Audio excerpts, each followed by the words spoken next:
它活跃于4000年前的长江中游，它的玉蝉一般轻薄，它的城100倍于村落，不是良渚，不是三星堆，这是石家河。超级文旅日，邂逅国际博物馆日，石家河博物馆新馆正式开放，遇见石家河，邀您共寻5000年中国另一副面孔。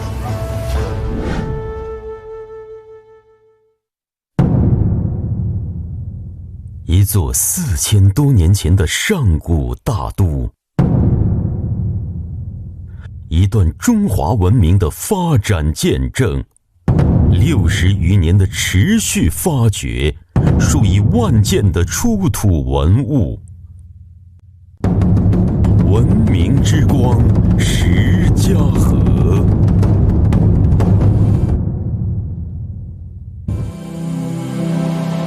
在神秘的北纬30度附近，曾诞生过玛雅、埃及、苏美尔、哈拉帕以及三星堆、良渚等世界闻名的古老文明。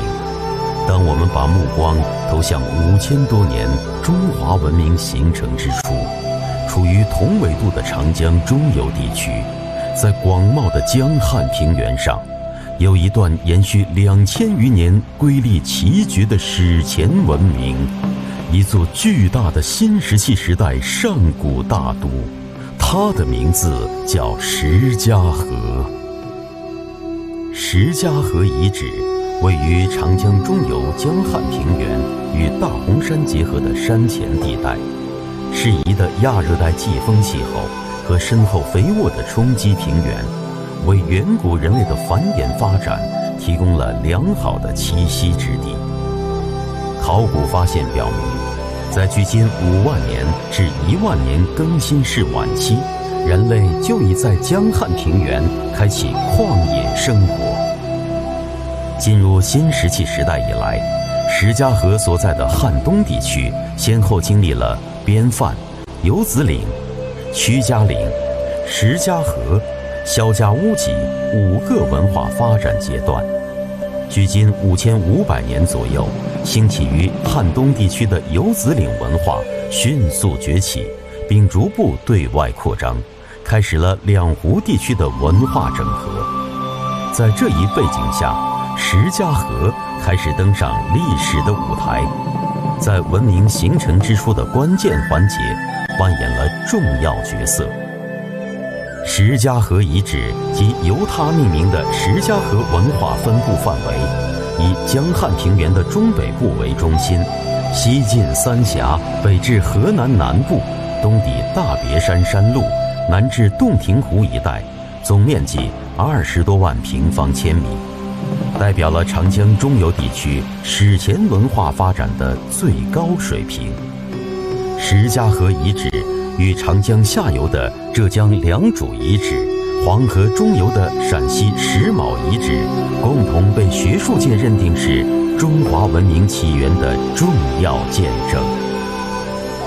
石家河遗址的发现要追溯到上个世纪50年代。1954年夏，在兴修石龙过江水库引水干渠时，劳动的人们意外发现了大量的古文化遗物，以此拉开了江汉地区史前考古的序幕。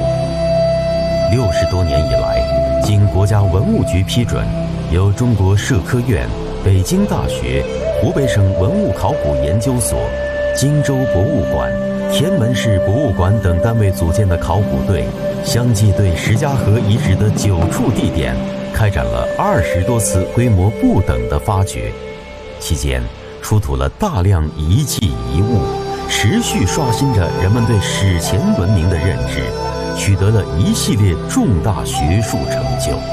1996年，石家河遗址被国家文物局公布为全国重点文物保护单位。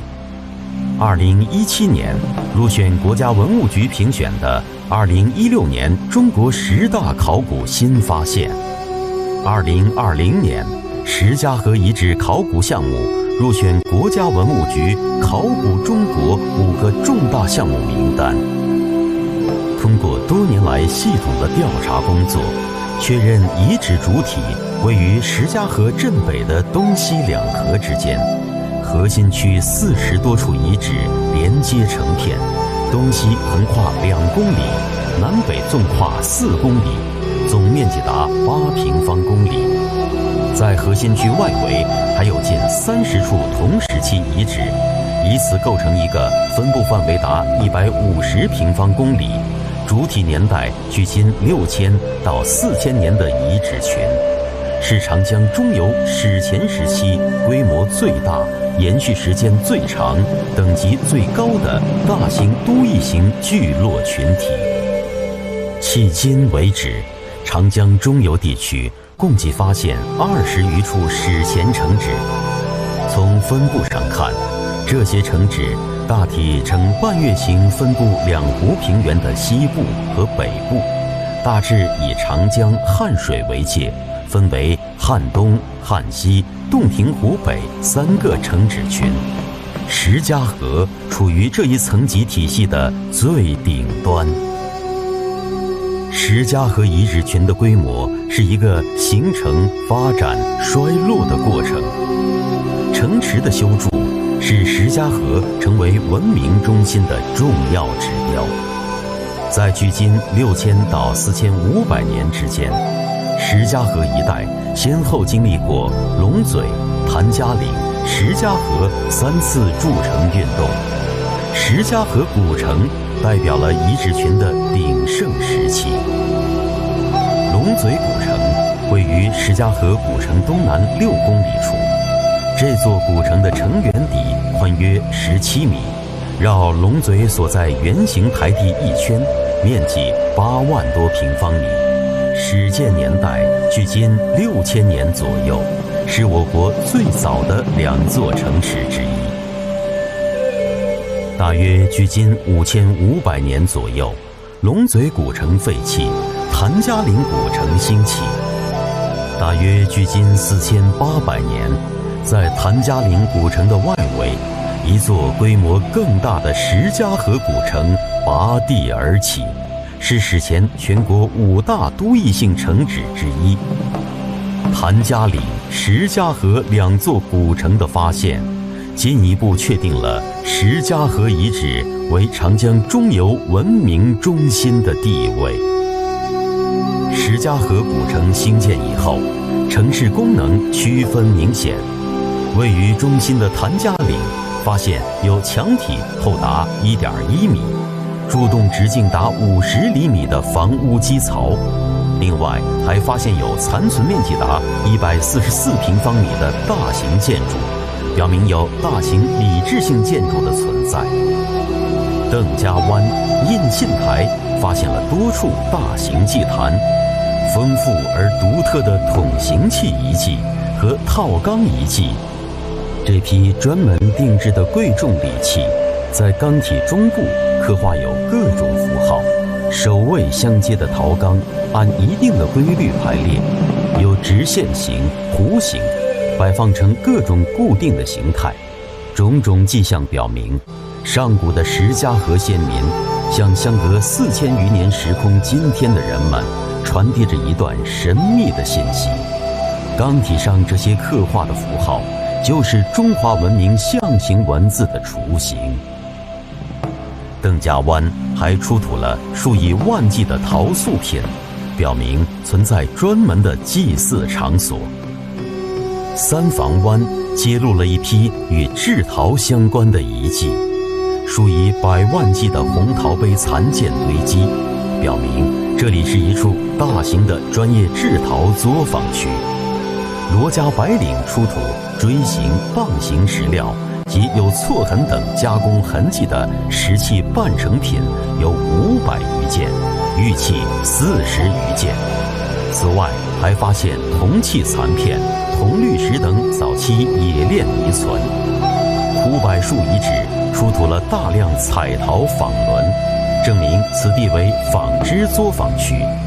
以上功能分区表明存在从事制陶、制玉、纺织、铜器冶炼的专业作坊，同时也表明存在着高度的社会分工。专业分工也表现在一批制作精美的陶器和玉器上，如早期的蛋壳彩陶碗和杯，陶胎厚度仅0.5至1毫米。玉器中的神人头像、双人连体头像、凤、鹰、虎、蝉，不仅类型丰富、形态优美、造型生动，而且技术精湛。普遍采用的圆雕、透雕、简地阳刻、浅浮雕线刻等技艺，代表了史前中国乃至东亚地区玉器加工的最高水平。在上个世纪50年代出土的团形玉凤，被誉为天下第一凤。玉凤与后期出土的玉面神像、玉龙、双鹰佩等珍品堪称国宝。生产力的发展进一步推动了社会阶层分化。石家河古城池的修筑，标志着王权的诞生。这样一项浩大的工程，仅仅依靠石家河城内的人来修筑是远远不够的，必然存在强有力的组织机构，组织周边族众及其他部族参与。距今约4500年或更早，石家河社会就进入到了王权王国时代，石家河正是这一王国的都城。石家河遗址是距今约5500年以来长江中游新石器时代的中心聚落。石家河文明与周边文明，特别是中原文明频繁互动、交流互鉴，甚至在它的鼎盛时期曾一度强势北扩，将稻作农业、磨光黑陶、城池营建等技术及观念传至黄河两岸，触动催生早期中国的形成与发展。石家河文明城池营建所体现的王国与邦国的等级观念，葬仪制度所表达的身份等级观念，玉器所表达的宇宙观、世界观，也为后世王朝所继承与发扬。礼制的构建对中华文明产生了连绵不断、不绝如缕的影响。到4000年前后，长江中游最终汇入到以中原为主导的文明大潮之中，开启了更高层级的演进之路。而这一影响模式，正是多元一体中华文明经久不衰的内核所在。石家河遗址见证了长江中游史前复杂社会的发展，直至出现早期国家文明形态的动态演变过程。它证明了长江中游也是东亚文明的重要区域，也曾孕育和发展了自身独特的文明模式，并对早期中国的历史进程产生了重要影响，是中华文明5000年的重要实证地。千险万险西江水，曾向晋陵城下来。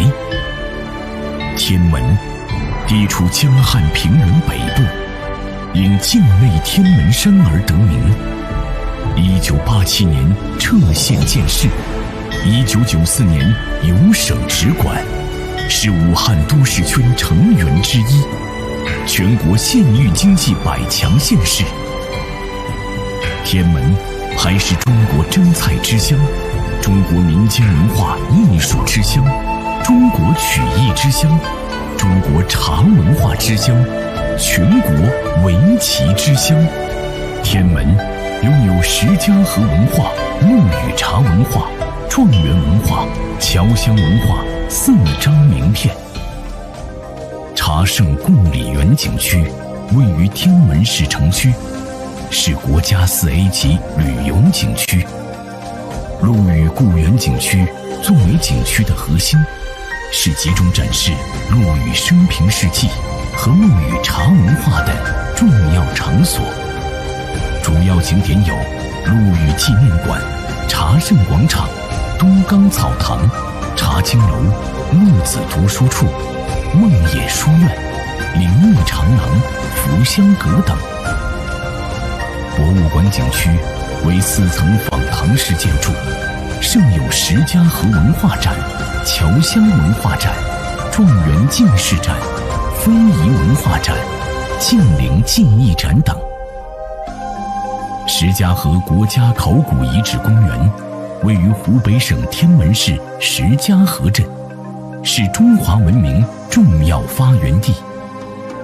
境内石家河遗址距今约5900年，出土中华第一凤，是长江中游地区迄今发现的分布面积最大、保存最完整、延续时间最长且等级最高的新石器时代大型城址聚落遗址，被誉为陶之都、城之始、酒之器、字之源、玉之巅。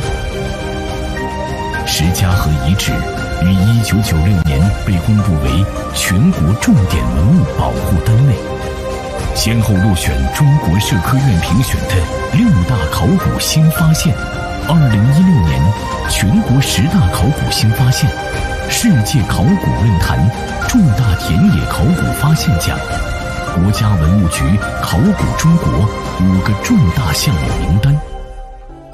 张家湖国家湿地公园位于天门市九真镇，总面积1084.54公顷，湿地面积841.26公顷，是湖北省保持原始生态最好的湖泊之一，资源禀赋独特，生物多样性丰富，生态状况良好，为我国平原湿地生态系统和湿地生态保护教育示范基地。2022年，张家湖被命名为湖北省省级重要湿地。2023年，张家湖入选国家重要湿地名录。此外，天门还有胡家花园、海龙岛、方舟生态庄园、长寿山园村、七五岭旅游景区、彭家脑红色旅游区和南湖旅游区等国家3A 级旅游景区，深受广大游客喜爱。民以食为天，天门蒸菜共有粉蒸、清蒸、泡蒸、包蒸、风蒸、扣蒸、酿蒸、干蒸、花样造型蒸等9种烹制技法，无菜不蒸，无蒸不厌。3蒸9扣10大碗，不是蒸笼不请客，是天门蒸菜文化的真实写照。天门文化底蕴深厚，文化遗产丰富，天门民歌、天门糖醋、天门鱼骨等国家级非物质文化遗产，是天门非物质文化遗产的典型代表。天门以节为媒，文化赋能，高质量举办湖北陆羽茶文化旅游节、第5届荆楚乡村文化旅游节、造势桃花文化节等文旅节会活动，吸引人气，不断提升知名度、美誉度。天门正围绕打造武汉都市圈乡村休闲旅游目的地和建设全省文旅融合体验基地，大力发展全域旅游，加快建设石家河国家考古遗址公园、张家湖农文旅融合发展项目、陆羽故园基础设施配套建设项目等文旅重大项目，提档升级茶圣贡里园、胡家花园等国家A级旅游景区，以优质文旅产业赋能天门经济社会，高质量发展。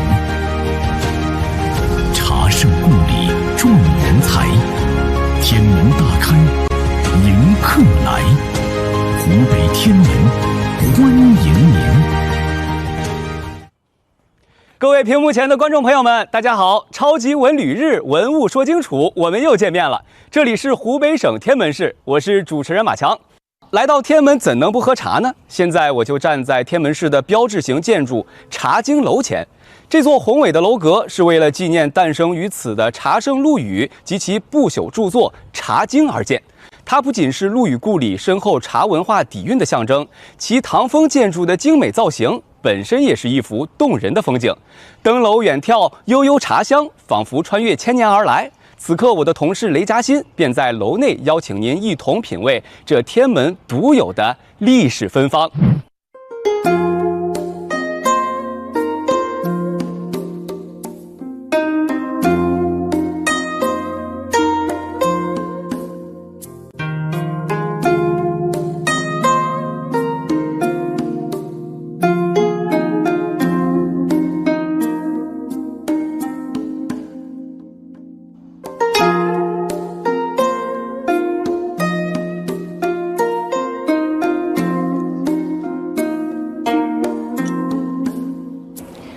屏幕前的观众朋友们，大家好，我是主持人雷佳欣。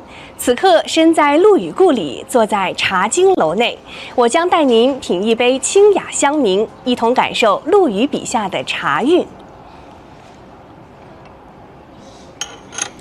你看，茶叶在盏中舒展，正如《茶经》所载，若春笋出林。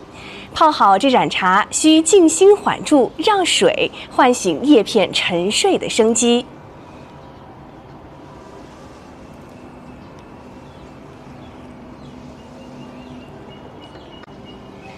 品茶时，先闻其清雅幽香，再小口啜饮，感受那先苦后甘的绵长回韵。这啜苦咽甘的体验，正是千年前茶圣笔下的真味。天门市茶圣故里园景区，位于天门市老城区，东起广沟路，西至西湖路，北起陆羽大道，南至人民大道，总面积190.6公顷，2859亩，是一处依托东湖、西湖及其连接水道后濠而兴建的，以陆羽生平事迹展示陆羽茶文化休闲和天门蒸菜美食体验为主要特色，集观光、休闲及风情体验于一体的半开放性景区。现为湖北省文化产业基地，享有中国茶文化之乡的美誉，是目前世界范围内保留陆羽生平遗存最丰富、最集中的区域，是研究和弘扬陆羽文化的重要阵地，世界茶人的朝圣之地。整个景区由西湖陆羽故园、东湖民俗乐园、陆羽文化休闲广场和后濠记忆文化休闲带等2园一场一带组成。西湖陆羽故园作为园区的核心，是集中展示陆羽生平事迹和陆羽茶文化的重要场所。主要景点有陆羽纪念馆、茶圣广场、东港草堂、茶经楼、陆子学堂、梦野书院、西塔寺、唐街、博物馆、文化宫等。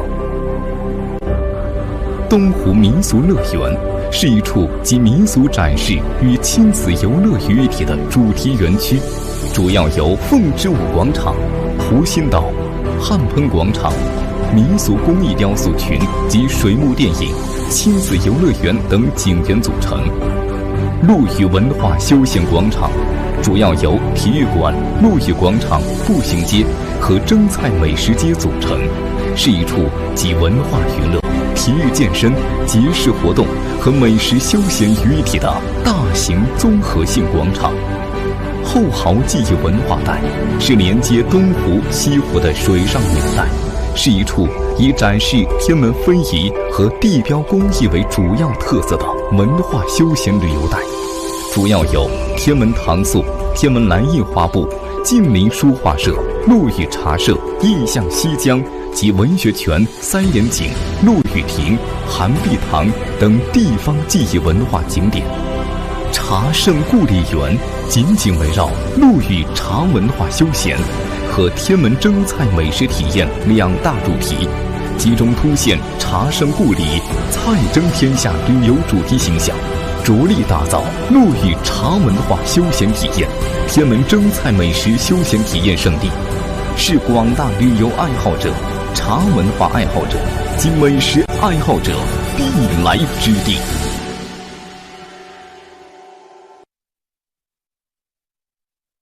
观众朋友们，大家好！我现在所在呢是天门的另一个标志性建筑——巨型蒸笼雕塑。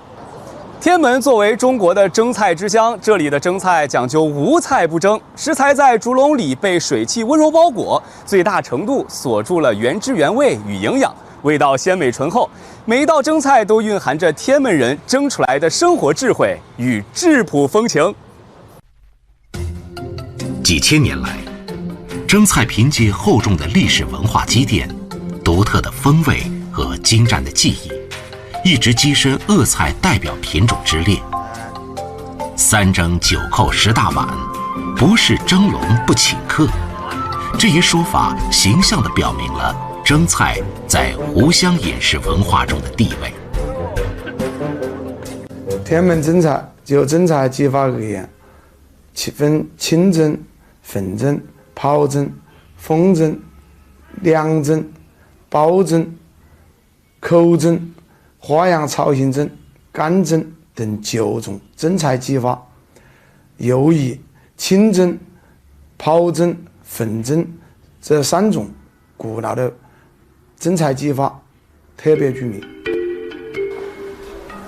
粉蒸，也就是用米粉蒸菜，最具代表性的是粉蒸茼蒿，颜色翠绿，清香鲜软。粉蒸猪肉，色泽棕红，滋味鲜美，肥而不腻。粉蒸鸡块，颜色微黄，软嫩味香。粉蒸黄鳝鱼，色泽调和，肉质嫩软，胶质味鲜。我们这里家家都会做蒸菜，要做好蒸菜呢，必须掌握以下几点。第一呢，蒸菜的米粉一定要均匀，抽洗要均匀。第二个呢，食材要新鲜。第三呢，火候一定要掌握诀窍。不过呢，要做好蒸菜，一定要用我们农家自制的调料，味道会更加地道。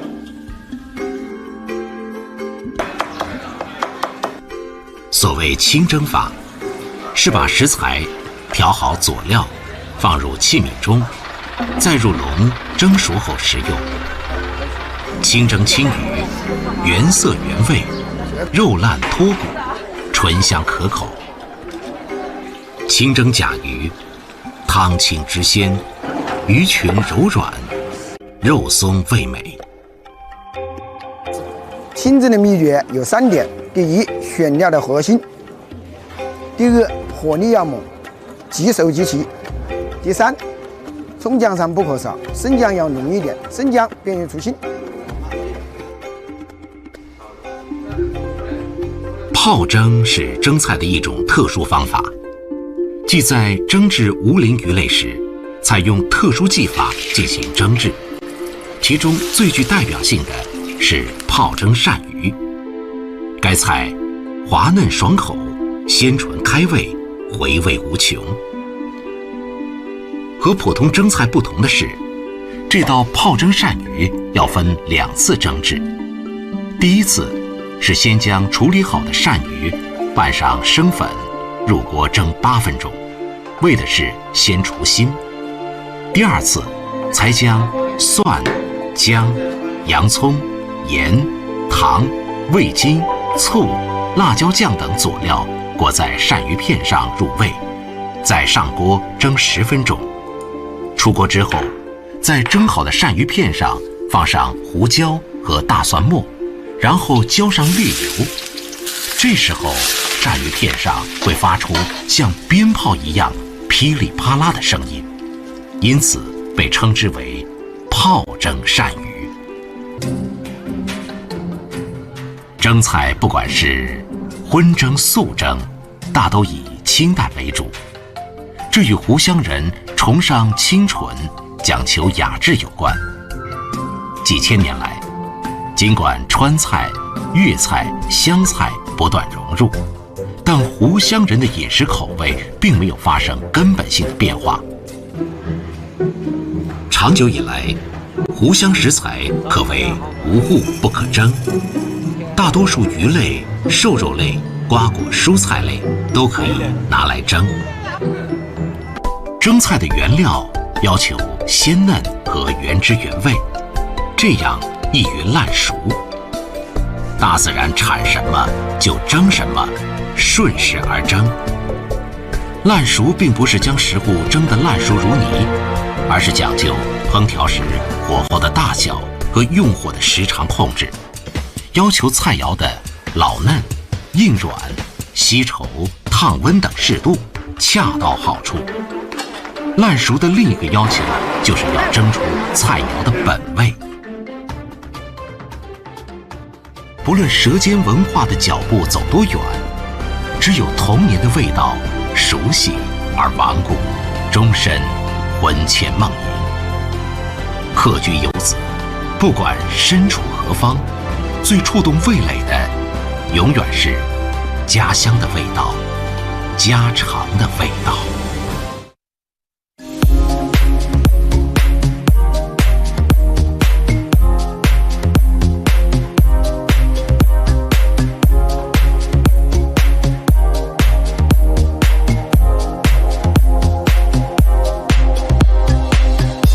哎呦，穿这么好看，怎么样？不错吧？这是我刚刚选的。可以。哎，大家看我身上的这套服装啊，它正是天门制造。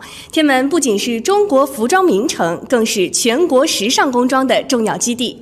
这里生产的服装正以优质的面料、精湛的工艺走向世界的每一个角落。对，这里还是天门服装产业的智慧大脑，从设计到生产，全流程数据驱动。通过电商直播，我们的天门制造能即刻发往全球，数字化能让传统产业焕发全新光彩。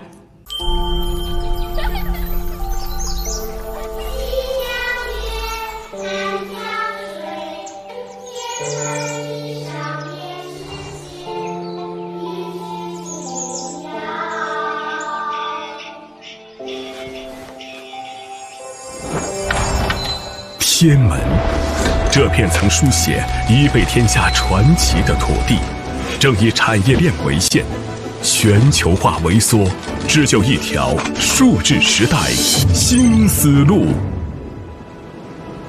走进天门服装电商产业园智能工厂，纺织匠心与前沿科技深度交融，纽约的版型，曼谷的面料，迪拜的工艺 ，AI 瞬间解析。化为协同指令，一丝一线织就的是全产业链的高效协同与创新。上游突破，40万吨脊内鲜案项目，30万吨尼龙切片项目，终结原料外购时。中游领跑，100万吨锦纶、涤纶化纤纺织项目陆续投产，年产能剑指中部第一。打通功能性面料最后1公里，智能吊挂系统实现60秒成衣。下游云集，近4.2万家纺织服装市场主体携手1.3万家平台商铺，构成云端矩阵，全球触达。服装业以月计的周期，在这里被压缩至分钟计。跳跃的针脚，律动的是流动的时尚脉搏。拥抱全球化浪潮，天门衣裳凭借小单快范的柔性制造，持续拓展中国制造的竞争力版图。泰国、美国、日本、马来西亚、越南、柬埔寨等海外仓稳健运营。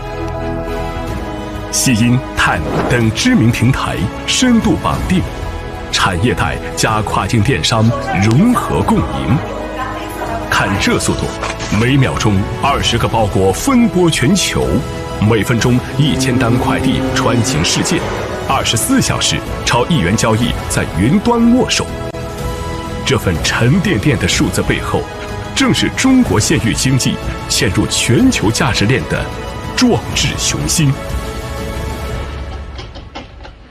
从缝纫线的匠心传承，到数据流的时尚脉动，从江汉平原的制造工厂到辐射全球的云端货仓，天门衣裳正以创新为笔，全球为卷，锚定先进目标，构建服装电商加高端纺织加绿色印染融合互促的产业体系，建设全国纺织服装产业高地和全球服装电商供应链中心。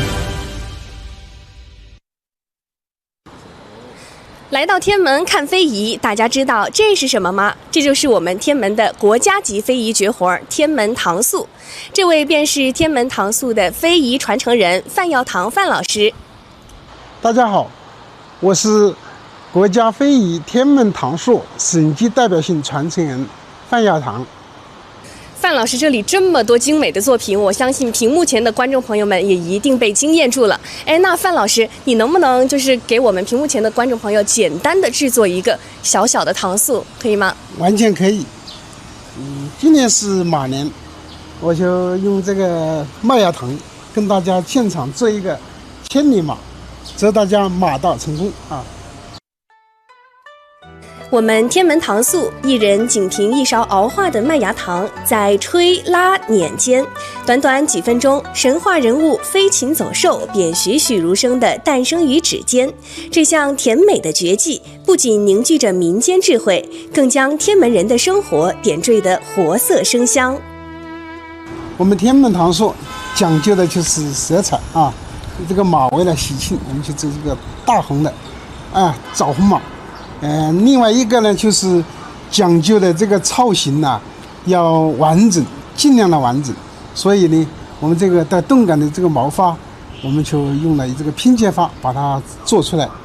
但是呢，传统的这个技艺当中，最考核这个要求的就是中空，一定是空的，每一个细节、每一个结果都是吹出来的这种泡子或者特型的这种中空形式。好，谢谢。哇，范师傅做的小马真的很可爱，屏幕前的你是不是也馋了呢？那就一起来天门体验我们的糖塑文化吧。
天门市小板镇78岁的老人肖炳生，少年时期经父亲传授学做糖塑，成年后肩挑一副担子走村串巷，足迹遍及江汉平原各地。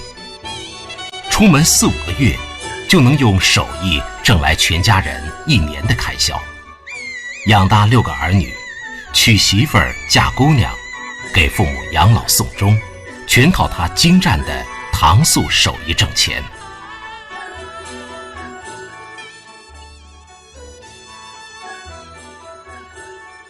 前一辈的老人家呢，都是学糖塑出门去赚钱呢，然后后来养活这个屋里小孩们啦、父母亲啦，到外面过年了呢，回来攒几个钱了，回来种田了。这个唱戏的长得好看的，好像鲜鱼啊！但是呢，这个唱戏的也没看到鲜鱼，这个看戏的也没看到鲜鱼。但是在质疑着美化职业运动管子们，在我们这个走堂所里呢，也只可能走得好些，通过脑筋，也要运动管子们。那像这个龙啊，像这个凤啊，哪一个有看见龙凤的呢？都是通过脑筋。师傅高兴的嘛，鸡子、狗子、鸭子、猪八戒、孙悟空高兴这个东西，在一般这个狮子、龙灯啊、青年松子啊，全错。天门是位于美丽的鄂中腹地江汉平原，是长江中下游文化发祥地之一。在这片诞生了新石器时代石家河文化和茶圣陆羽的神奇土地上，糖塑这项可以追溯到唐朝，至今已有1400多年历史的民间手工技艺，2008年被国务院公布为全国第2批非物质文化遗产保护名录。糖塑，当地人也叫吹糖，以麦芽糖为原料，将糖加热，使其变软，调入食用色素。糖塑的制作技巧以吹扯为要，吹是糖塑最基本的技巧，所以说糖磨师傅的本事吹出来的。学徒学艺先学的就是吹泡子。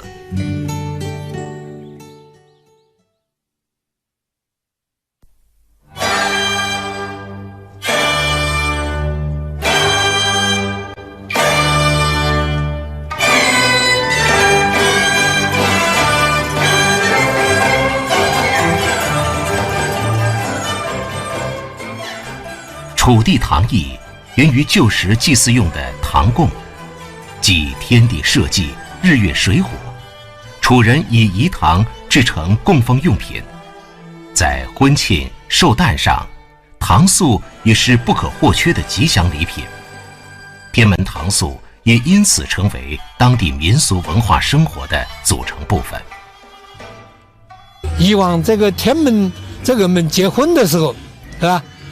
娶媳妇的时候都希望有糖塑一个的话呢，给他送一个青泥送子，这一个青泥上面的话呢，坐着一个送子娘娘，抱着一个小男孩。得了这一个青泥送子的话，得这个糖塑一个送来青泥送子的话呢，他就意味着他那个家丑啊就会有添丁，他就是一个很好的事情。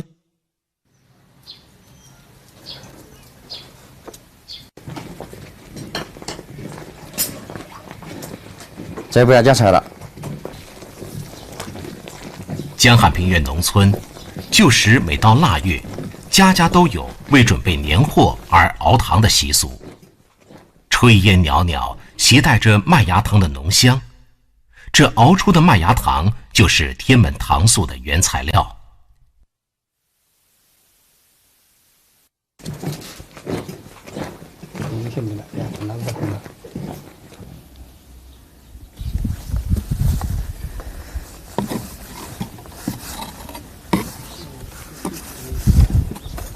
艺人们外出谋生时，就将这麦芽糖放在锯木灰微燃的暗火上，使它保持可以吹和塑的软硬适中的热度。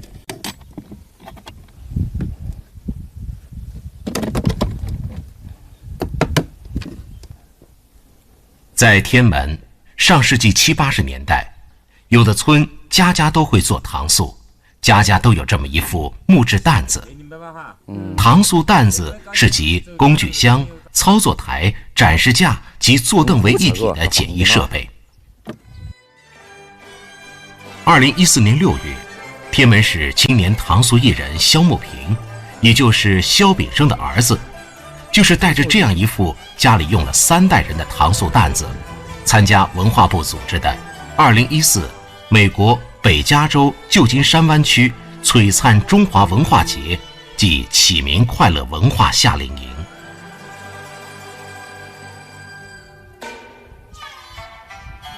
47岁的肖木平常年在外承接装修工程，糖塑手艺的收入多年前就已远远不能支持养家了，所以现在他只是在配合政府挽救糖塑艺术的各类活动中，才偶尔做做糖塑。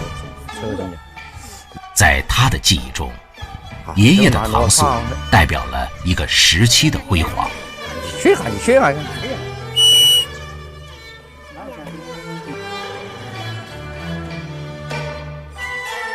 当然这边都向往一下，两层都是透明的。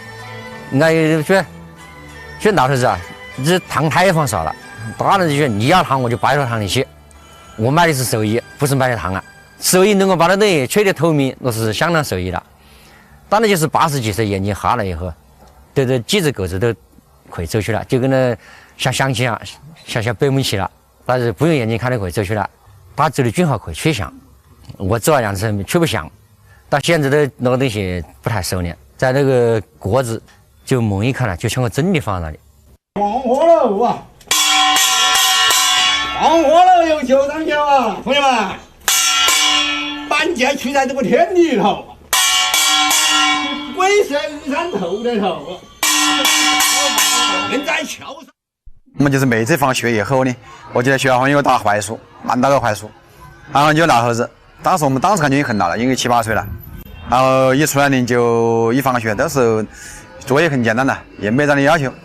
然后呢，就可能家里面这个零花钱也就是几分钱吧，5分钱最多的了。这种转盘一个小签子，然后这样一转动以后呢，它上面有写很多，有3爬呀，有姜太公钓鱼啊，有猪八戒呀，有狮子滚绣球啊，有很多这种不同的这种项目。我印象最深的是3爬：青蛙、石爬、蛇，蛇爬蜈蚣爬青蛙。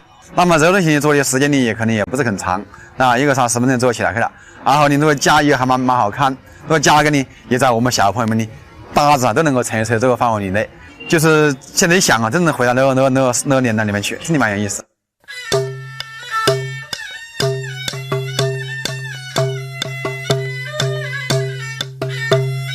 江汉的大平呐，远呐。天门所处的地域是古时的云梦泽，多是湖泊。旧时天门湖区流传着这样一首歌谣：大雨瓢泼，田亩成河，鱼行鸟窝，鸟无着落。每当洪水泛滥时，人们只得四处逃荒。荒年饿不死手艺人，做糖塑就成了谋生的手段。天门糖塑就这样在这块土地上扎下了根。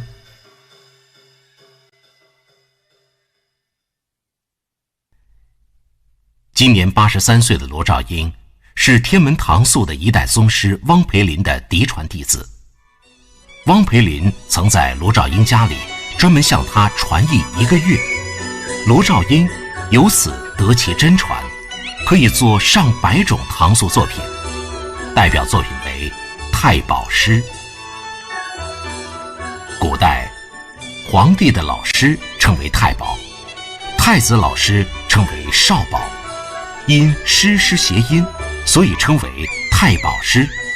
以后又发展成塑造3只狮子彩绣球，取名3太保，技术难度更大，超越同行。这个汪师傅呢，那里炮火做得好，那鼓又学得好，狮子学得好。19年呢，我就见那个汪师傅去我们家里去学去，我学了1个月。技艺比较高的这个老艺人，我们把它进行了申报这个国家级、省级和市级的这种传承人。目前的话呢，我们有省级以上传承人的话呢2位，这艺人大多数都是生活在农村，经济条件都比较艰苦。申报传承人之后呢，从国家、从省啊、市级方面的话，每年就给他们一定的生活补贴。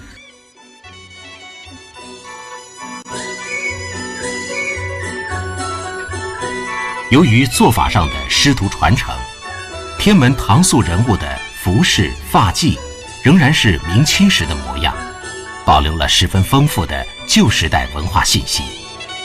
忠义、吉祥、辟邪3大类的作品主题，都是历代世俗文化，特别是明清时期世俗文化的积淀。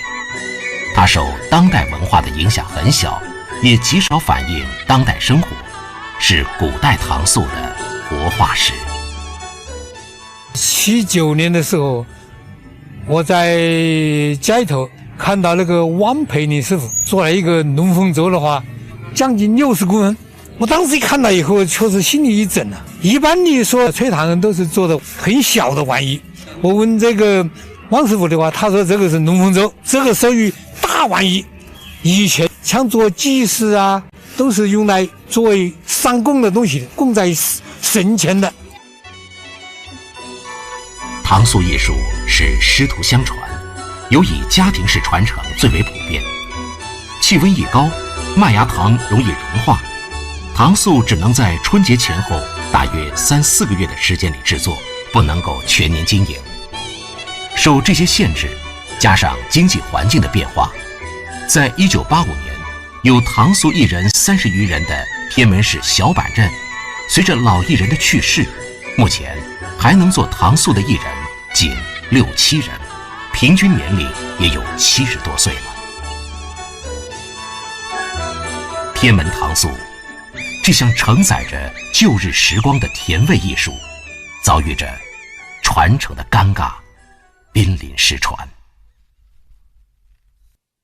就像我们小时候这个玩糖塑一样，吃了就没有玩的，玩了就没有吃的，这是一种甜蜜的一个痛苦吧，从我们的记忆里面慢慢的褪去了，曾经最甜蜜的记忆褪去了。当我们艰苦的时代，一个人的工资才35块的时候，他能花5块钱买个狮子，那是一种吸引大家的东西，民间文化的根所在，维系大家的共同的情感，作为濒危的这个文化遗产项目，让它活态传承下来。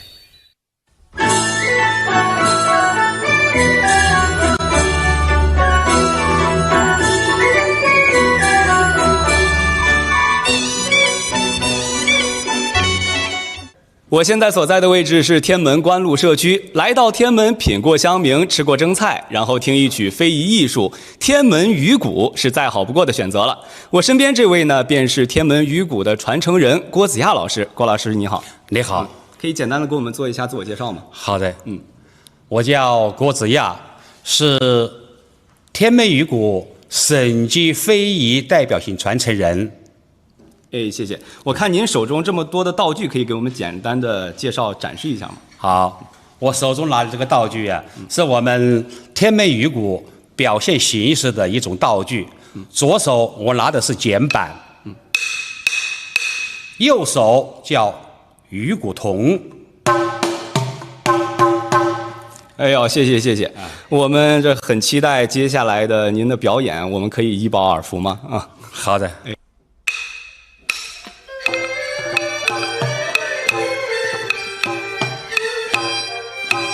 你学湖北新气呀香啊，新凑大地也好风啊光啊，我是大举神来宣扬啊，新凑大地也好风哎光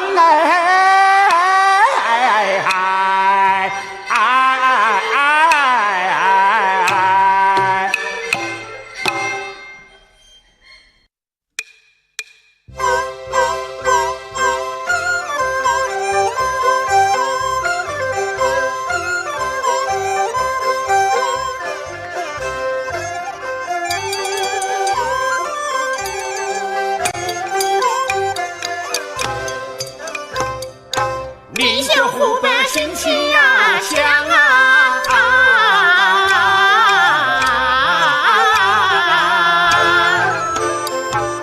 ，30岁岁好风啊光啊，20大举神来宣讲啊，金色大地开国扬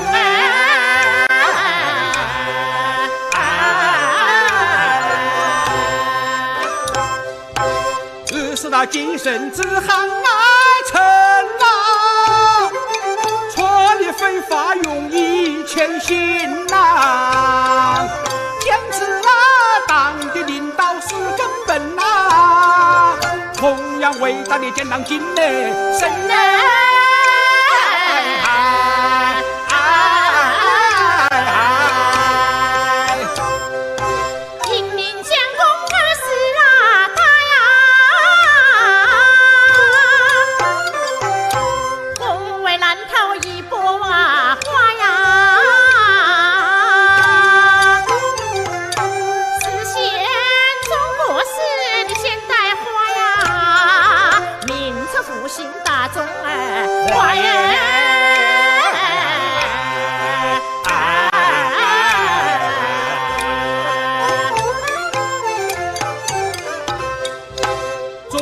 世的现代化呀，共同富裕你万那家呀，美丽中国像幅画呀，画下盛开文明的花园。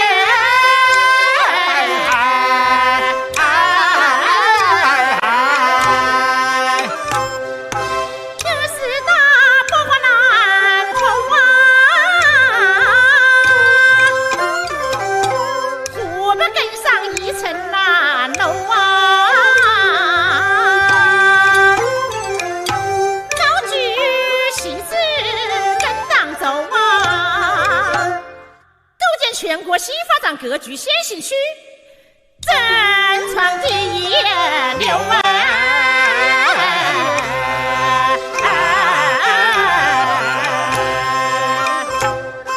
你走新发展阶段啦，建成指点数标杆啦，贯彻新发展的理念呐，走在前列排湾呐。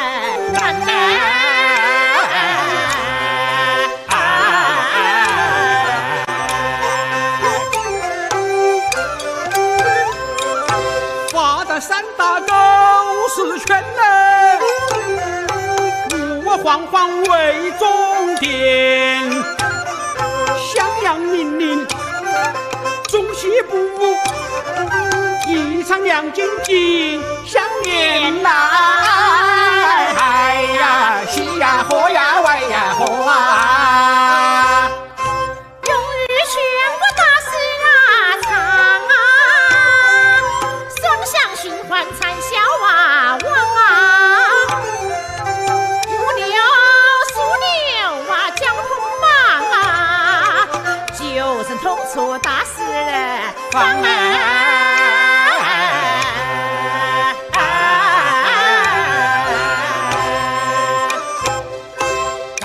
创新东风吹，城乡处处战鼓擂呀，九大任务不许到位，这些创有你干我追。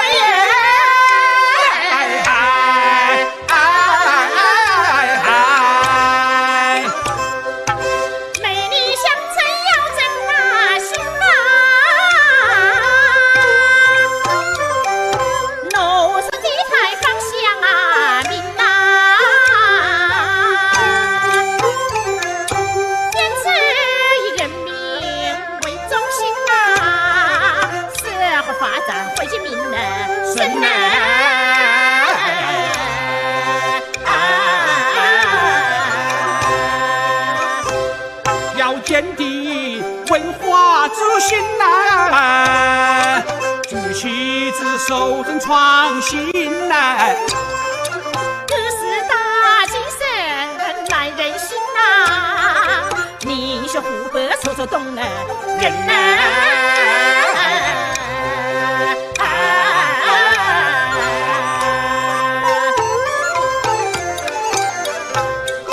这是大精神来自做日语不满那劲呐，努力建设先行区啊，扬帆起航新征程，扬帆起航新征程，真的，哎呦哎呦哎呦哎呦。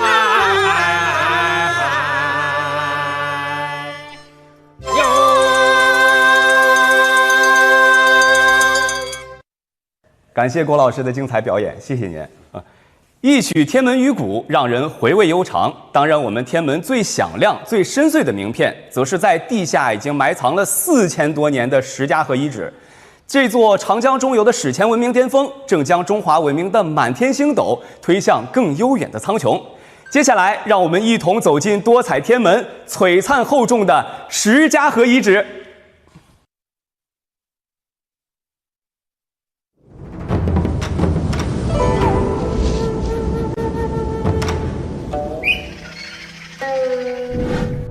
它活跃于于4000年前的长江中游，它的玉蝉一般轻薄，它的城百倍于村落，不是良渚，不是三星堆，这是石家河。超级文旅日，邂逅国际博物馆日，石家河博物馆新馆正式开放，遇见石家河，邀您共寻5000年中国另一副面孔。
好，感谢各位演员的精彩演绎。今后呢，大家如果有机会啊，能够来到石家河遗址博物馆，到它的演艺中心去看全幕的看见石家河，我相信现场的那种气氛和感觉，一定会让您感受到震撼。好，再次感谢各位演员，谢谢。超级文旅日，文物说清楚，这里是湖北的天门。5月18号呢是国际博物馆日，同时呢也是石家河遗址博物馆开馆的日子。那么今天呢，我们就邀请各位一起遇见石家河。大家可以看到啊，这个遇见石家河的遇呢，我们用到的是玉石的玉。为什么把这个作为我们今天直播的主题呢？因为就在石家河遗址啊，出土了大量精美的玉器。有专家就这么评价说，石家河出土的这些玉器呢，可以说是改写了中国玉文化的认识。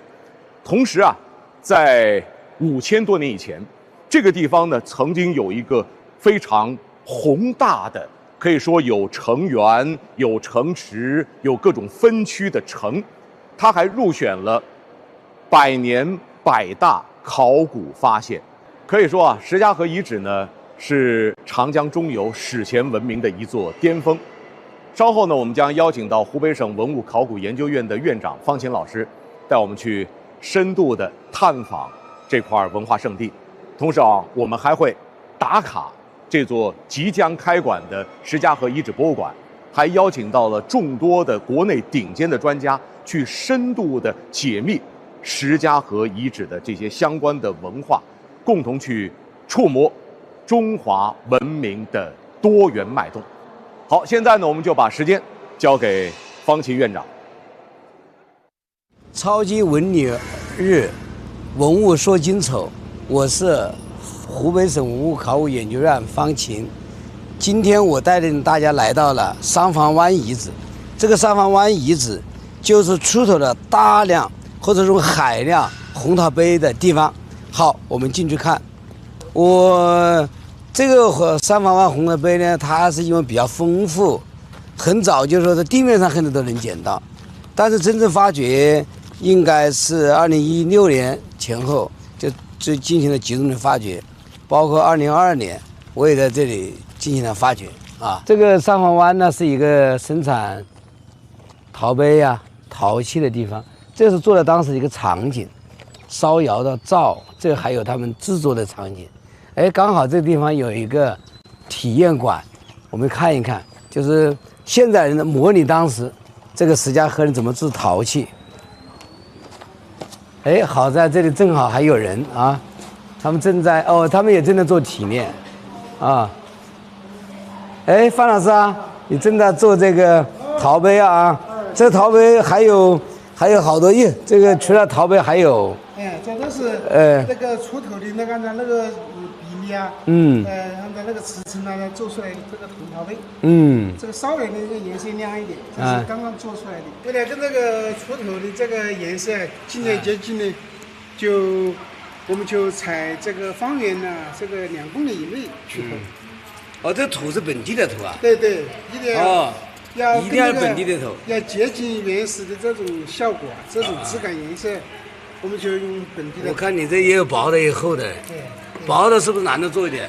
对，薄的难度大一点。大一点。也就是这个要求的是你把你这个颗粒啊那些东西你要提明。哎，你这个红颜色的陶土就在附近是吧？对，我们就进了这个土。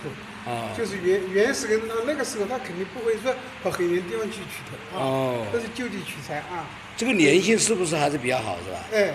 我们这个地方的这个土啊，它有很好的这个粘性，就按照我们地方的话说就是糯性啊，糯性。你这个还有雕塑，这不是雕塑吗？对，你这是个猪吧？这是个，这是个人，一个猪，对，一个人物。这个包这也是。像这个就是一个。上面这就是你创造了，你的创造了，就把日凤做上去了。哎，你觉得这个我们当时小啊，但是很多人就觉得这个陶塑啊，就像一些小朋友玩玩具玩出来的。对，你觉得它难度大不大呀？有一定的难度，因为它那个特征啊，那个比例啊，要接近它，看上去就可爱啊，就让人有一种联想。如果太不像了呢，也不好啊。这里还有一个小猪小羊啊，这些东西。这个我们以前啊，为这个事我们做了一个小小的这个一个专题的讨论，我们请到了我们湖北的几个雕塑家，像许宗旺，还有李尚汉他们，他当时跟我讲，他说这个小东西你不要以为是随便一个小朋友就能做出来的，它就是个艺术品，它是要有一定的功底才能做出来的。你赞不赞成这个观点呢？是，我肯定赞成这个观点的。你要理解它，要把它的一个大体结构啊、动态啊，把它做出来呢，还是很有一定难度的啊。尤其是人物跟动物有很大的区别啊，你一定要接近，它才有一点像。哎，我跟你说个问题啊，我们当时很多动物上面有意识贴了个指纹，这个可能是不是当时他们做标志的，有点像我们现在签名那个意思啊？基本上大致就是这个意思。原来我们在一起讨论呢，就是讲这些专家，尤其是像现在一些侦探的一些公安干警呢，他们都是以指纹来推断呐，来判断呐，来这个是个什么样的人呐，是个是个什么性别啊，到时通过指纹就可以看出来啊，有多大年龄呐，他这个都可以看。这个我们当时以前我们还找公安部的这专家专门做的这个，就是这个指纹，他们当时给了个建议说，这个人可能是中年的一个男的，还有点身体有点微胖。他们就说这个人很像个艺术家，还跟你有点像嘞。我跟他们都讲笑话，我说我是从4500年穿越过来的，差不多因为他们说长得有点胖，至少说他吃的还比较丰富，这然后心宽体胖嘛，还真有点像。哎，你给我们做一个看看。我来。看看他们以前的工艺，我们见识一下。好。看看你们几个也在做体验。对。你是做的什么呢？我在做一个玉凤。玉凤。这是用一个模具。那我们还是蛮期待的，这是我们最精华的一个作品啊！你看他们也在，你在做红桃杯吧？你在做的是，那个是红桃杯是吧？你在做的啥？也是红桃杯。这里是以红桃杯为。这个还是要的功底吧，把它拉上来啊。这个手要固定在这个地方。然后等它一直顺着你的手的方向旋转。这个谁有一想法来体验一把？对。这个说明当时做还是要的工艺的。对，最近跟着范老师来学习，因为我们石家河。这个三坊湾地区是我们专业制陶作坊，所以想要体验一下这个制陶的这个过程。现在来的体验的人多不多啊？体验的游客还是挺多的。小朋友喜不喜欢这个东西？小朋友应该是特别喜欢玩泥巴吧。可能来的更感兴趣。你这就像是个模具，把它做出来。对。做的还出来了这个造型，你看。有点不是太完整。还可以。好，我们再看看我们的。范老师，看你刚才一把你做的几把，这就做个红桃杯出来了。红桃杯，因为要到这里来游客，他主要是要看这个红桃杯的这个制作过程。我们现在这个把这个泥巴，从这个2公里范围内这个一个点取过来，用太阳暴晒，晒干以后呢，就用研磨机呢把它打成粉。我们现在用的这样一个拉胚机啊，是比较先进的。在古代时候，他们没有这么好的条件啊，他们是用什么呢？用那个大木头的把它打磨，或者是切割成一个圆形，中间呢这个曲中呢就离一根芯子，上面呢再取一个小平台，在下面呢就用脚啊不停地这个把它推动，让它旋转起来，那个时候那样在做，但是他们也能够出非常好的产品，这个就是。很原始的那个陶杯，我们一直到现在也没有找到它的指纹，因为当时呢，他们烧制的环境啊、条件啊不允许，也不是高温，没有把它烧透，当时的温度可能是400度左右，不是像我们现在达到800度把它烧熟烧透了啊，所以呢，很细的温度它能够保存很长时间。它这个因为是半生不熟呢。所以你有很多细节东西它自动消掉了，但是呢，非常了不起的，当时能够做出这种东西是非常了不起的。这样，你先把它，一定的这个停下来是吧？去把它裹下来，裹下来以后，我们有一个木板，呢，就把它起的放在上面，让它晾干，还是进楼，就是这样一个制作过程。这个还很好。对。这个还是要工艺的啊。它有一个晾干过程，有烘干过程，然后就是一个燃烧，一个高温烧制。我们取这个本地2公里范围内的头，力求跟这个出头的这个原产品啊，这个质感啊、颜色啊，能够达到一致。好，谢谢。你看，以前呢，这个我们考古中也是发掘的这种红桃杯，这红桃杯我们就会检测，有的是喝水，还有很明显是喝酒，所以我为什么说他们搞祭祀活动的时候也经常用它呢？就是因为有喝酒，好，非常谢谢范老师啊，好嘞，好嘞，我们把这个暂时放在这里，我们再去这个红桃杯的考古发掘现场看一看。这个我们是看的体验馆，我们现在去看那个发掘现场，就是那这个堆放了以100万计的海量的红桃杯这个地方啊。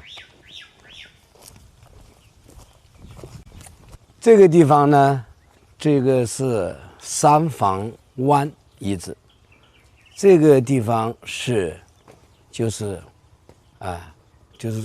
就堆放了，就成垛的堆放这个海量的红桃杯的地方。我们可以看得到啊，你看它这个地方呢，这是因为这个是我们考古做的探方，也就是说我们按这个框通俗的说往下发掘，实际上它当初应该是包括这边都还有红桃杯吧，这周边还有红桃杯。揭开以后你们会看到密密麻麻的红桃杯。我们往这里看啊，这红桃杯有很多是被取走了啊。这个红桃杯呢，就是我们也经过一些就是科技的考古，就是科技的研究检测，发现红桃杯有的红桃杯里面是有酒的，说明它既可以用来盛水，同时也可以来喝酒。那么堆放这么多红桃杯，这个数量我们推测了一下，大概就这么个小范围内，大概200万，这么大的数量。而且红桃杯我们也进行了室内史的考古，它就一层一层的，也就是说它不是一次性集中堆放的，它应该经过了一个漫长的过程，就是说这个用完了丢在这里，再用一段时间丢在这里。那红桃杯你会看到，它并不是说整整齐齐码的，而是就是这个你看它就是一种丢弃的状态，而且呢，这个时间跨度多长呢？就是我们常说的石家河到后石家河，就一直在这里堆放。而且很有意思的红桃杯啊，在我们周边那些遗址也有这红桃杯，包括一直到湖南都有这种发现，啊，那个当时我们经过科技做的有一部分红桃杯就是包括湖南呐、包括周边那些遗址啊，它也就是跟这个从科技看起来是一个地方生产的，就在这地方生产的。那么为什么这红桃杯到别的地方去？有几种说法，一种说法就是一种交流，比如说来了或者赏赐或赠送，这是一种；还有一种人认为，可能也有学者认为说这个可能是一种贸易，就是红桃杯生产作为不光自己使用，还有它可能作为一种产品的、商品的交易性质的这种这是一种说法。不管怎么样呢，我们可以看到这个时候红桃杯的制作已经成为一个手工业的，就是说从分离出来专门有一个分工，就专门有这些人来做这个红桃杯啊，然后数量之大，那我们知道这个时代是长啊，这个时代是很长的，不是一次性的。而且呢，我还特别注意到一个现象，就是除了红桃杯以外呀，在这个地方这个可以看得到，这个在看那个墙壁上可以看出来，那个就不是红桃杯，它是什么？是龟，就是个三带轴的龟，也可能就是什么呢？就是我们一般的龟有可能是装水啊或者装酒，你要把它放起来跟它合起来，可以说从龟里面倒给这个杯再使用，这种概念也是有的。你看这个地方，这个龟的堆放量也是数量很大的，但是很有意思，它就很单纯的，就是红桃杯，然后有龟，它是不是个组合使用？这个还需要进一步的实验室包括来研究。那么在这个红桃杯的地方呢，我要特别讲的是什么呢？也就在我站的这个地方是有一个大型的墓，相对大型的墓。这个墓呢，它就是除了这个石家河这个印星就是那个萧家乌鸡有个 M7 那个墓有100多件，这个器物它跟那个样式差不多，也是周边放了一堆罐子啊，包括红桃杯啊和小鼎啊。那么而我们通过勘测呢，这个地方应该是个高地，是个台地，这个地方是墓葬，那么甚至在这个地方也还有像少量，就跟那个印星台一样的那个套缸，一节一节一节的套缸。我们就是想啊，推测啊，这是我们一个推测，会不会这个地方，比如是那个墓比较大嘛，这是一块高级墓地，然后这些人在祭祀它之后，把它这个就相当于这每次祭祀就堆放在这里，所以这个地方呢，我认为应该是一个，因为就是这个位置是一个大型墓地，大墓啊，至少目前我看是第2大墓。然后这旁边还有一些墓，因为后来没发掘。然后这个地方有套缸，这个地方有红陶杯。然后我认为这地方有一个非常重要的是，我们可以看过来，这个地方呢有一个大的，有一个水，就是一个坑。这个坑呢很大，这个坑呢，我觉得应该是当初他们在做这些红陶杯啊、红陶器的时候，在这呢起土形成了一个坑。这个坑我们走过去可以看到。对，这个地方可以看得见。我们再往前走一点，上面可以看到大量的，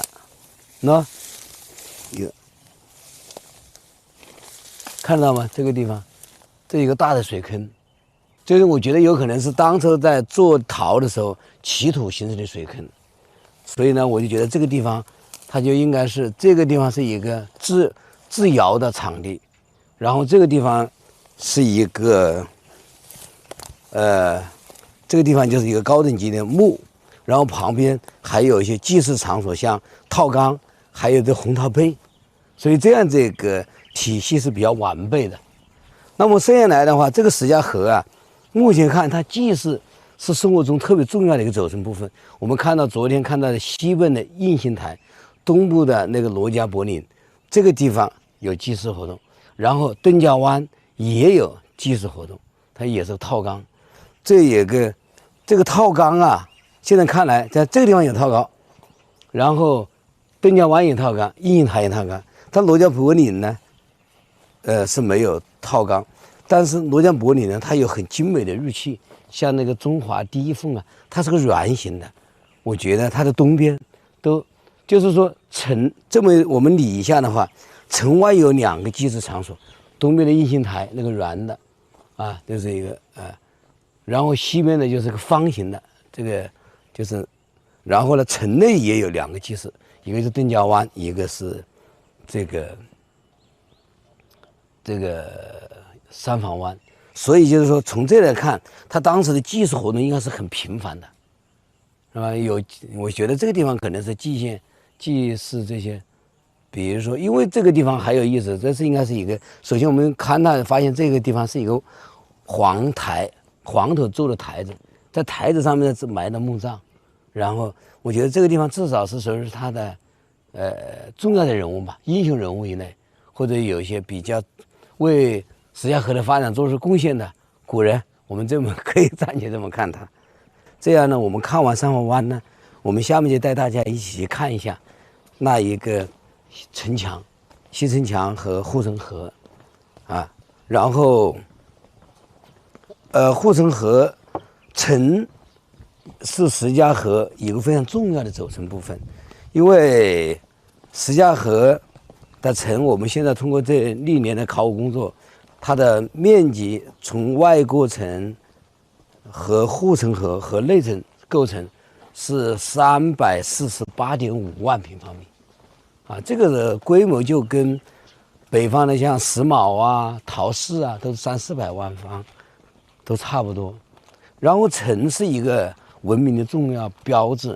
就以前有一个大家就是说法，就是文明的3大标志：城、文字和青铜器。那么城对于这个文明来讲是非常重要。石家河城这几年的考古工作发现的城墙有70到100米宽。护城河也有100，甚至到了150米这么宽。然后呢，还有除了我们原来想象的这个陆地的门以外，就是还有什么呢？还有水门。这些水门就是长江流域一个非常重要的特色。你像良渚只有我的印象中，梁水只有一个陆地的进的人，其他全是水门，因为这就是长江流域啊，它这个水比较发达的一个标志。好，我们再带大家去看看这个西城墙、城墙、护城河，包括应星台这些地方。好。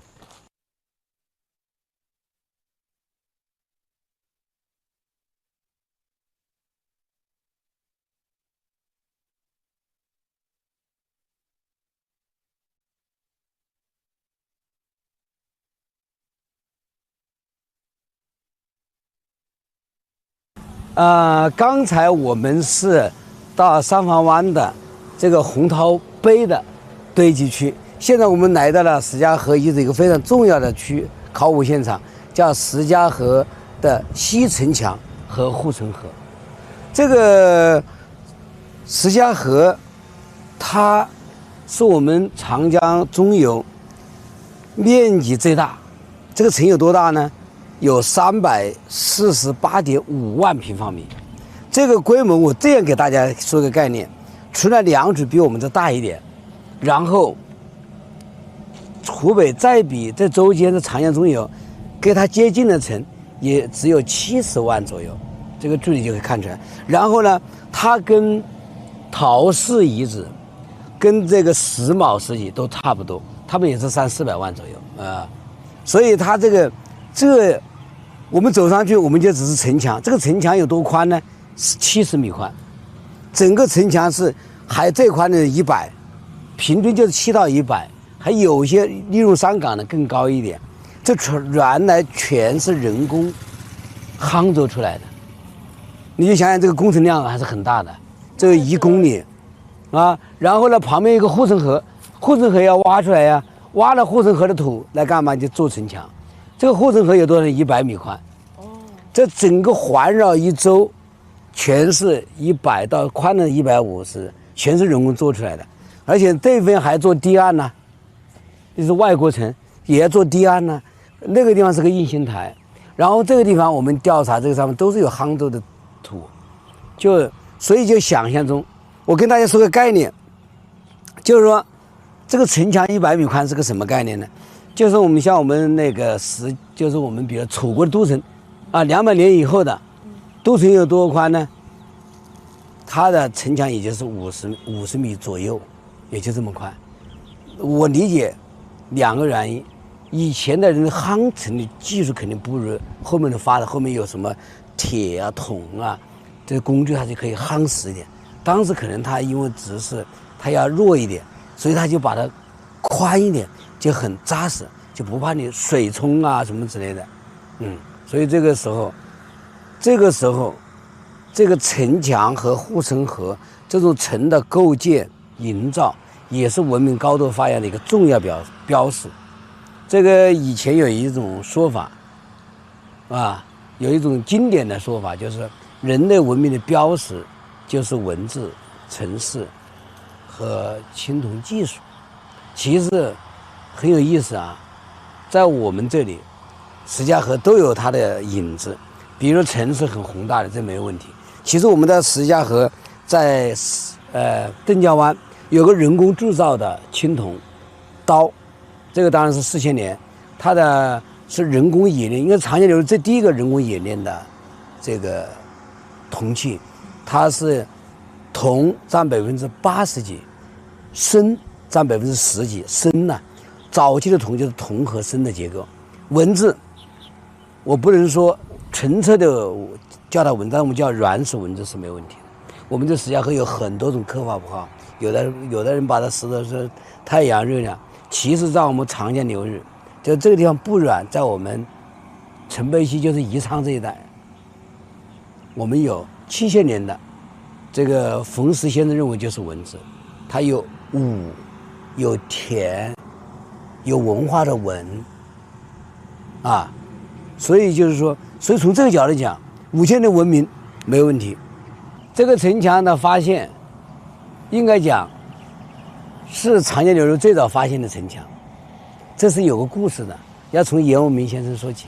这个故事很有意思，就严格讲是应该是这个就是开始启动这个石家河考古。有一次在大概是90年也就是我们实习之后那一年，就是在对这个发掘成果进行总结分析，严永明先生他就敏锐地觉得说这个怎么看的这个布局是一个城，然后呢就当时委派这个赵辉先生和张弛老师他们2个人就是去调查一下，人工调查一下，这就是1990年，然后他们走的时候也没感觉那个时候对城，就是那个时候的长江流域有城，应该讲还没有这个概念。那这应该是当时应该是从考古学来讲是发现的第一个城，所以他们走的这个时候，走到这个地方，也就是我们所站的不软的地方，西城墙，有一个当地老百姓就这个城墙上，因为土质好，现在理解啊，这烧砖窑，他们一看那个断面图很清楚嘛，一层一层的叠压上来，就是这样确认这不就是一个城嘛？就取土造窑的时候，对，有那个地层线。对，就是他都挖的就是个城墙嘛，因为城墙土质好啊，所以当时就是把这个他们当年在1992年就发表了这篇石家河城，这个就是大家应该讲是长江流最早发现的城，然后有了这个理念以后，然后长江流就都得去找城，后来就发现了很多城，就当我们这个地方以石家河为中心，已经有20座城了，像我们刚才讲的澄河、凤凰嘴，还有很多很多的城。他们基本上也是沿着汉水在分布，是吗？长江和汉水，像我们是在汉水的东边，你比如刚才讲的澄河应该是第2大城，是70万，它是在汉水的西边。那个屈家岭，它跟我们是屈家岭离我们这大概就20多公里，很近。它应该主要是一个黄壕。它还没有到城的这个规模。我觉得可能是因为时代它的因为我们也有一个过程嘛，像早期的我们的城也只有26万而已，后来是到了5000年左右，它这个城墙变成了将近200多万，这么大的面积，它可能是一个城市嘛。我们还发现一个现象，周边的城池啊，现在有些还需要进一步研究，但是大致的趋势是说，特别到石家河后石家河时期，石家河是越来越大，越来越热。那么有的地方确实还有发现有些，就是比如像我们就是说比如说在有的城到了石家河时期，它已经城内都是有水田了，就说明他们可能是随着城市的发展，这个就是它越来越大，周边有些可能就不一定需要了。当时的考古发掘是一个怎么样的情况？近些年有没有什么新的进展呢？这个2022年在发掘的时候，正好日上天气比较干旱。你现在可以看到这个地方现在这是护城河，咱们所在的位置这是西城墙，这个西城墙宽度是70米，然后那个护城河呢，就是宽度是100米。当年时候这个水是很干旱，这个护城河就见不到水的，所以我们当时非常有幸能在护城河里面走，在护城河里面开展考古。那么当年的发掘以后啊，我们就把这个城墙，特别是护城河，就完整的就对接起来了。那么这个是非常重要的一次机会，也是我们一个重要的收获。当时我们就看到了西城墙、南城墙再往前，因为护城河可以走过去嘛，我们才确认了有水门的南边有个水门，然后一直把东城墙，所以就相当于整个护城河就串联起来，然后就是这个城墙的宽度大概基本上就在70到100，有些地方是利用了3地的山岗，比如说东南角，有包括东北角，它的转角，它是在一个岗地上面，但是呢，护城河基本上都是在100米宽左右，一直到这是西的护城河、南边护城河、东边护城河，包括北边的护城河，它是一个完整备合的，所以当时就可以说比较非常信任的，是能确认它的在以前的基础上发现进一步确认了东南的城墙和东南和这个西南之间中间有一个水门，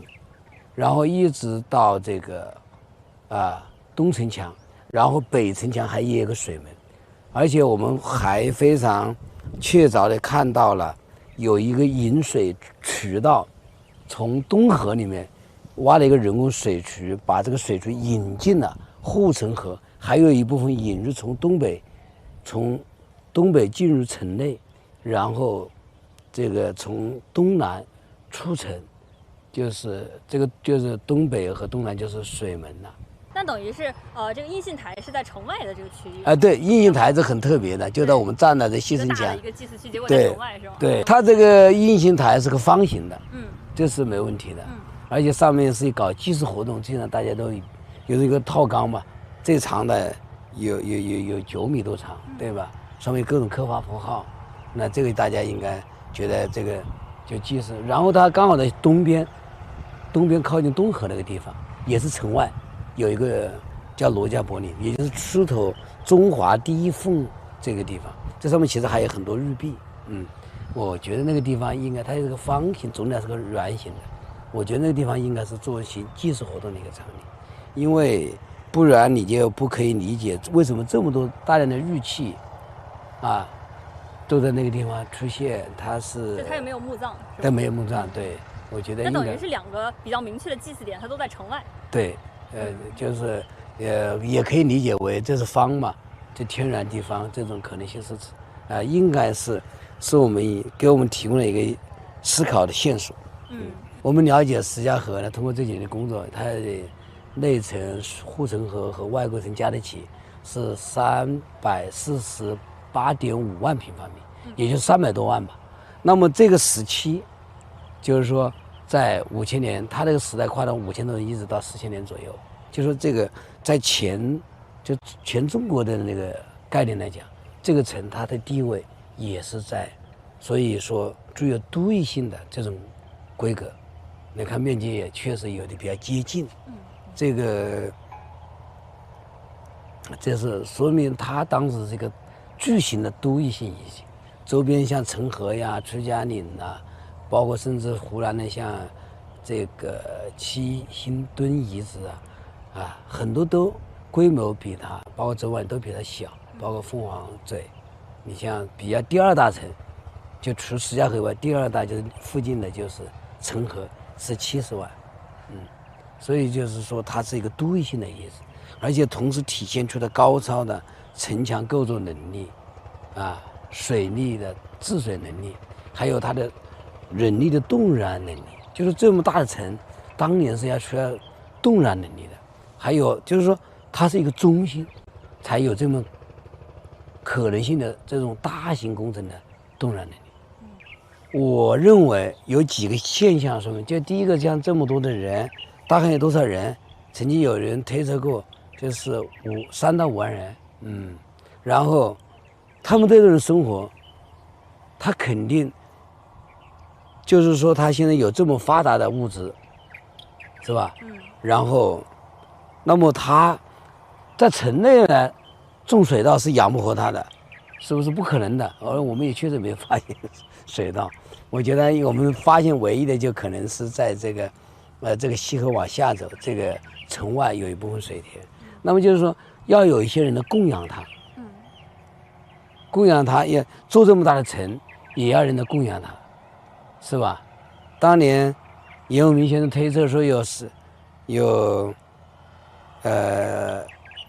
就是做这个城要将近就是3000多人，要工作若干年才能完成。那么这些人他的做成的时候，他不可能再去种粮食，是吧？他要有人供他那粮食。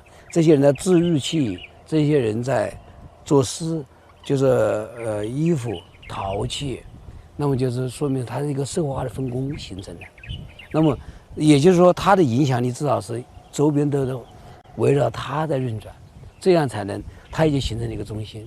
所以我们看到它的也是确实最发达。你看这个红陶杯到处都有，有的人就推测说，这红陶杯有可能就是来的人我们就赠送给他，还有的时候可能是不是商业就交换到别人去了，这都是有可能的。然后就是我们还特别看到的这些陶塑，这个陶塑我觉得非常值得一提。这陶塑的有的一些舞蹈，是吧？这个还有的就是抓着一条鱼，是吧？这一看是江南水乡的特色。然后呢，有一个陶塑还是一个像一个思想者一样，我们老家的东方思想者，他确实，为什么我特别提到这个问题？就是说我们以前认为这种雕塑啊，就是说在一般是西方比较发达，但实际上你看看它跟我们这个雕塑跟这个罗丹几乎上形式特别接近，就说明我们当时这个艺术的它的思维能力。我听了请教的一些雕塑家也是全国有名的，他说能做那个雕塑的不是一般的人做出来的，他是一定是艺术家的才能达到这个水平。然后我就想到一个很有意思的现象，你像我们这个那个思想者东方者，他是有肌肉感的。我们就讲到了这个我就脑袋就会蹦出一个什么呢？像曾侯乙编中有6个丽人，你们看看他后面也有很有肌肉感的。然后我们就想到了秦兵马俑的这些陶俑，实际上我们的这种雕塑的艺术或者人体的那种美感的认识的艺术上，至少从石家河一直到曾侯乙编中的6个大力士，然后到到了兵马俑，它就是也跟我们中国就是中国东方的艺术的一个完整的一个发展历程。带大家了解城墙、护城河以外，我们下一步就去看对面看到的，就在城墙外的一个方形的祭祀台，叫应信台祭祀遗址。我们现在就来到西城墙外，就是护城河外，这是城外西边，这个叫应信台。这应信台实际上它是一个方形的人工堆了一个台子，看也是个方形的。那么的这个祭祀台的上面还有比如说这些台基，像这种台基，然后呢也有墓葬，但是最重要的我们都看到的是一些套杠遗迹。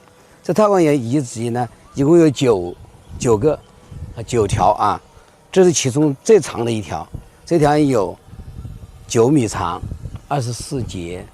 它上面很有意思的是，这套杠上都有刻画符号。你看，有的人说这是月亮或者太阳，这个就像一个旗帜一样；有的像一个号角，就是像吹那个号角。你看这里面，这个你看有这些刻画符号。那么就是我们都认为就大家通过多年的研究都认为它应该是个祭祀的场所。我们可以想象24个部落，每个部落拿一个缸，然后套接在一起，表明大家齐心协力这就应该是一种祭祀的方式。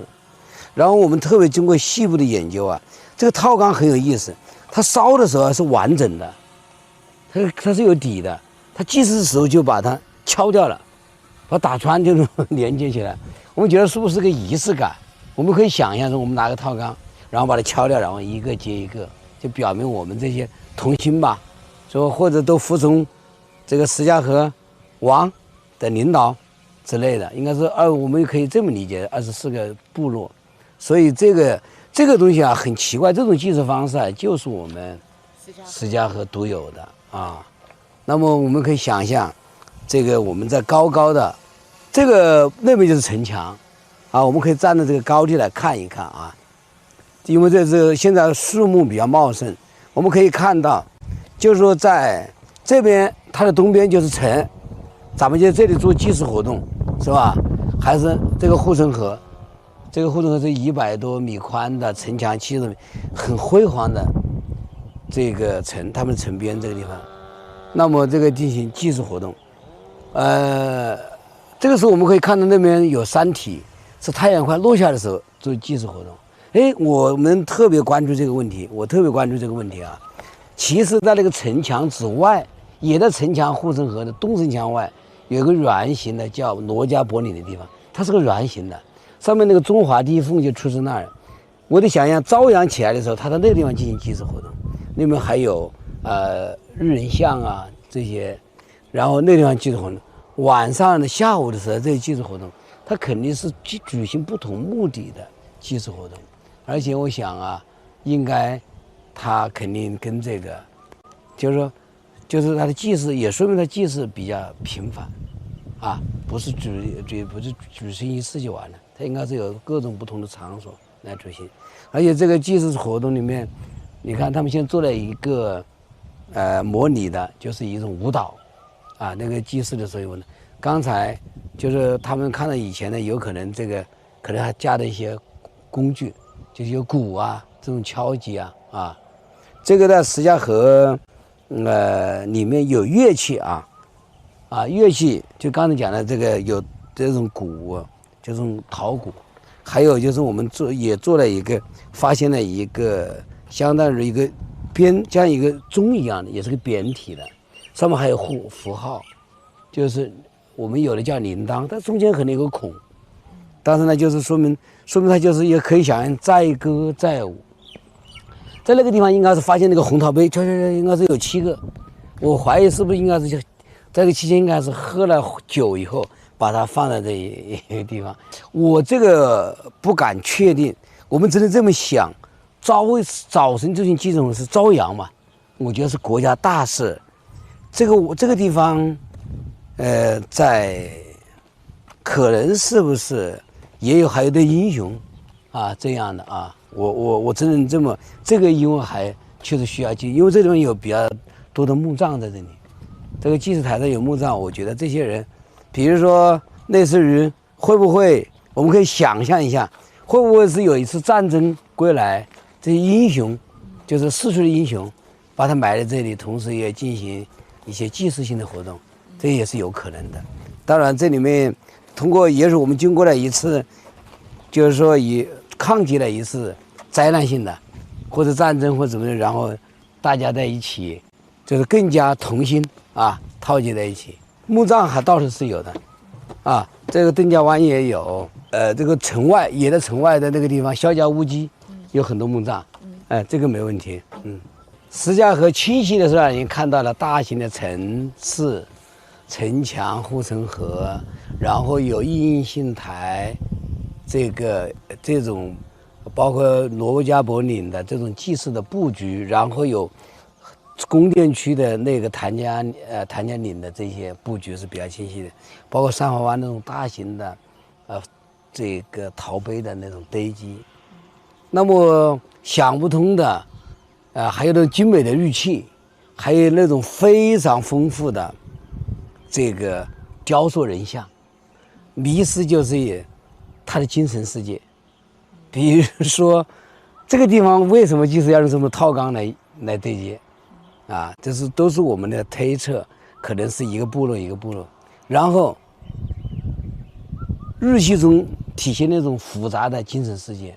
神的形象和人的形象到底代表是哪一个阶层？我们只能推测那种神像是不是会是就是宗教活动，然后有些日系其实还有一部分跟我们普通人一样，可能是一个军事的首领或者是英雄人物。然后，那么那个陶塑里面，它有舞蹈，这我们看到一个欢快的生活，包括有一些。像那种鸡啊、狗啊、猪啊，那像那种都是发达的畜牧业，都会看得很清楚。那么陶塑里面有一个陶塑的地方，甚至有人抱着一条鱼，我们感到了一个浪漫的长江流的风景，还有一个舞蹈，那种婀娜多姿的舞蹈，就可以看到那种丰富的形象。就比如说有一个非常精彩的，就是一个像思想者这样的一个思考者，啊，以他为结尾。他在思考什么，对吧？当然，这个活泼的有一个，我看到一个妈妈抱着一个孩子，背后还背着一个孩子，这个雕塑，那显然是我们对于繁衍后代、精神传承的一种重视，啊。那么最终还是以这个思想者结尾，思想者在思考什么，是吧？他想想未来，我们怎么这么延绵的。应该讲是2000多年的一个城市，未来如何发展？这些他们那些复杂的思想领域，我觉得应该。你想，当时应该在我们想象中应该是经济不够发达的时代，他能够搞出一个专门的群体来生产这么精美的玉器，然后用一个非常这个艺术家们来生产这种雕塑，那么说明一个什么问题？说明他们对精神生活的重视和向往。当然，最后是思考。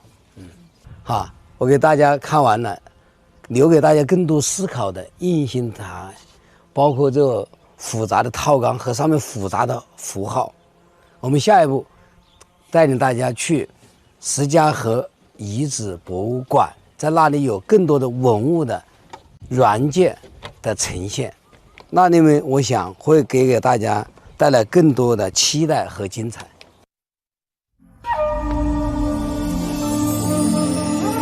在中华文明的浩瀚长河中，长江中游曾孕育出一座璀璨的史前古国都邑——石家河。5000多年前，先民在此繁衍生息。这里不仅是长江文明的重要源头，更是中华文明多元一体演进长卷中浓墨重彩的一笔。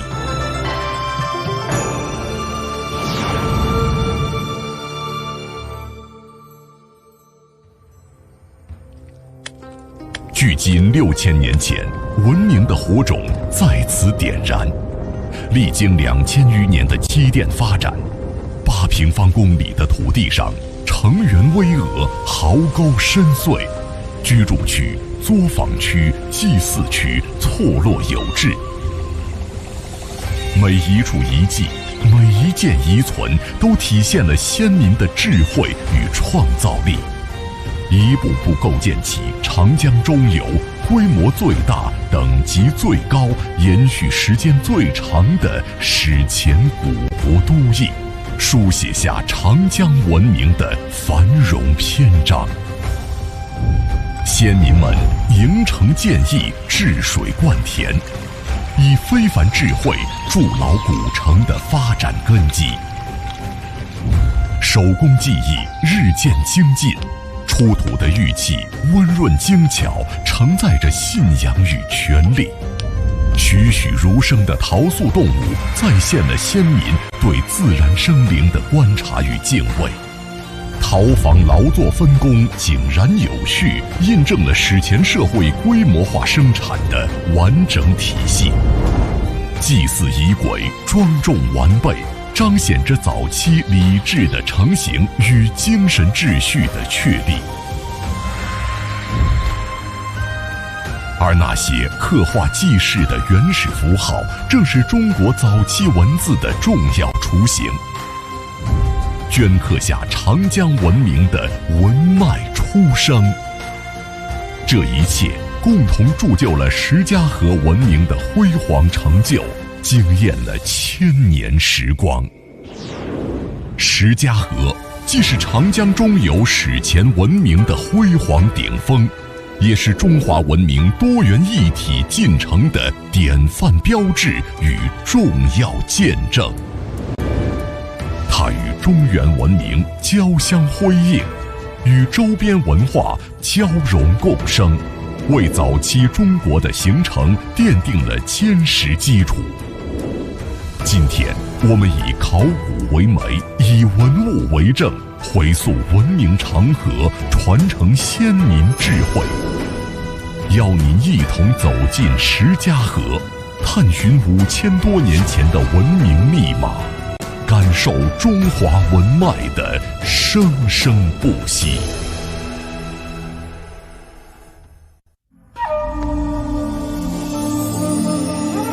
在中华文明的浩瀚长河中，长江中游曾孕育出一座璀璨的史前古国都邑——石家河。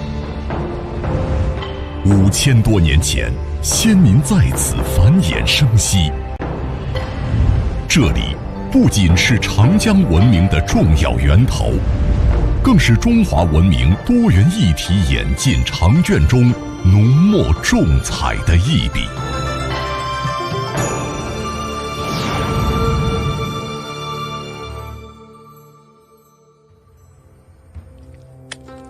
距今6000年前，文明的火种在此点燃。历经2000余年的积淀发展，8平方公里的土地上，城垣巍峨，壕沟深邃，居住区、作坊区、祭祀区错落有致。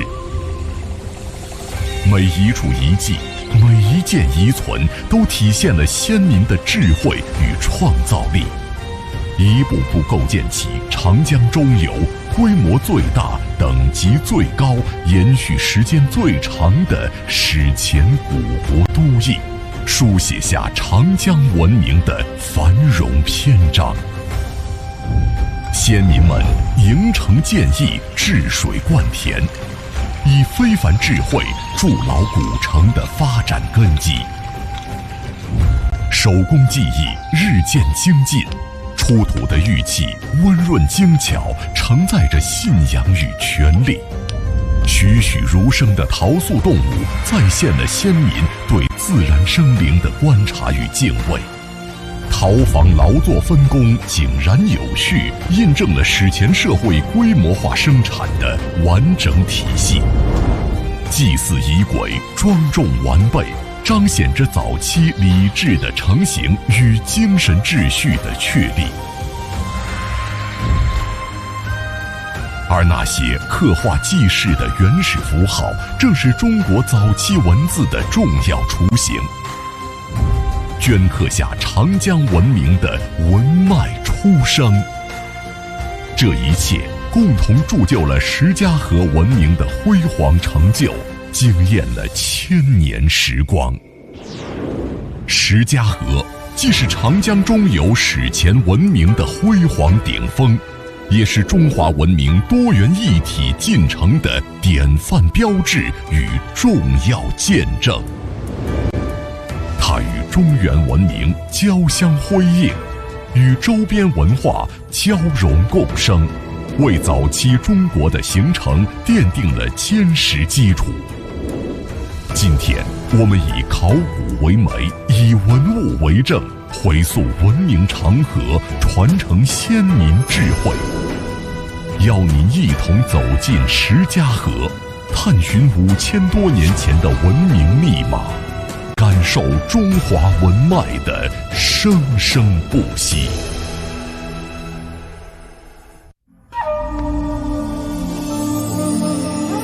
在中华文明的浩瀚长河中，长江中游曾孕育出一座璀璨的史前古国都邑——石家河。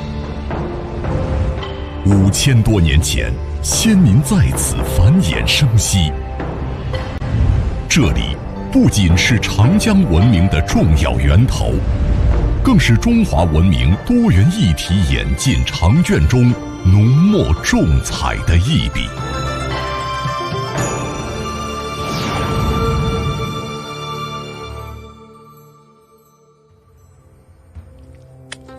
距今6000年前，文明的火种在此点燃。历经2000余年的积淀发展，8平方公里的土地上，城垣巍峨，壕沟深邃，居住区、作坊区、祭祀区错落有致。每一处遗迹，每一件遗存，都体现了先民的智慧与创造力，一步步构建起长江中游规模最大、等级最高、延续时间最长的史前古国都邑，书写下长江文明的繁荣篇章。先民们营城建邑，治水灌田，以非凡智慧筑牢古城的发展根基。手工技艺日渐精进，出土的玉器温润精巧，承载着信仰与权力。栩栩如生的陶塑动物再现了先民对自然生灵的观察与敬畏。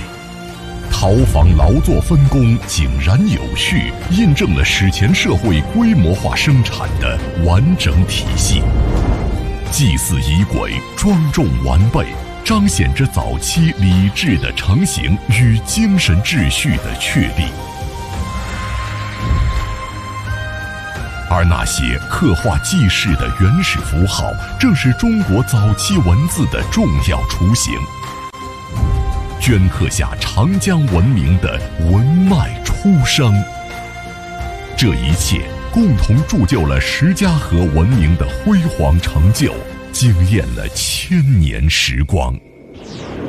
石家河既是长江中游史前文明的辉煌顶峰，也是中华文明多元一体进程的典范标志与重要见证。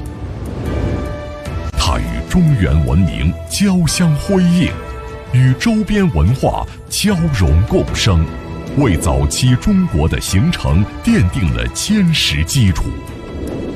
今天，我们以考古为媒，以文物为证，回溯文明长河，传承先民智慧。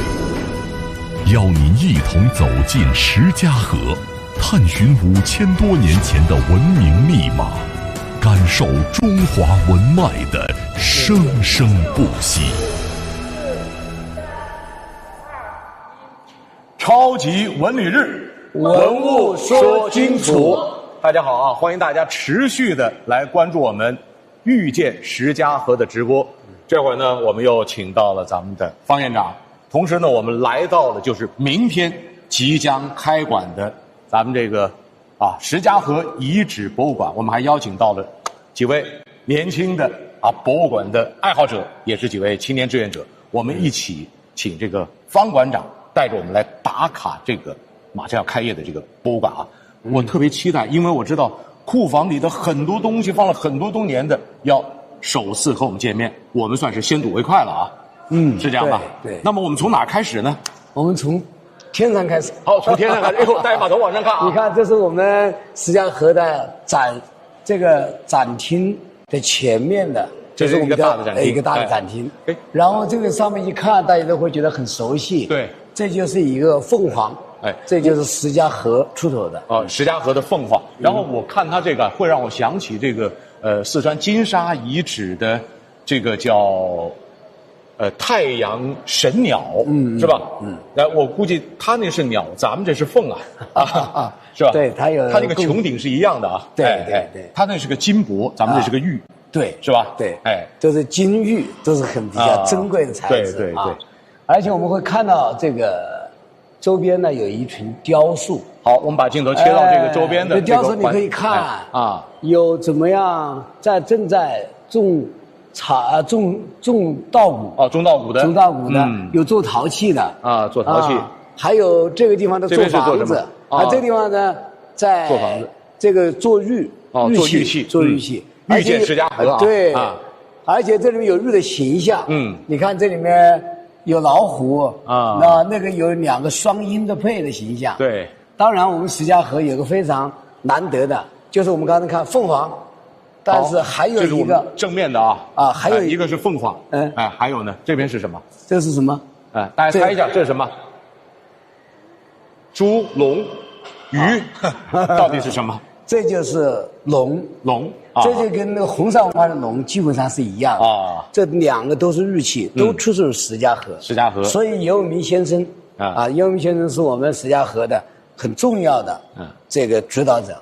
他说了一句话叫“龙凤首配舞”，就龙和凤首次配舞在一起。对呀，所以这个龙凤呈祥要结婚的即将办喜事的年轻人到这儿来，可以龙凤呈祥一下，留下一个倩影，是吧？那就他们来参观，对，来打卡这个是不是可以做一个仪式活动？对，今天大家可以在这个地方龙凤呈祥可以打卡，这是重要的，一个是龙，一个是凤好，我们先进展厅。好，进第一个展厅。这是我们的第一个主展厅，是吧？叫古国都邑。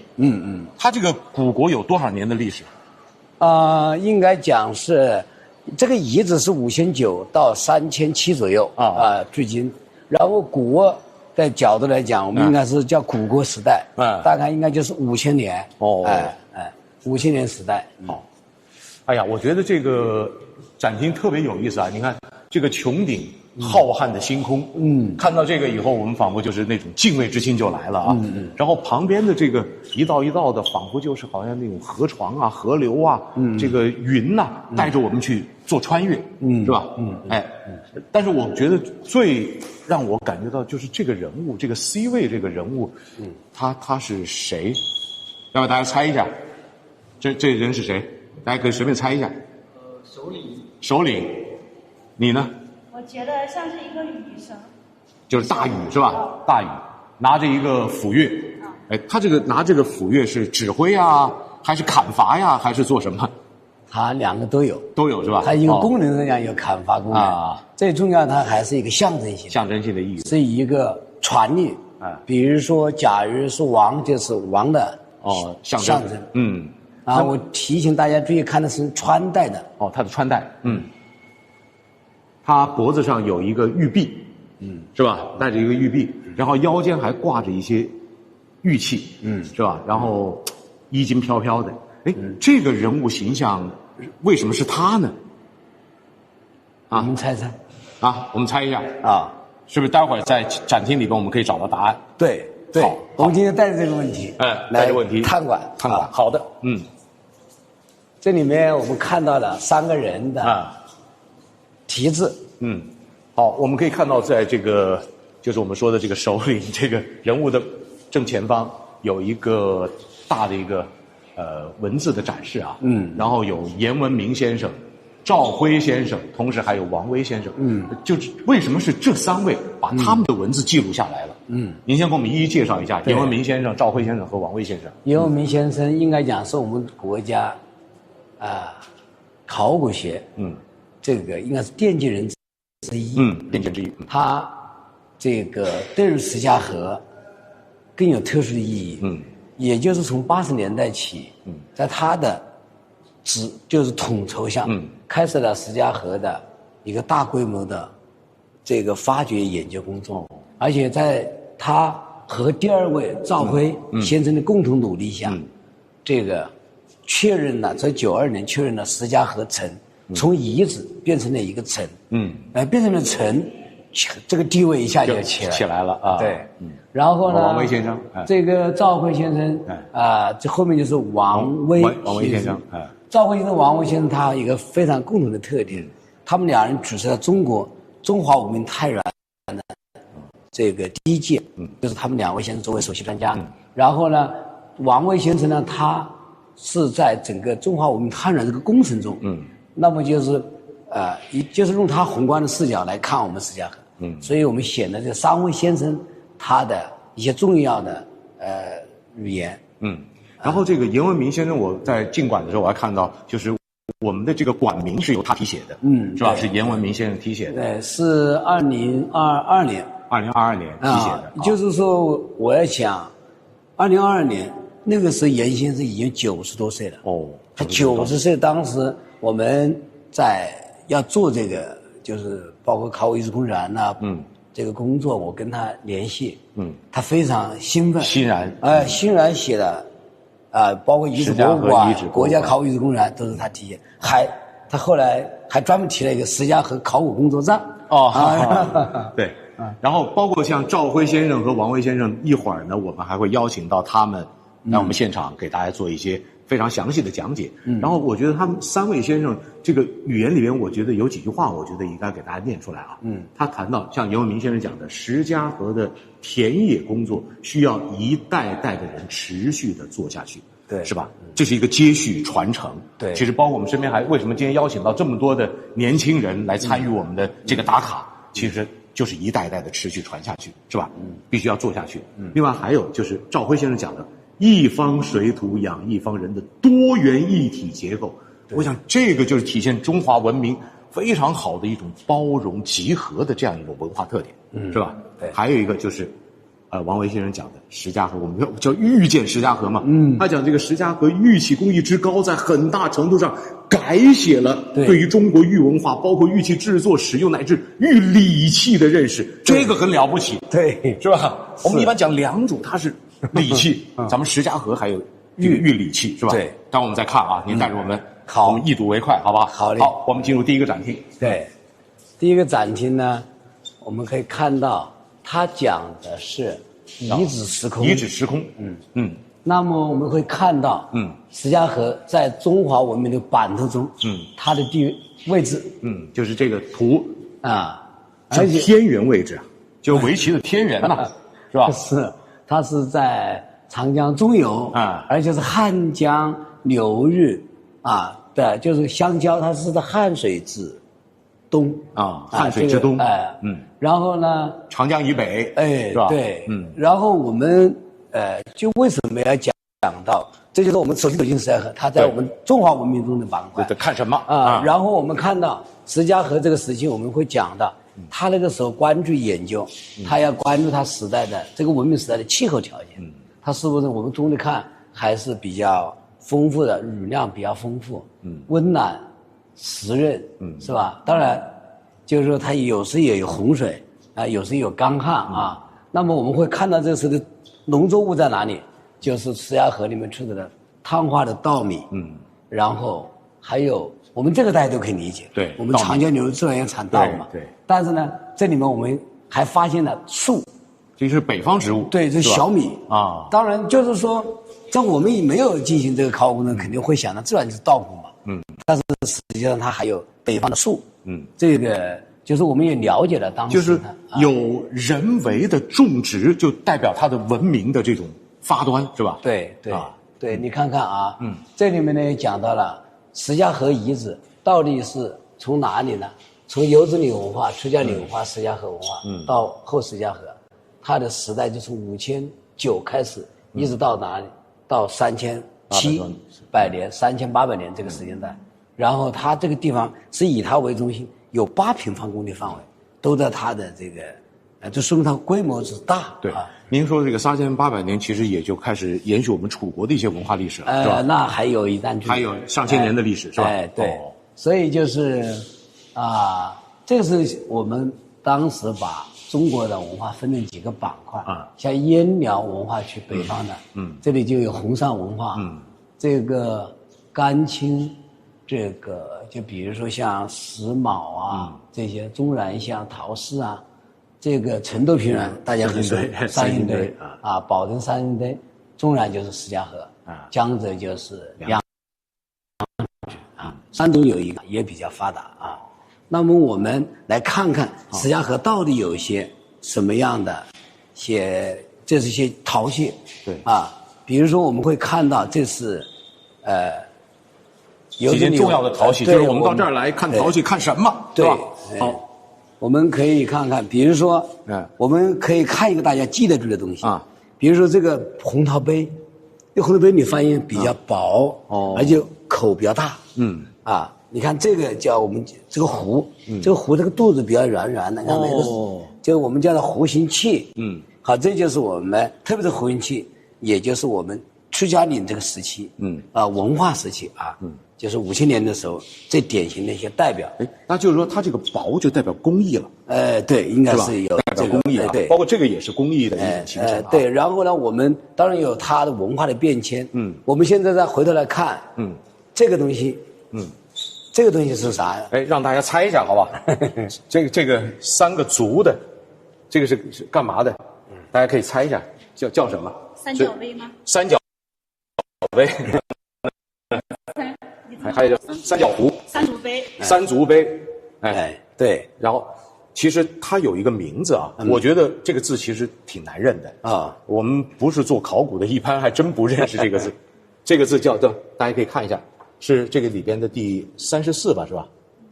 是34还是哪一个？36？35、34、35都是啊，都是的是吧？啊，就是他后来可能也是顶着眼镜过去，对吧？倒不是，跟他这没关系。这样的，他这个词就是龟，就念龟，叫龟龟它实际上就是说这是一个比较这个时期啊，应该是石家河时期比较这个器物比较。这个器物有个很重要的特点是什么呢？这个石家这几个器物啊，其实这个风格我刚才在出家里就没见着，但这里见着了。它这个东西其实我们一般认为是从东边传过来的。就是山东大汶口文化传到这里。这个时候，它的文化的交流传播还是比较明显。那么它到底是干嘛用的呢？这个东西，对它的实用是干嘛的？那这个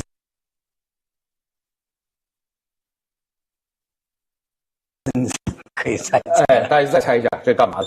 可以说装壶装酒啊，但是它是不是下面加热？下面加热是吧？这个装的酒，它就可以分到那个杯嘛。那个红的杯大家的，就是我们现在喝茶跟茶壶一样，但是这个功能啊，对，它这个器型还蛮好看的啊。对，而且特别薄，这个。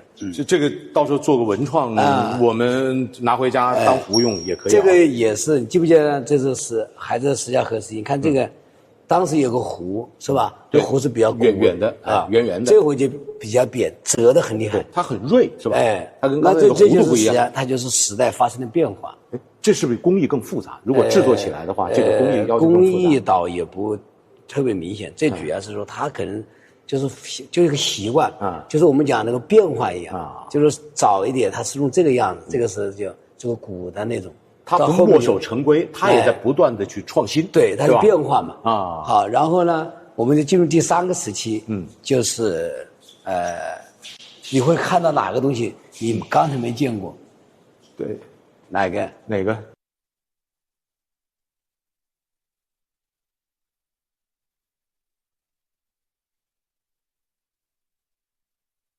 我们叫高，也就不应该也叫高饼豆吧？我们讲那个这个像那个饼。对，一般这个都是矮的，它这个要垫起来高一些，是吧？这个东西，就是这个时期，像煤油灯一样的啊，我们叫它后石家河文化嘛。这个时期，就是看这个就是一个变化。然后呢，包括像这个穿着的那个盘啊，还有这种小口瓮啊，这3种东西都是一个颜色，也是灰陶。这种东西就是在后石家河才开始出现。对啊，所以这就是我们考古学。刚才我们简单回顾一下，是可以通过这个，通过杯子，通过那个壶，它的变化，对，包括这些新的出现，发现有3个时期，出家岭、石家河、后石家河。它的变化就是给我们带来了，就是我们就给我们就一下看，这是到了。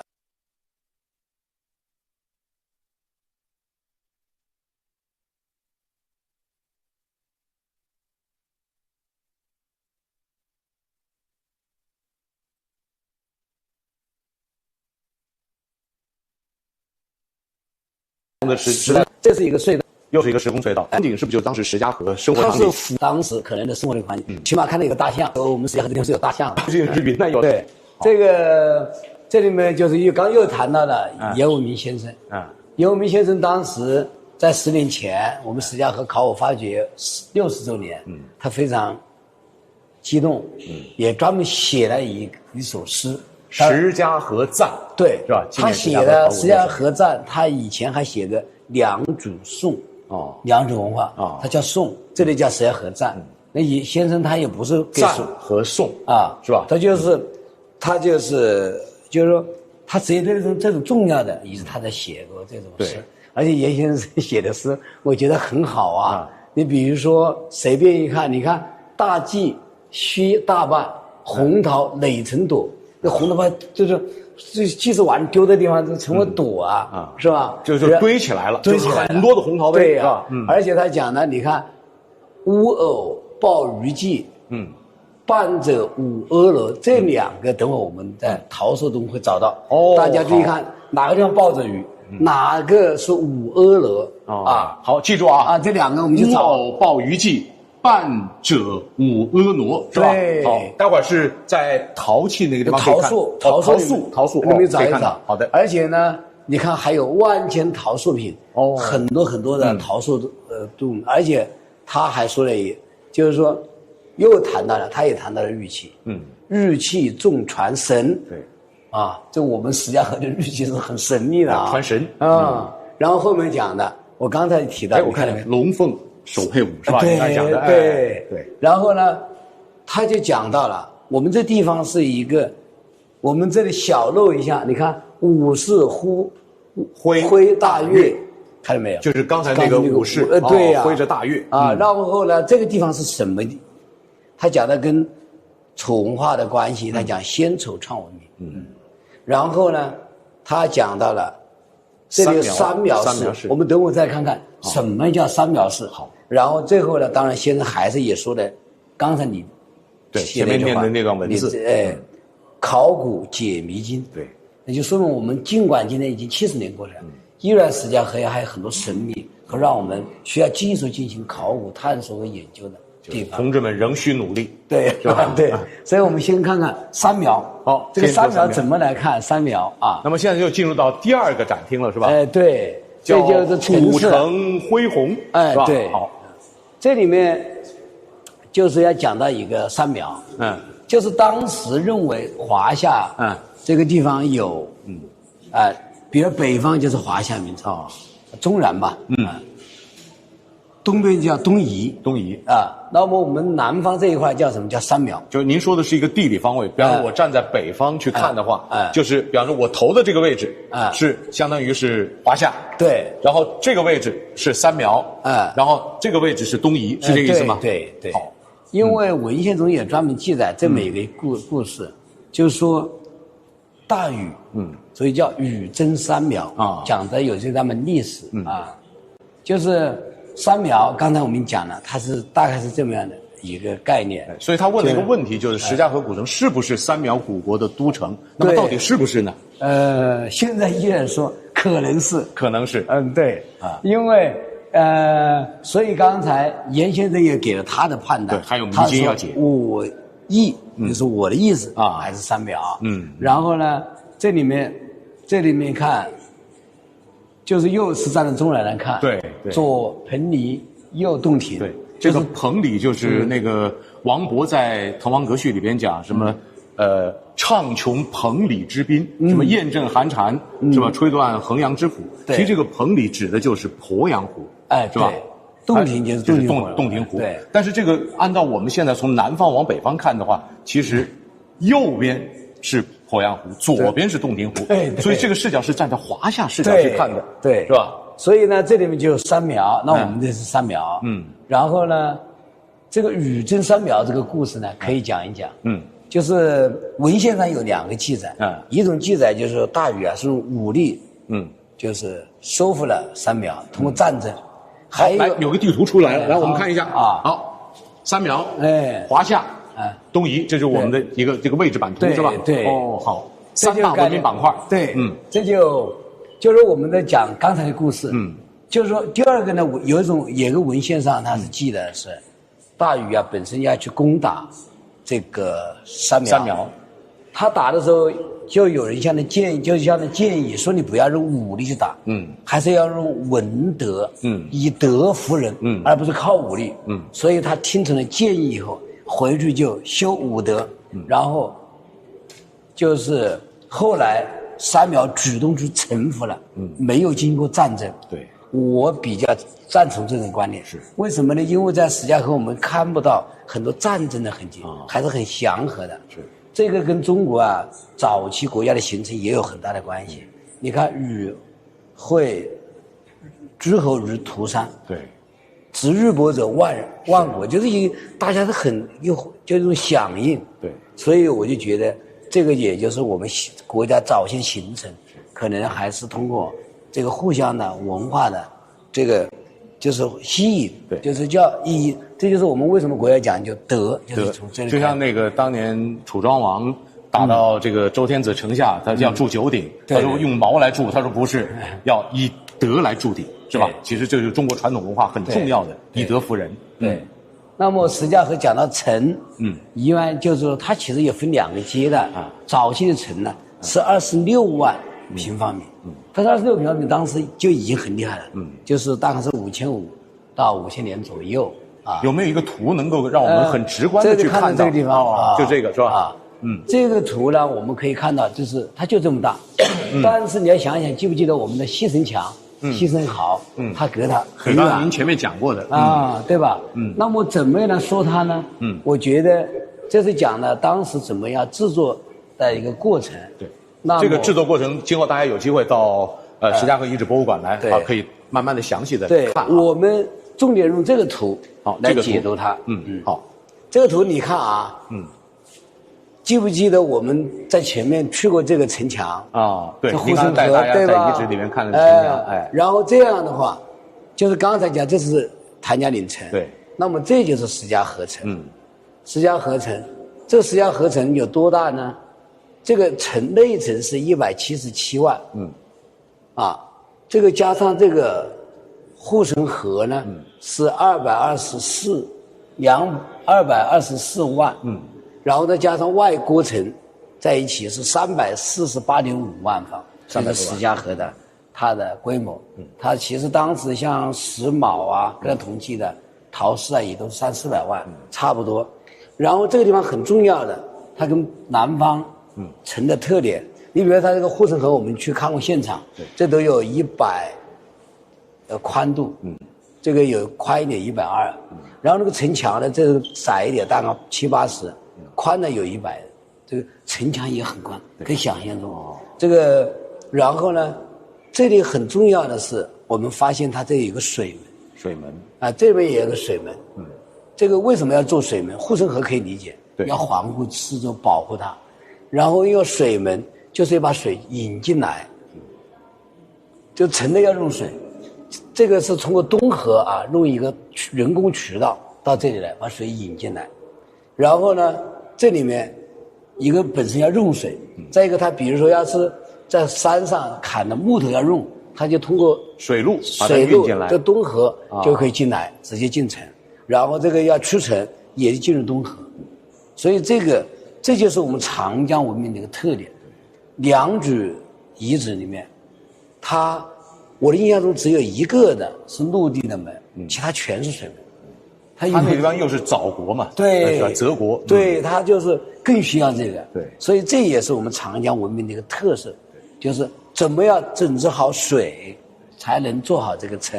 它既堵还疏，对，是吧？而且我们看，就是除了我们想到，它因为是在一个高地上，山前一个台地上，它的水淹不着它。但是它同时要考虑旱的时候怎么办？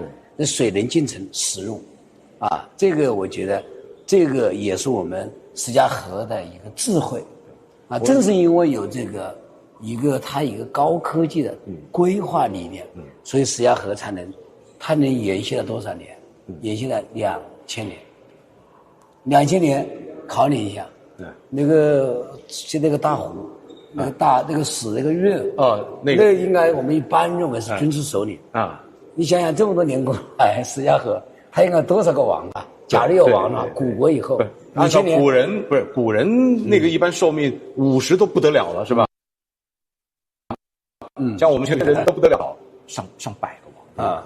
它应该是我觉得应该是从500年公元5000年以后进入古国时代它是有王的。到假如我们说3800，也就是1000多年嘛，应该我们历史学有个说法，就是一般一代呀，王跟王啊，它是一般就是20年到30年一代王，这样呢也至少有几十克王，所以我们这个可以想象中，这个就是那个是挥舞这个乐的，对，不是一个人，对，他是早晚更替的。我们石家河肯定不止一个王，对，这个我们有，但那个只是一个他们总体的一个形象的象征，对，是吧？对，一种权力的呀，对，包括指挥的一种象征。好，我们继续往下走。看到这是长江流域的图，比较有重要的，上游就是保登三星堆，为什么叫保登三星堆？它先叫保登的时候，就是5000年、4000多年，然后到了三星堆，3000多年就开始进入三星堆。那么第二个上游最大呢，第二个就是石家河中游的我们说是5900到7下游就是良渚，良渚就是5000多年就这张图其实就把整个长江这个中游地区我们石家河的把石家河的这个地位跟长江的上游和下游把它串联起来，对，是吧？然后良渚最早，其次是石家河。最后就是这个我们说的三星堆，是吧？它其实把这个整个就是长江文明一个很重要的这个上古时代把它串起来。它不光是它还有一个代表性在于，比如良渚是5300开始，但是它是这个有个它的规模很大，水利系统也很发达啊。然后呢，沙星堆是以青铜很发达，对啊，当然也有玉器啊。我们呢进入这以后，既然讲到了城，对，肯定要讲城内怎么做房子，对，人得住哪儿对，是吧？我们呢就首先来到了做房子啊，做房屋的建筑啊。这个房子呢，这是一个图啊，大家看一下这个 F10，看到没有？对，有个 F10， F10它就很明显有分间，对，而且那个房子啊，它的墙体很厚啊，有80到90厘米，就接近1米，这个我还是。它这个也是1室1厅啊？这还不止，它有分间，有几它应该是我目前初步看，它应该至少有3间哦，就紧挨着。这个我觉得我还可以讲个故事。我真正走进石家河就是1989年。89年当年是我是学生啊，是赵辉老师带着我们来实习。我们当时就挖出了这个 F10。但是呢，当时因为我们是学生实习啊，时间到了不能拼命的挖呀，对，就要把它回填啊。22年我再来的时候，我又把它揭开，因为当时没挖到底，心里还是觉得要看密码，要看密，看到底是有什么怎么回事啊？我们就把它发开了。挖的时候呢，就是说我们觉得这个房子当时判断是对的哈，但是现在我们把这个房子进一步确认呢，这个房子应该1.2米宽，那就是这个有比较厚的城墙现象，有3个人，而且当初啊，正是因为这些房子的发现，严武明先生就认为这个谭家岭就是宫殿区所在，因为这么大的房子，一个老百姓不需要这么房子的，对呀。所以它是有宫殿区的，有分区的。对，而且这里面还有这个我们有点类似于砖，但是我们也不敢叫它砖，我们叫土坯砖。但是用烧了以后，不是跟后来砖一样的嘛？所以就是应该说，假如说的话，至少可以说是砖的雏形啊。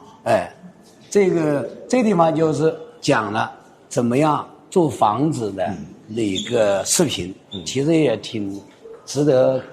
它这个就是稻草，其实它也是在做门帘是吧？就是它放在这个做墙的这个过程当中是属于当纤维也有是吧？当成纤维的东西往里面放。然后讲完房子，要讲他们城内的人，对，是不是有什么等级？对，也有生老病死啊。对，这里面就是我们发现了，比如说 M7，就是所谓 M7，M 就是墓的意思，墓葬，7就是我们考古学就是说第7号墓，第7号墓。我们这个墓呢就比较好了，就是因为它有100多件陶器有陪葬品，然后它有一个10月，它又想起那个月来了，对，就是这一直在跟前面那个人物在打交道，在这儿是吧？就是它有就是说这个规格是我们目前发现最高的了。这个是不是就我们在这个地方做一个复原，对，复原就是他堆了很多的这个陶器。为什么他不把陶器放在他的头部，而是在他的足部啊？这个是为什么？他这个就是他一种摆放的方式。摆放方式。他就放在二圣台上，你看到没有？对，就是当时的陪葬品，是吧？对。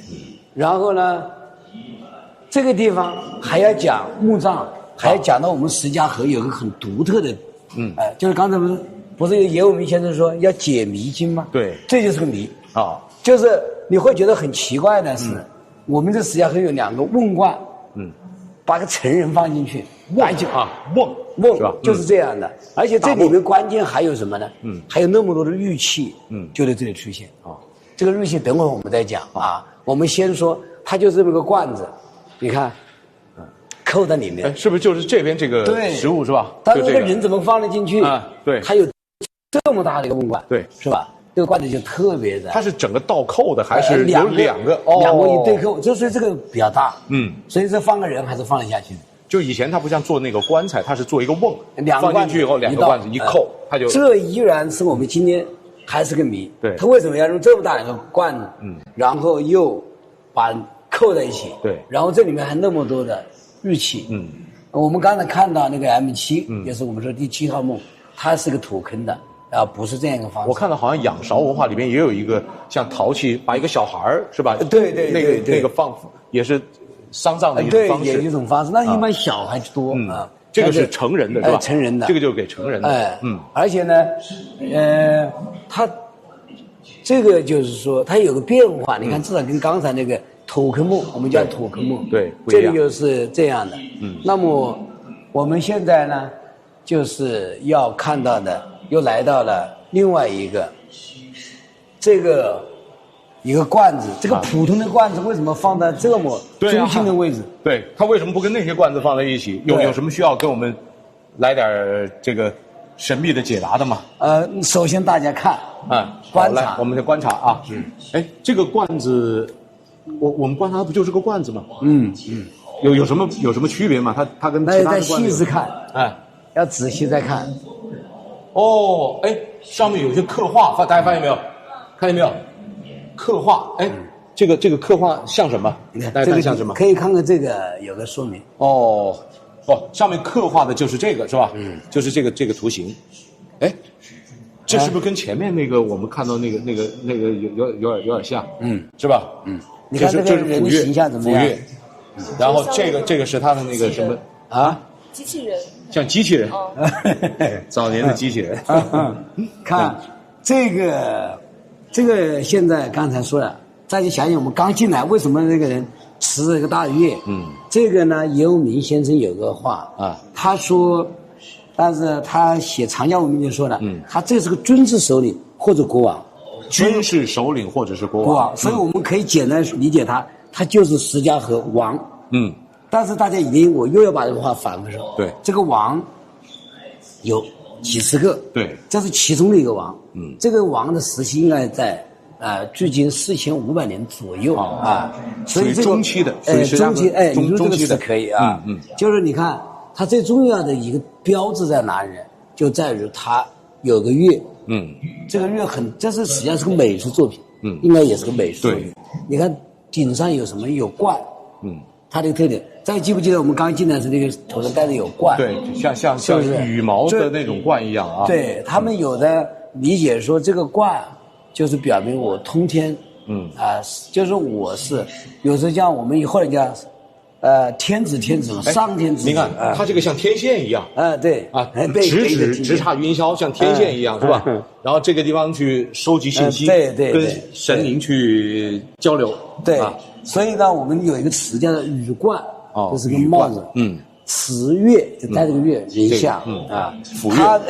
它实际上有沟通上天。那个你说这个天线就是天线宝宝。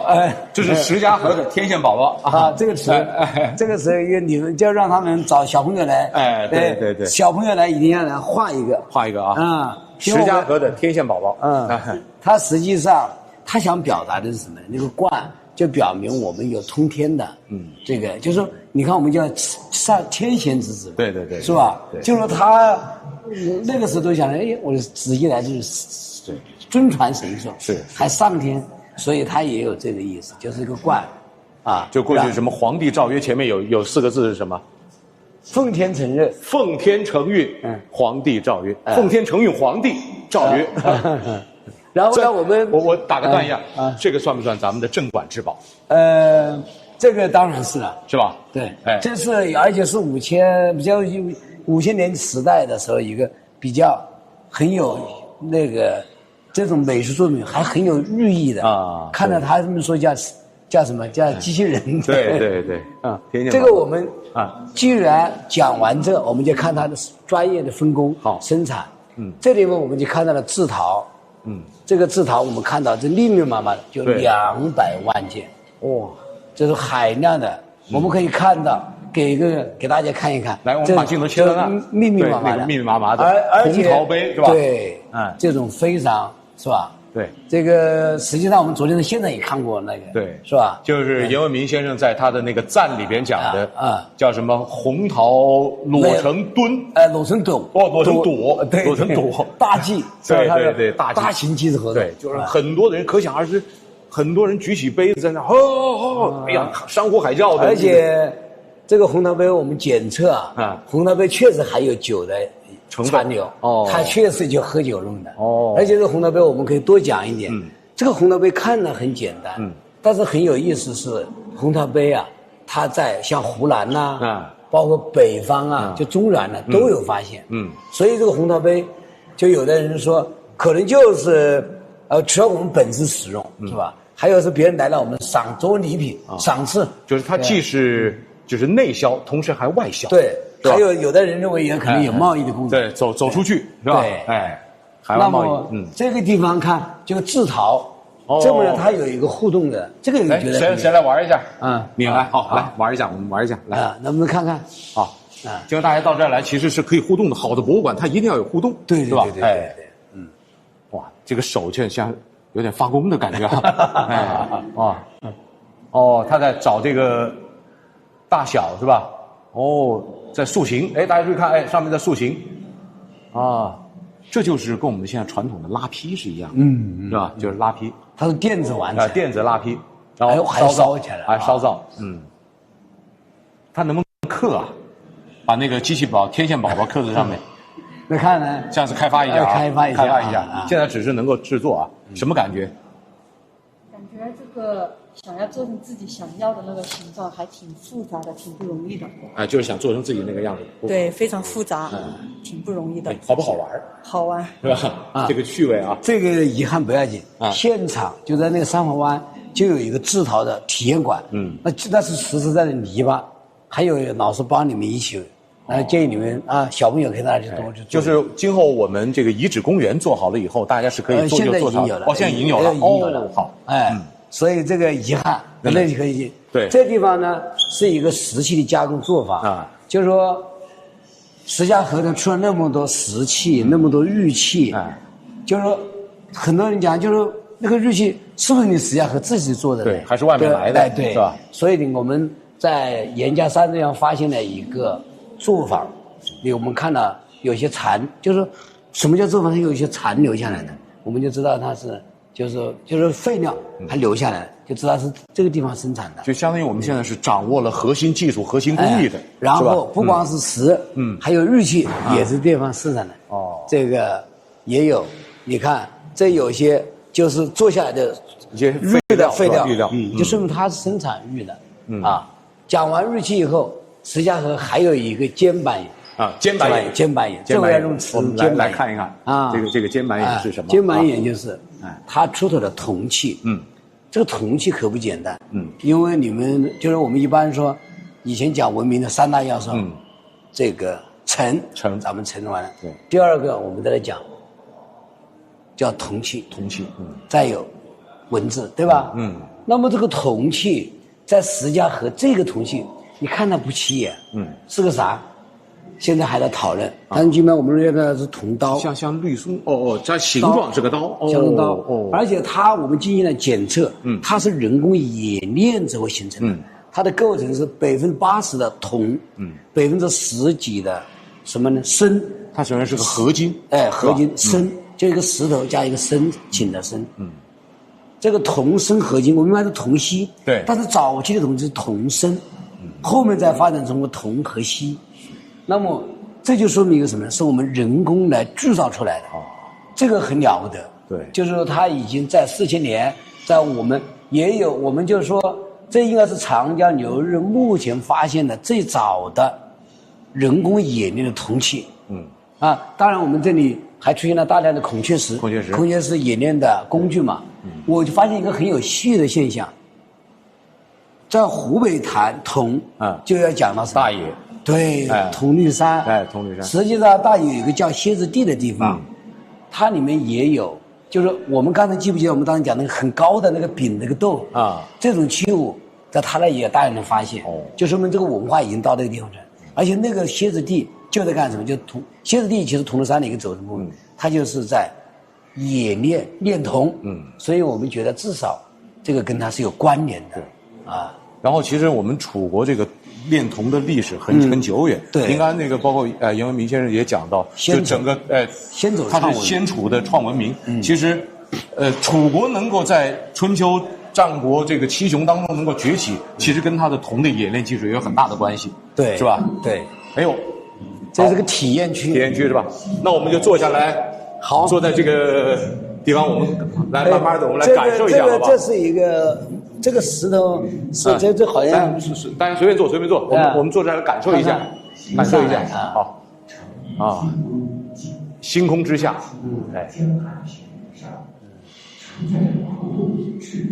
信念。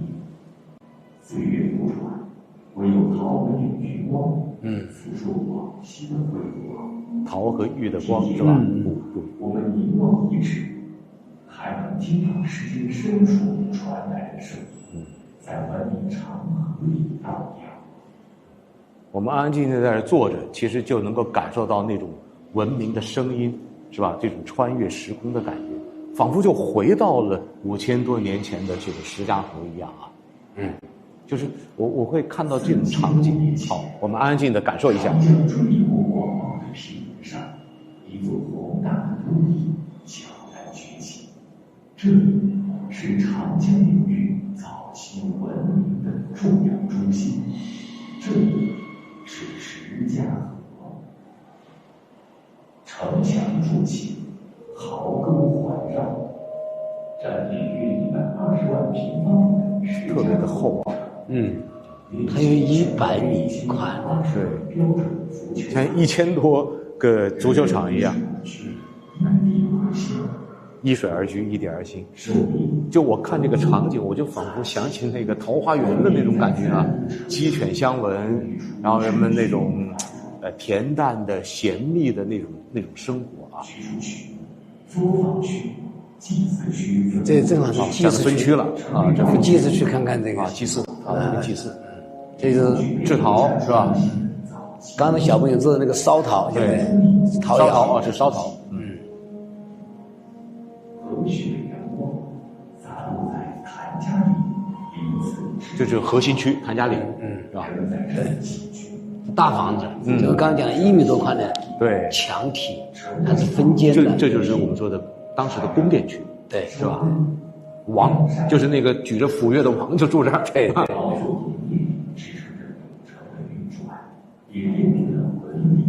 啊，这是我们种稻谷，对，是吧？稻，还有粟，是吧？陶作坊内将人做陶器的啊，这是做陶，修心烧制。呀，这种体验特别好，我觉得坐下来安安静静的。好，我们再往下，我们看最核心的要看祭祀中心啊。对，石家河的祭祀是我们长江文明中很独特的一块儿。我们首先呢，又来看这个图。好，我们来看这个图。这个图呢，我们刚才已经回去归位，这是城墙啊，这是2个水门，对，这是护城河。那么祭祀在哪几个区域呢？这个是昨天我们看过这个应星台在城外，这个是邓家湾，也是祭祀中心。刚才讲的这个地方，也就是那个红桃垒成垛，严先生讲的，这也是个祭祀区。那么我们今天呢，就是主要跟大家来讲这个祭祀区和这个祭祀区。这就算这2个就是它的特别性在哪里？我们来看，这就是讲的邓家湾的这个祭祀区的一个，就是这是一个复原的一个场景。你看，它这里面就有那种这个东西很特别，这个器物有点意思啊。它有4个，对，像喇叭形的，对，这种这是干嘛？这个我们觉得应该是祭祀者，表示它连通4方。这有5个是吧？5个方啊。然后这就是当时的一个叫筒形器。这筒形器呢，你看那个图上可以看到，就这么高，最高的有个多少呢？有1.8米，你可以想想，比你高吧？对，你有1.8米没有？我差一点啊，对啊，他比你高。在石家河的面前，我们永远很矮。然后你把这个筒形器，有的是把它套在上面。对，你想想，是这个，而且我觉得他用5不用4，可能跟中国古人讲究这个数字，可能5为阴的这个可能是也有。他这个当然他也有4个的也有4个的就是你看这个都可以看着当时的情景出头的时候，它是这种一个个的套在一起啊。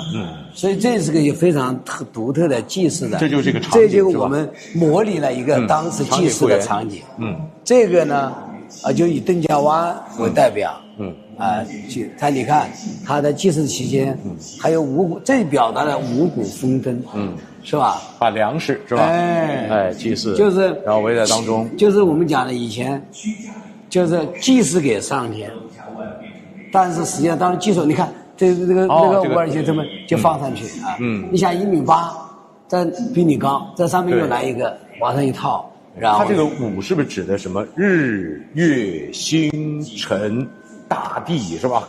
跟很多这种神灵山岳是吧？风雷电会不会有这些所有的这些意味在里边啊？是吧？可能会把这个自然的很多这种东西五行啊，把它结合在一起是吧？水火呀，对，可能是跟这个有关系啊。对，他讲的是，因为我觉得他至少是表明，就是连通各方。然后刚才您在看，让我们看那个城的那个模型的时候，就是它除了这个谭家岭以外啊，它放的这个位置跟现在北京的什么天坛、地坛的那个位置可能也很相似。它有没有可能有的地方是祭天，有的地方是祭地的？会不会有这个意味在里边啊？对，要是如果真的刚才那个讲，对啊，那个图来讲，是吧？西边不是一个方台子吗？对啊，那就是祭，我认为应该是祭，就是说，就是比如说联盟啊各种活动，然后东边其实有一个叫罗家堡垒的地方，它是个圆形啊，我认为那个地方应该是祭天的，就是现在今天的天坛，对，最近不是很。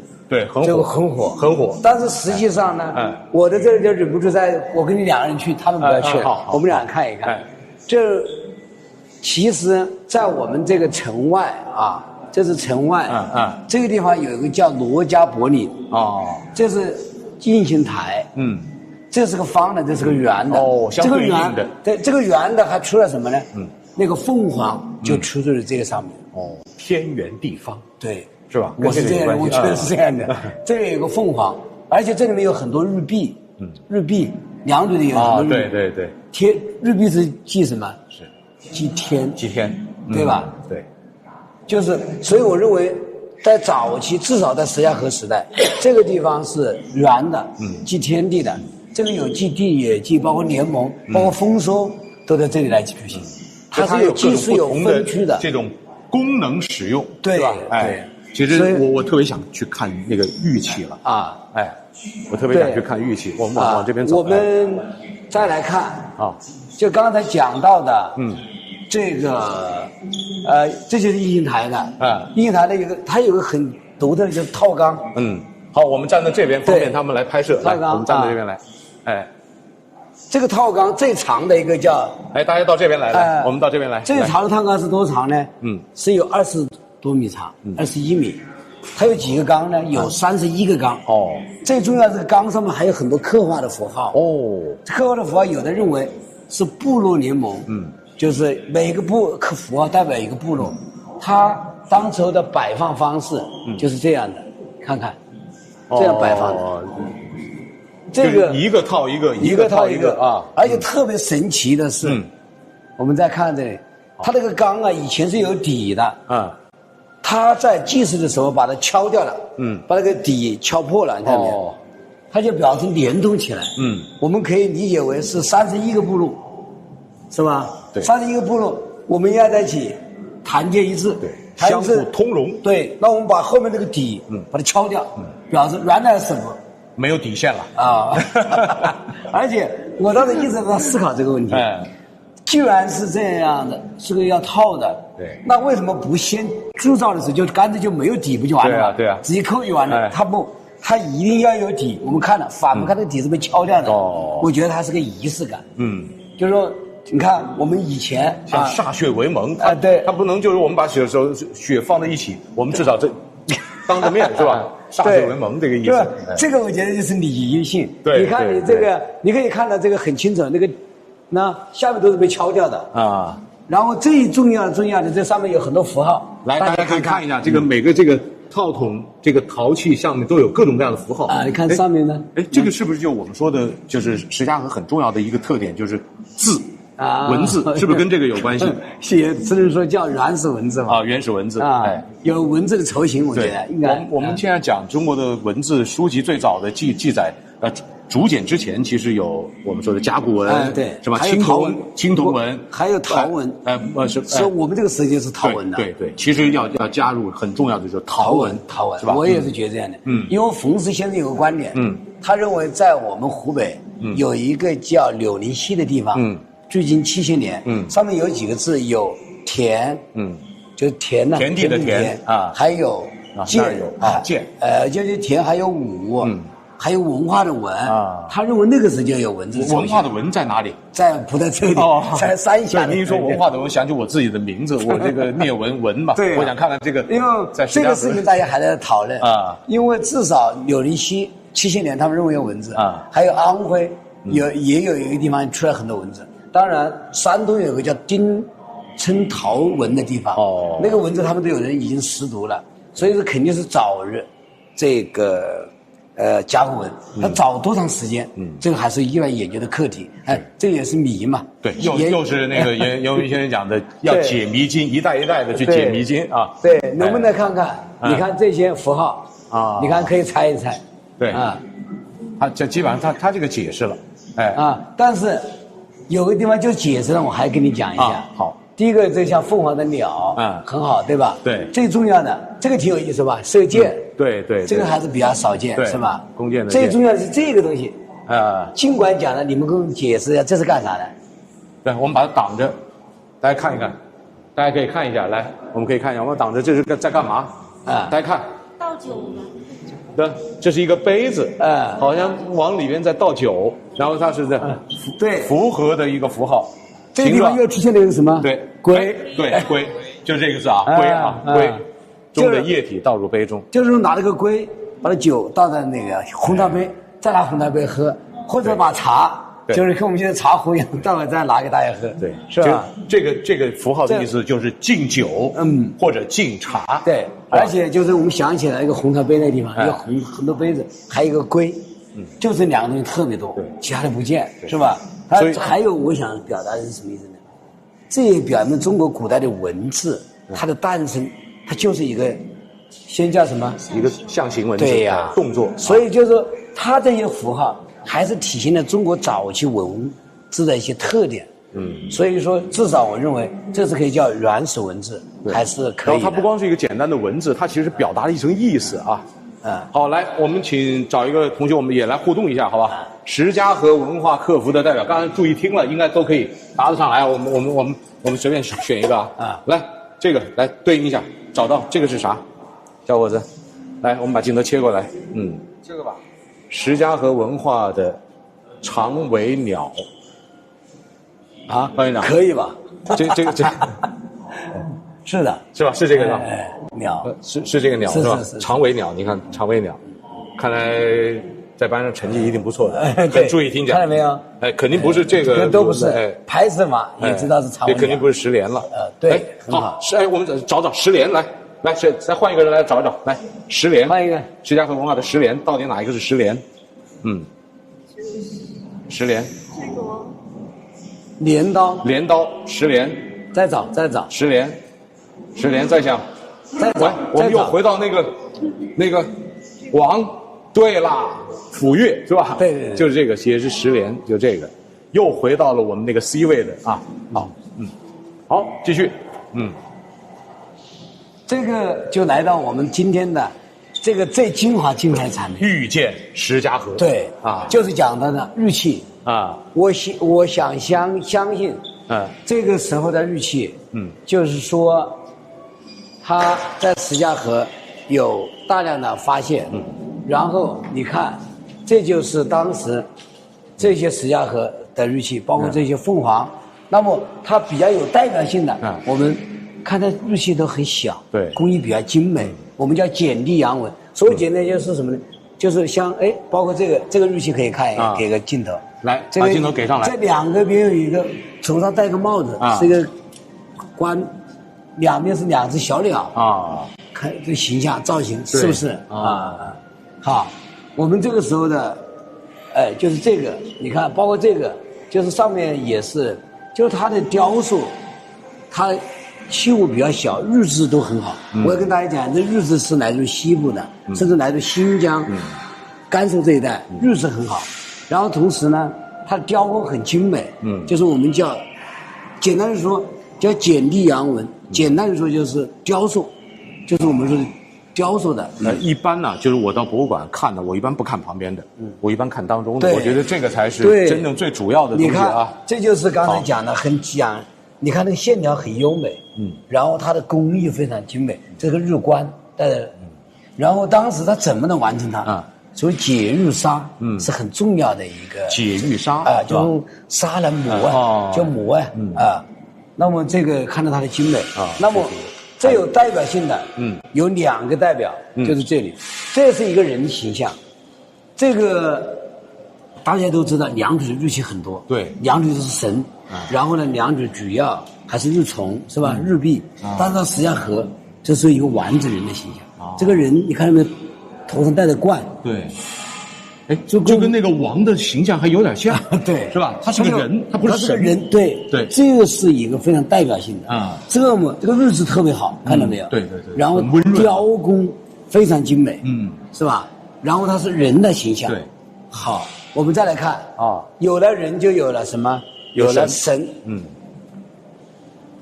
这个神，你看这个为什么是神？你看到他想起什么？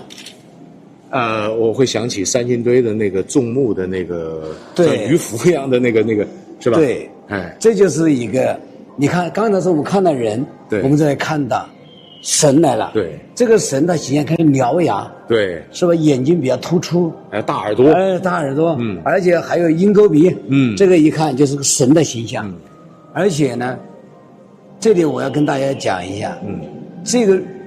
刚才那讲的是玉，哎，非常温润。对，这个你感觉呢？哎，稍微就不像它那么漏油啊。啊，对，那个油性很好。对啊，对了，这个大家万万没想到这么厉害的一个雕玉的时候，雕刻的时候，它的材质不是玉啊，不是玉啊，它是叫人母。哦，人母就是云母也算在玉的一种吧。对，它呢怎么比较它呢？就是说玉。那是6.5的硬度，就比较硬。对，这个只有大概3左右。就是一个是硬玉，一个是软玉。也不能，反正叫人母吧。云母也算玉的一种吧。所以就可以看出这是人，这是神，对吧？对。那我们还要看到的，是我们石家河的又一镇馆之宝。镇馆之宝就是来到这儿，大家来看一下。这个收藏的国家博物馆，就是我们是个复制件。这个就是50年代发掘的，你看造型都特别优美。对，当时发掘的时候，我们有时候甚至认为它是什么呢？它不是这个时代的，因为是西周的，就是所以当时更晚一点时代的，发简报时候就把它发成西周的。你可见当时它的精美。对，实际上这里面因为它的做工啊，这个福字还有，其实它有个孔。孔里面是占了一个孔，孔里面给了什么？给了绿树石，镶嵌住，就显示它的更美。估计就是给王的一些这种饰物，是吧？对，就是我们刚才前面一开始让我们抬头看的那个天穹上的那个造型，就是取材于它，对，是吧？对，我们就是说，你看那种工艺为什么那么高超啊？从这里可以看得见。对，因为这个太小了，我们进去看方便我们拍摄，我们可以看看墙上这些展示啊。对，你看这么多玉器，但是你看这个地方，我们再来看一下。对，这个更大一些。这刚才讲的那个是神，看了没有？人下面这个獠牙，就是人，就是刚才我们看的这个人啊。然后呢，像刚才我们看过的这个玉冠，还有特别精美的，它要什么叫剪地阳纹？就这个很典型，就相当于我把周边的刮下来，把它凸出来，这叫剪地阳纹。还有一种就只要是画一个，那就简单些，它是把周边降下去，对，然后这个工艺就更复杂。对，这个玉音，我把它看，我们先做它来讲完，再去看实物。好，它很神奇在哪里？你记不记得刚才那个人是人猛，对不对？对，它也是人猛就只有3硬度然后这个嘴巴，对，它是真正的玉，这个硬度有6.5，它把雕完了以后留个小卡口，把镶嵌进去，一插进去，这出不来了。就这是一个组合的玉器。这个在哪里？对，看实物，看实物就在这里。当，要不是这么小啊？好小啊！你要不刚才不对着他讲，你还真就看不出来。对，你再看。是不是？然后我们镜头可以到这边来，它的那个嘴在这边来，对，嘴在这边来，我们到这儿来，镜头就刚刚说的那个硬度更高的，对，镶嵌在里边的，那，对，镜头能切过去吧？能那么精细吗？是吧？我们可以推上去，好好看一下。哎呀，真是叹为观止。对，叹为观止。这个就是组合。对，它怎么？它还巧妙运用它的质地，是说明一个问题。说明当时石家河的那个制玉的工匠，他是完全掌握了这个不同的玉的不同的这个性质，他才能这么巧妙的做一个组合器。对，而且他正是因为印度人他去了，这拔不出来了啊，是吧？您刚才讲了那个凤的那个团凤以外，我很关心就是那个龙在哪里？龙啊，对，那个龙在哪里？龙呢，我们去看看。哦，好，这个龙在我们这个我们先看看这个吧。就看龙以前，这个你看这个是双音配，这个雕工非常精美，是吧？也很有神韵，是吧？你看看这个，反正就是我觉得就是大家今后有机会啊，就是我们今天这个时间，包括也不可能让大家看得那么仔细，对，所以大家今后来，我觉得就仅仅在这个面前，至少你都得花个10分钟、20分钟，仔细的去端详、去感知，才能够体会到，是吧？对，所以我们今天只是带大家告诉大家一个索引，对，未来呢，大家有机会能够来到石家河，能够好好的去端详啊。我们来也看看这个人的形象，这个戴的也是冠，看到没有？这就是人的形象，对，就是他跟神这个造型还是不太一样，对，人神结合是吧？对，好。然后这里面有大量的玉器，是，所以我们今天就是你说的，对，还不能一一的给大家讲清楚，因为时间关系，我们没有办法。然后我们要讲到三星堆，我们看人就想到三星堆。好，我们这个地方跟大家讲一讲，就是很大的一个特点。你看，这是我们石家河的这样的神像，这个。然后三星堆的这个是不是？你看这个地方是不是特别一致？这个纹饰有点像啊，对不对？就是我们家的对鸟，对，说明它这是可以飞上天，对，这是天意的。然后这个地方就是人的形象，这是人的形象，这是人的形象，这是人的形象，这是人的形象，是吧？也就是说，它有两个体系，这是既是神的，这边既是人的。所以就是大家现在很火的是三星堆，当然我们其实石家河也很火，只是现在博物馆刚刚建成，对，是吧？大家没有机会。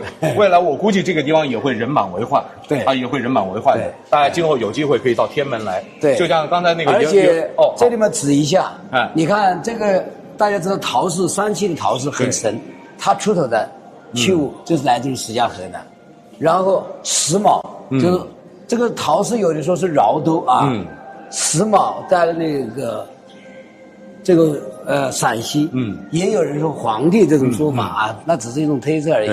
那么你看，它这种就是来自于石家，是，而且像山东，像这个西楚风的，就是它的影响不仅仅是长江中游，其实它也辐射到整个黄河流域。黄河流域，就是他的朋友圈很大。对，就是从刚才讲的北方、东方讲了。还有南方，刚才七星灯，像湖南这是大量的，这个就出自于七星灯，还有三星堆那边的影响力，对，是不是东南西北都有？对，就包括我们刚刚说的这个太阳神鸟，对，这个是还就是很神人，只是它是有4只，咱们是1只，一枝独秀。哎，对，这个地方就是这个地方有个孔，都是打个孔，打个孔干什么呢？为了把这个绿松石镶嵌进去就是提高它的含量就是技术含量，包括它的美感。这个我们就来到陶器，陶器来就自然会想起来。看看，好，这个地方我们看看这个地方，那思想者，东方思想者来可以挑头看一下。这个陶器现在是好像借展了是吧？借展了，在中国考古博物馆。你看到它就想起罗丹。对，那就罗丹比他晚至少几千年，几千年啊，然后它就这个它的重要意义在什么？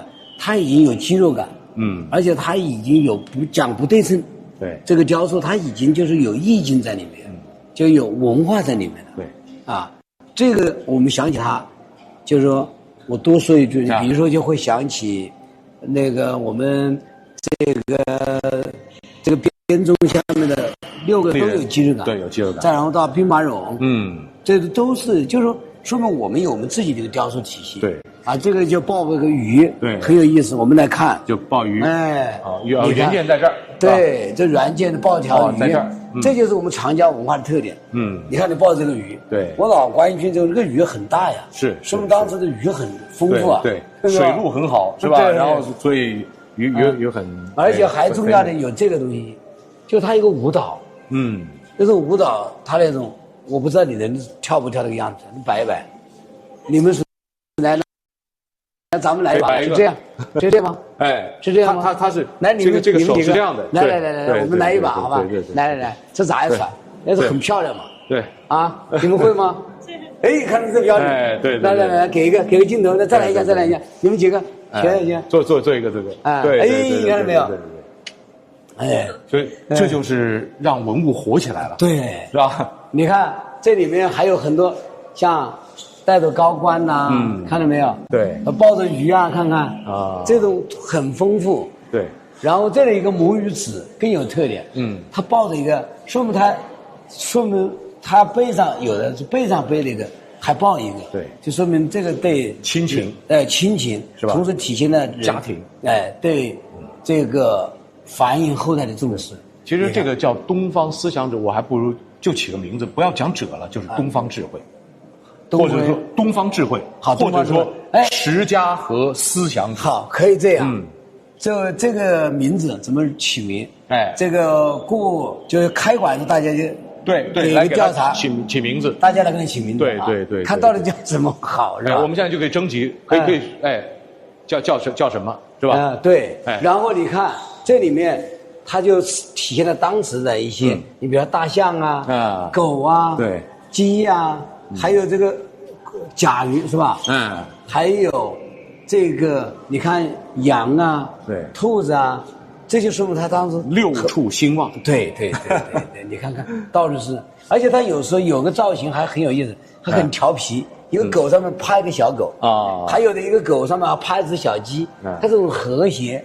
好像这里有一个看到没有？来，这上面趴一个小狗吗？对，这是个狗吗？对。不光是人有母与子，这个狗也有母与子，是吧？都相互在一起。所以它这个你会看到一个非常生动活泼的一个画面。是，我特别想问一下，就是这些就是陶塑的动物到底是干嘛用的？我们认为当时应该是就比如五谷丰登啊，刚才祭祀的时候就用它来做这些艺术，这是艺术品啊。对，它做完了以后就让它。就是相当于祭祀嘛，祭祀用，然后他不是用那种活生，可能活生给人吃，是吧？这个祭祀他就用这个，还体现一种很温暖的感觉。对，而且他还有对当时艺术，它肯定是对生活的一种记载嘛。对，我们可以看到都是生动活泼的，是，非常就是你看，包括这个神情很趾高气扬，你这个小鸡你没看它，是吧？它肯定不是一般的鸡打鸣啊，它肯定不是一般的鸡，对，这就知道它是说鸡中之王啊，对，你来看是吧？这个各种各样的，而且那个鸟，它的翅膀一定很长，一个这个鸟翅膀是不是已经是吧？所以我有很多的想象啊，所以你可以看看这个像这鱼，这它肯定一定有鱼啊，对，是吧？陶鱼，还有一个猫头鹰。这个两只鸟还连的啊，就是说明它是一种。我在这个西藏博物馆看到有一个连体鹳，这个连体鸟这个很有意思啊。对，所以就是它还体现了一个江南水乡的味道，而且包括舞蹈是吧？包括渔业，对，这个就是我们一种富足的生活。这个就进入到我们第4个最核心的叫古国气象了，是吧？好。那么我想就是您带着我们做了很精彩的这个关于这样一个咱们石家河遗址博物馆的这样一个探馆啊，然后我们走到最后这面墙的时候，我们就会谈到石家河文明给予我们的贡献。那么它到底您总结一下有些什么样的贡献带给我们啊？我们只比它肯定对文化的传承，对，一个是它创造了一个辉煌的文明，这个5000年史，我想这是精神的贡献，是吧？然后比如说我们体现在比较大型的水利设施啊，宫殿遗址，还有陶塑的丰富的艺术，对，还有像稻作农业嘛，对，我们还有这个，这就是物质的贡献，对，是吧？然后最主要，当然还有它复杂的思想体系，因为我们看到那个思想者，看到那个魔与子，它其中包括那种日系的祭神和还有人，这个人我认为是走先，或者是说是一种英雄人物，对，这是对两个祭祀，就是它代表我们的就是说具有制度的贡献，又有精神的贡献，对，同时还有物质的贡献，对是吧？对。然后看到这个地方的时候呢，就是我看到这个古国气象这几个字的时候，我突然有一种感觉，就当我们面对这堵石家河文明贡献的墙，我们说经常到博物馆里边，我们来看，我们到底看什么？我想起庄子说的一句话，叫“无听之以耳，而听之以心；无听之以心，而听之以气。”就是耳朵是一种感官，就是我们来看只是表象的东西，对。但是我们能够沉浸下来，包括刚才的很多的互动，我们去了解这些文化，就开始我们走心。当我们在走出博物馆的时候，它带给我们的那份气象、那份气、那份气势、那份气魄，我想这个才是我们真正博物馆的意义所在，是吧？我还就你这句话补一句，就是我们走出这个馆，再往东边走，就有一个情景剧场。这个情景剧场就是通过演绎，把这个它的核心的内容进行了现场的展示。我们如果走进去，可能有更深的体会，就沉浸式感染。好，那么现在呢，其实就是好像天门入媒体中心的主持人已经在那个地方会采访两位这个剧的创作者。一会儿我们会把镜头切到那个地方。对，然后最后呢，来，我们站在这面墙这个地方，好吧？来感受石家河文明它的复杂的文字带给我们的创新，对，包括它的纺织带给我们的那种物质工业方面的这种文明，包括还有水利呀等等这些东西，对，陶艺艺术，而且它精神的文明，对，而且它这种传承，没有，我知道现在天门的，这个裁缝，很有名，对，现在的服装也很有名啊，对，天门一直很有名啊，所以这就是石家河文明带给我们的贡献。所以我们每次走进这个博物馆的时候，它到底跟我们当下的生活有什么？刚才我们通过方院长跟我们的这种详细的介绍，真是带给我们满满的那种精神上的愉悦啊！最后呢，我们喊出我们今天直播的这个口号，叫“遇见石家河”，好不好？我喊3、2、1，我们一起伸出大拇指。好，欢迎更多的朋友来到天门，来到晋陵，来到石家河遗址博物馆，我们来参观一下。后面是不是加一句话？遇见石家河，感受江南水乡的美丽。好，可不可以？好，可以，好吧？朋友们来，3、2、1，遇见石家河，感受江南水乡的美丽。好，我们现在就把直播信号切到我们的演艺中心，请那里的主持人采访2位重要的创作者。好，谢谢大家，再见。也欢迎大家好的，聂老师。馆来打卡。超级文旅日，文物说清楚。大家好，我现在是在石家河遗址博物馆隔壁的演艺中心，站在我身边的这位呢是看见石家河这个实景剧的导演范宇鹏，范导你好。你好。首先我想问一下，就是咱们这部剧目前的这个彩排是还在紧张的进行中吗？是的，因为明天我们就正式的公演，面对这个群众们就开始演出了，所以今天算是最后一次连排工作。我们直播间有很多网友都在刷这个期待值拉满。我知道的是这部剧有2个非常响亮的头衔，它分别是全国首部数字考古文旅实景剧和湖北首个行进式沉浸式演绎。我非常好奇的是，对于我们普通的观众来说，这个行进式演绎是不是就意味着咱们要跟着演员跑？它不是跑。他其实想让观众跟着我们一起穿越这个5000年的时空，走进石家河古城，看到5000年前的先民们这里边真实生活的样子，通过演绎的形式。那其实从整个空间设计来讲，其实这样的一个行进式和沉浸式的演绎，其实更近距离的和观众会有互动。我们的演员，我们真实的这些场景和表现的手段就在观众的身边，不管是从听到的，还是看到的，还是跟他可摸到的、可触碰到的，还是这个围绕着观众的身边，所以整个是在一个这样的行进式和沉浸式的动线当中，跟着我们一起穿到了5000年前的古城当中。主要是想让观众有更多的这种对参与感和体验感。对，我们还是想让观众更多的能跟着我们，带着我们的观众走到我们的场景当中，体验到。反正听你这么一说吧，我都觉得非常的奇妙，好像我们只要是站到这个演艺中心，一下子就能穿越回到5000年前的施家河一样。是的。那咱们这个首演呢，是放在了518国际博物馆日和这个施家河遗址博物馆开馆的当天，是有什么特别的寓意吗？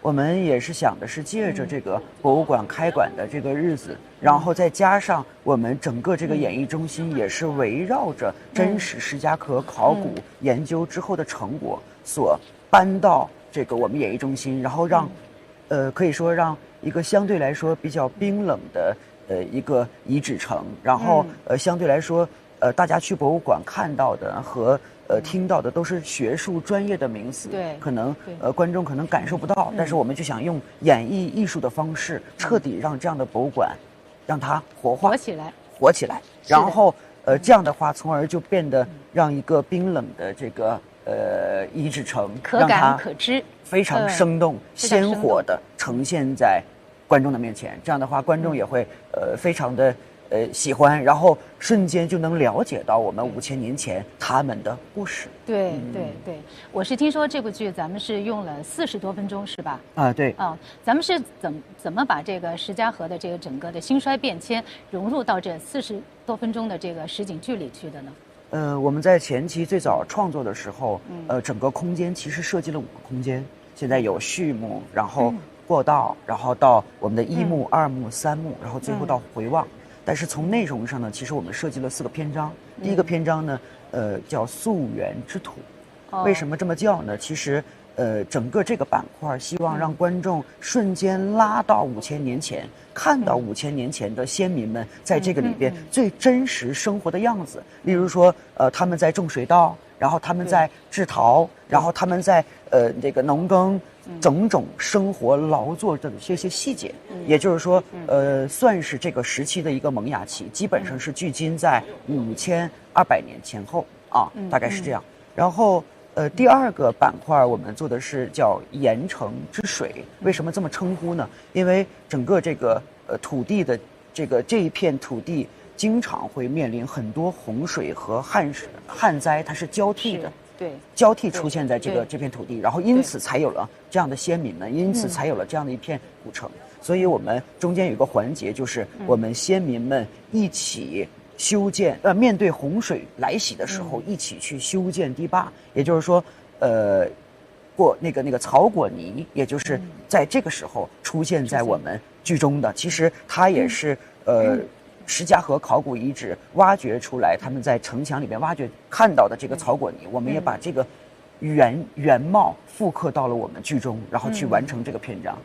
然后在这个篇章基本上也想表达的是，整个是在一个阶段5000年，距今5000年左右，然后是在一个修建的一个就是这个成长的一个过程的这么一个阶段。那在第3个篇章呢，叫这个光华之火。那光华之火大概距今4200年的前后，为什么叫光华之火呢？因为整个我们可以看到，来到2篇章的时候，其实主要是以祭祀为主。这个时候，他们相对来说已经把那个时期的这个礼仪礼节已经搬到了祭祀的这个场景当中。例如说，这个里边有2个内容，一个是这个废除生祭。因为那个时候我们知道，就是在北方或者是在其他的这个土地的时候，很多人会就是在祭祀的场景过程中，会把真实的牛啊、羊啊、马呀，会用他们的头颅，甚至是会用真人的头颅去祭天、祭地、祭神。但是施家河这片地儿，这些先民们，其实换了一种方式，他用制作好的用泥塑手工的泥塑，把它做得非常的精美精致，做的小牛、小羊、小马、小狗，然后他们就彻底废除了这种杀生，所以他们非常的这个爱好和平，爱好和谐。然后第2块呢，这块也有一个这个叫套钢结盟。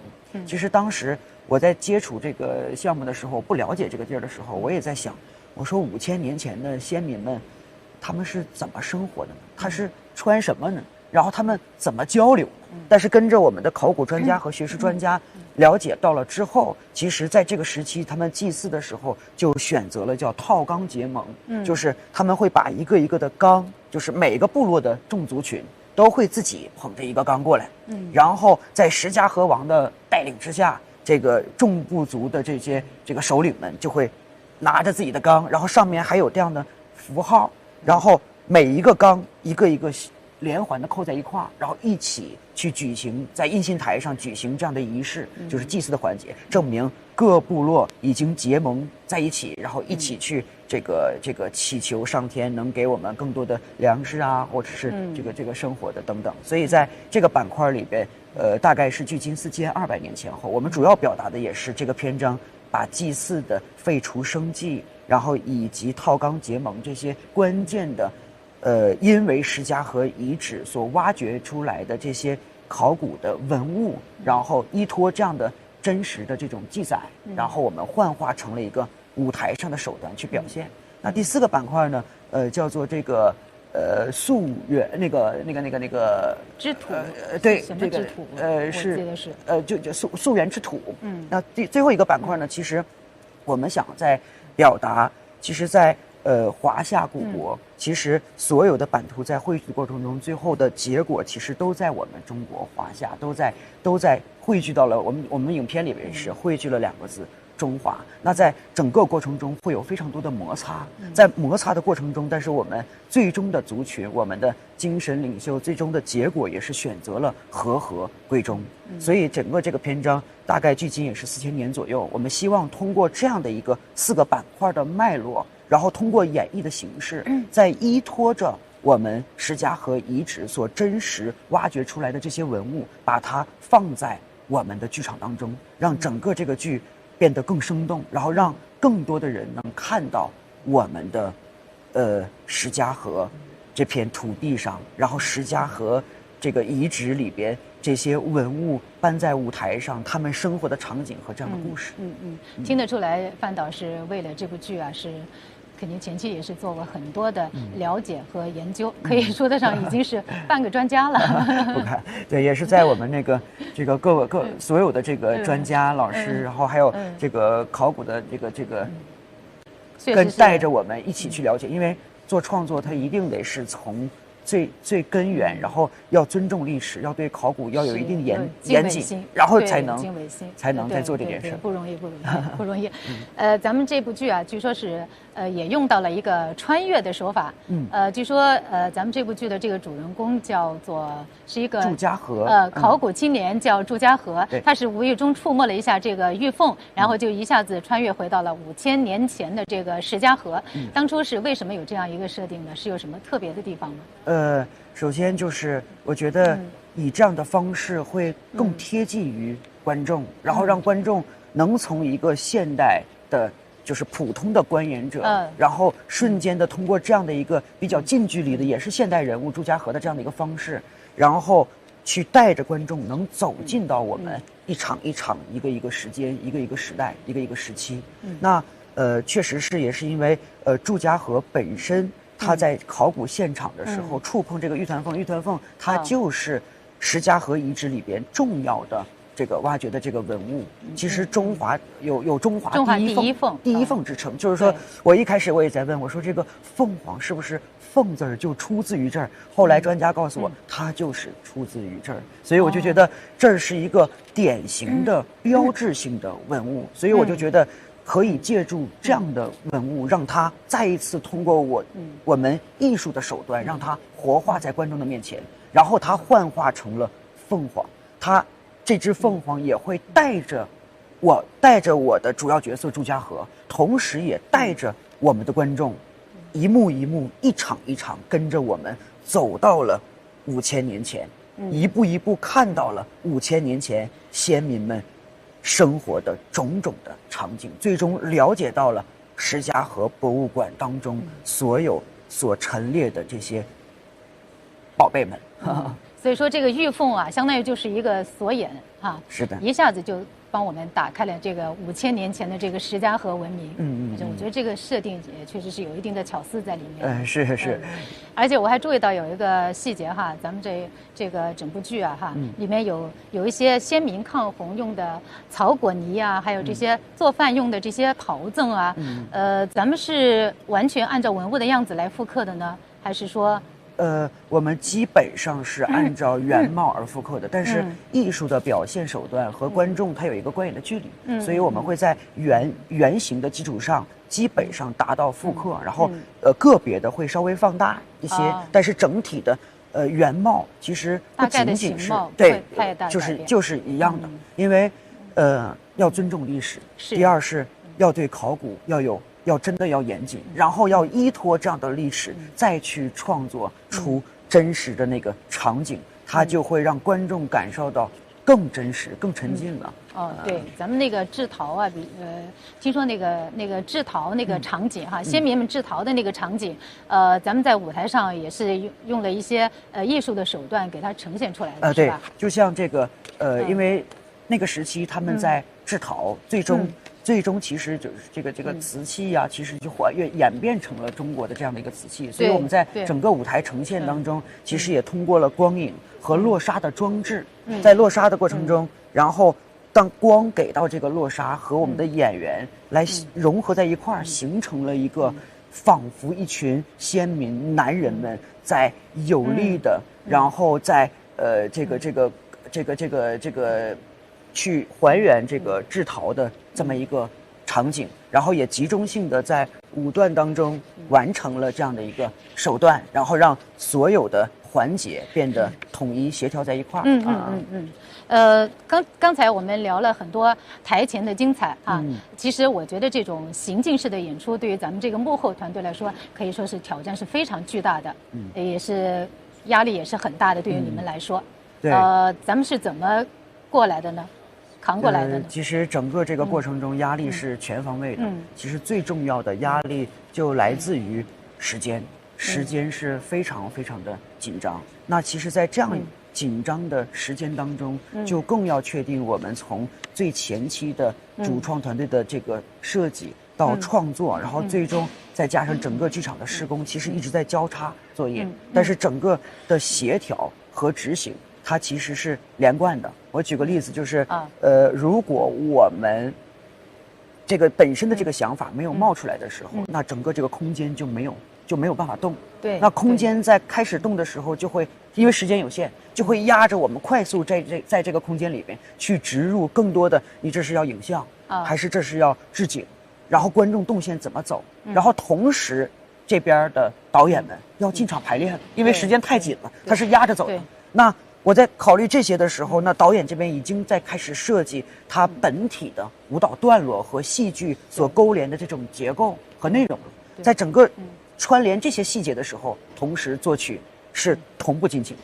所以在整个这个环节里边，其实这种压力其实可以说是长达从头一直到结束，整个团队也离不开最前期的这个考古专家们，然后学术顾问的专家们，给予了我们非常多的真实的历史，然后真实的考古的这些线索和文物，给了我们非常非常多的指导。我举个例子，就是序幕那场这个在墙面上的那个玉团凤，我们把玉团凤，因为通过它幻化成了凤凰，然后带着我们观众走，它就镶嵌在墙上了。但是我确实不太清楚这个玉团凤，它是就是特别准确的，它的正角是在什么位置？因为我们普通人看它是一个很抽象的东西。对，然后但是它非常的精美。然后我们的道具老师呢，就把这个整个镶嵌在那个墙上。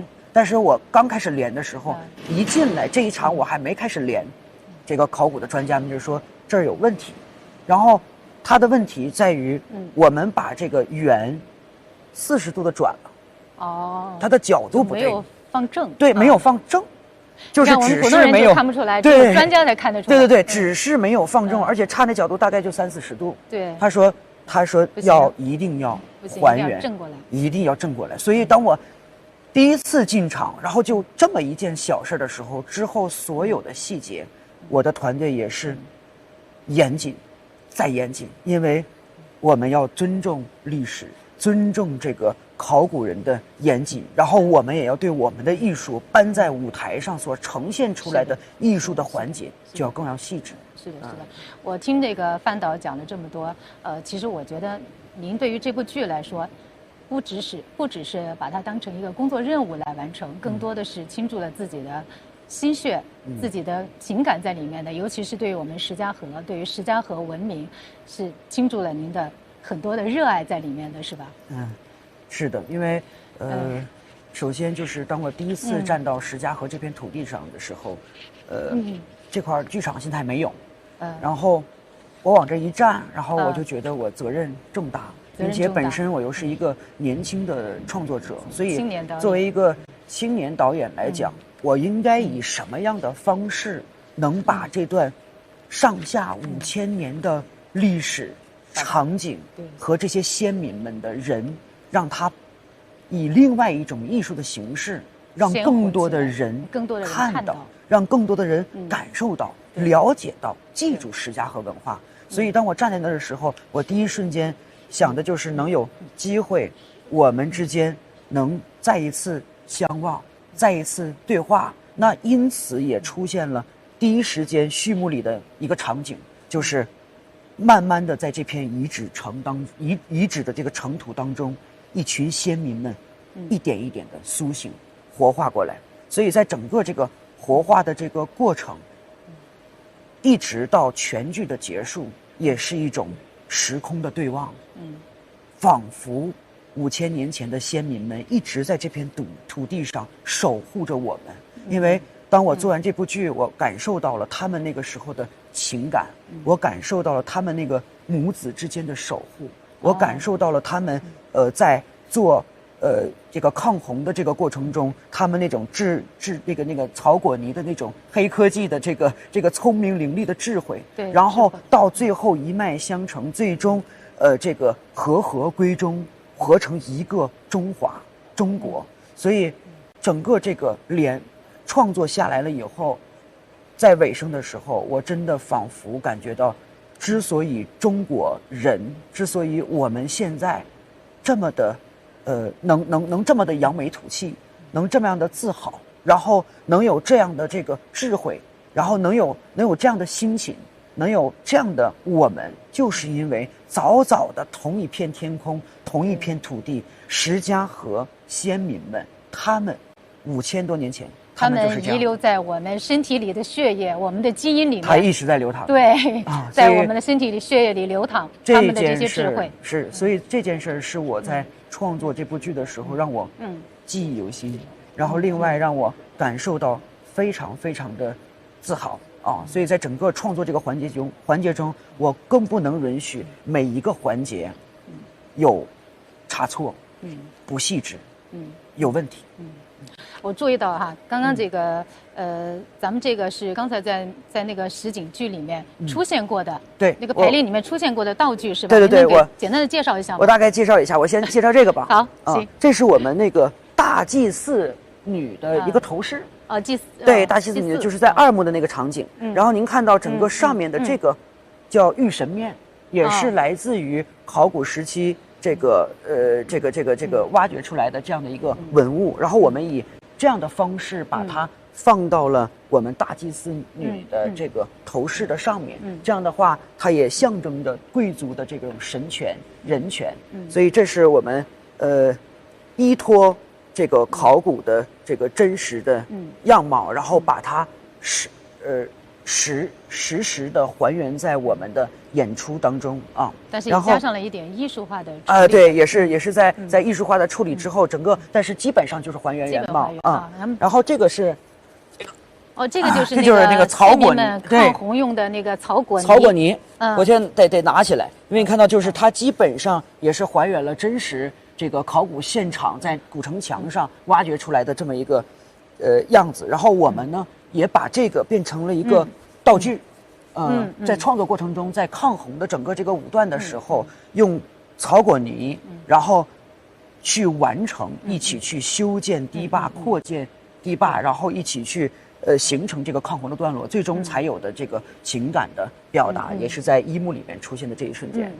所以说有这些道具，就是放在咱们这个实景剧里头，就是更加的有这种真实感。对，然后有一点，用您的话说，有一点点烟火气。是每一场只要观众能走到的，观众他就能摸得到。对。所以这种沉浸感是完全不一样的。对，观众只要摸得到。它就是真实发生在石家河里边的5000年前的真实的样子啊！还有一个这是套缸，就是刚刚我说在这个2幕的时候，就是这个所有的众部族的这个一起拿着它，然后去完成套缸结盟的祭祀的这个行为啊，相当于他们把这一个一个就这样的一个一个的缸口。把这个缸口套在一块儿，证明各个部落的人就形成了一个结盟，然后一起去祭祀上天啊。然后这个还有一个是这个，这个是这是干嘛用的？这个得正式的介绍一下，这是赠，还挺沉的赠。这个可以看里边的样貌，这是蒸稻子、蒸米用的。如今天的这个。所以说咱们这个天门是蒸菜之乡，蒸菜之乡。先民们那里就已经是的，开始了。蒸菜之乡就是来源于这里。对，所以现在我们当下所使用的现代的这种蒸锅、蒸炉，其实早在5000多年前，他们就已经使用了这样的一个赠的这么一个。所以说，先民们的这个智慧啊，确实是让现代人叹为观止。是的。据说那个玉潭凤，先前还被判定是那个西周时期的，其实早在2000多年前，他就已经让那个石家河的先民们就雕刻出来了。是的。那个时候的玉器真的非常的精美。所以我整个串联下来了以后，然后最终达到了这么一个40多分钟的一场演出。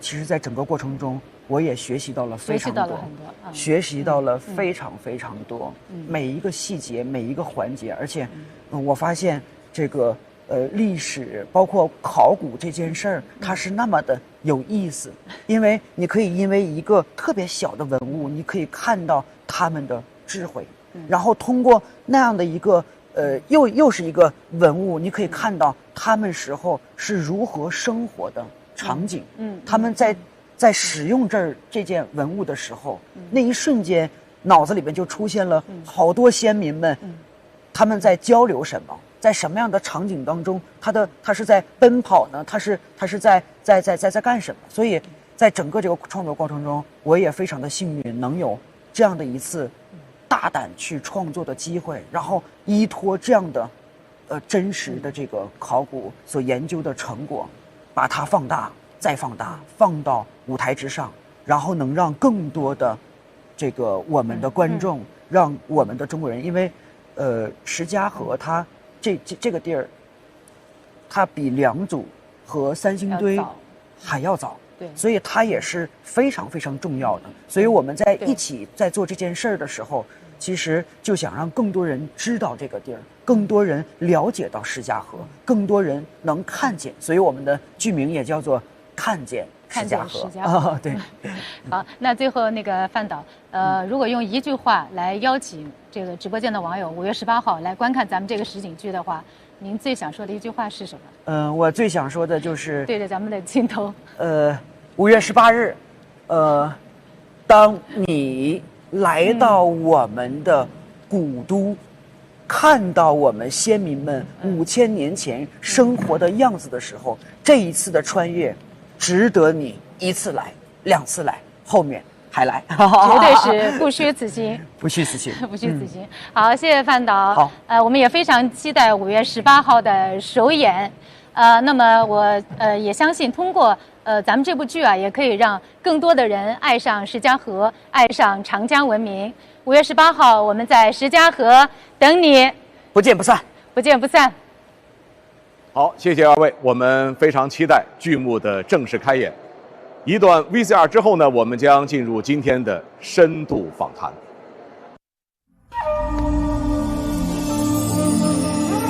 在中华文明的浩瀚长河中，长江中游曾孕育出一座璀璨的史前古国都邑石家河。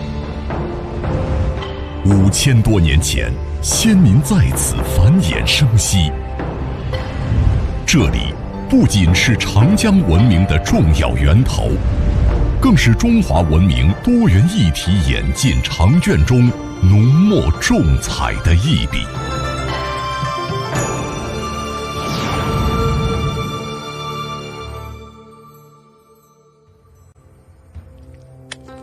距今6000年前，文明的火种在此点燃，历经2000余年的积淀发展，8平方公里的土地上，城垣巍峨，壕沟深邃，居住区、作坊区、祭祀区错落有致。每一处遗迹，每一件遗存，都体现了先民的智慧与创造力，一步步构建起长江中游规模最大、等级最高、延续时间最长的史前古国都邑，书写下长江文明的繁荣篇章。先民们营城建邑，治水灌田，以非凡智慧筑牢古城的发展根基。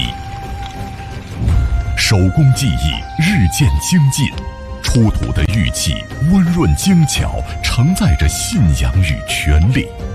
栩栩如生的陶塑动物再现了先民对自然生灵的观察与敬畏。陶坊劳作分工井然有序，印证了史前社会规模化生产的完整体系。祭祀仪轨庄重完备，彰显着早期礼制的成型与精神秩序的确立。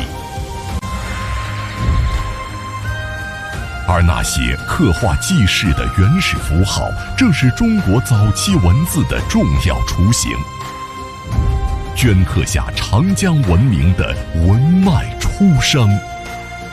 这一切共同铸就了石家河文明的辉煌成就，惊艳了1000年时光。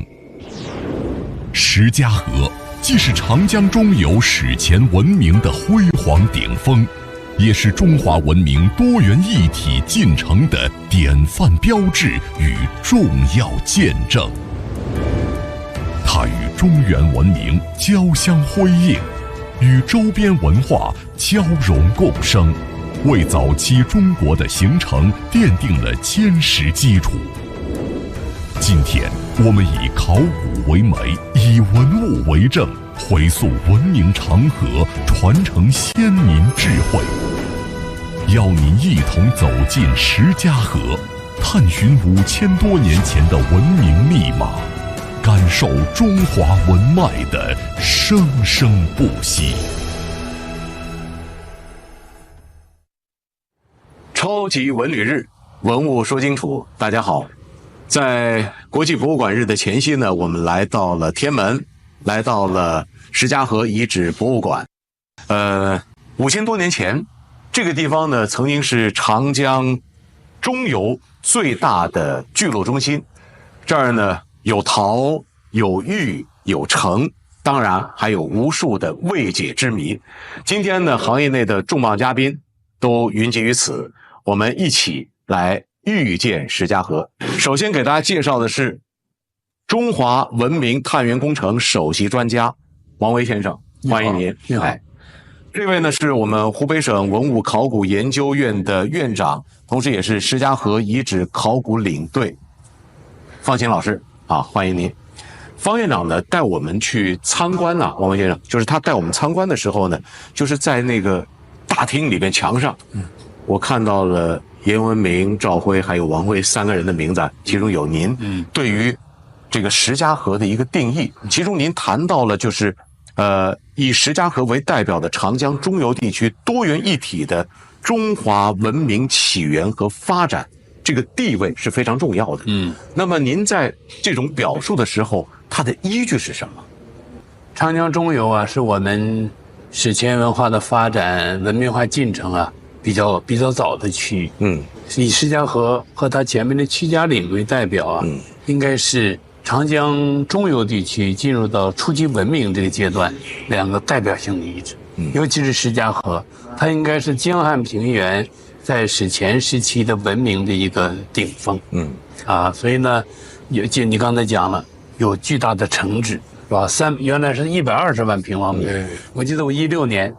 这个方清院长跟我说：“我说你看那个西北角，对，那显然是人为的，那否则它不会那么形成。结果他们做工作300万平方米，那不仅面积大了，然后呢，跟水的这个防御啊等等，这个水患的防治、水的利用，300万平米一个，当时江汉平原规模最大的一个中心。你要说是刚才是聚落中心，实际上。”是一个都邑性的存在，都邑中心是吧？然后呢，里边高等级的建筑，原始信仰非常浓厚的，比如说印信台等等，包括出的精美的玉器，包括很多我们连见都没有见过的那些特殊的器具，所以这是绝对是一个政治中心，也是一个信仰的中心。一下就把长江中游地区的文明，因为它大致跟良渚是同时的。我们都知道长江下有个良渚，但是中游施家河是一个代表性的存在。这就是您的定义。同时呢，您还讲过啊，就是它的这个玉器的工艺之高，对于中国这个玉文化乃至它的这种创作呀，包括它的使用啊，以及这个玉礼器的认识。都起到非常好的作用。对，那么如何去定义这个呢？施家河，尤其是所谓的后施家河，我们一般叫薛家乌鸡文化。这个时期，那个瓮棺葬出土的东西，那是在我印象我们探源工程当中非常令人震惊的一个发现。因为施家河当然它非常兴盛的它的巨大的城址啊，它的信仰啊等等，已经是非常高峰了。然后在施家河这个城址之后，应该说是大城好像是不是丧失了这种都城的功能的时候，这批墓葬的到来，哇，这批精美的玉器让我非常的超震撼。精美的造型，是吧？然后呢，丰富的内涵，精湛的工艺。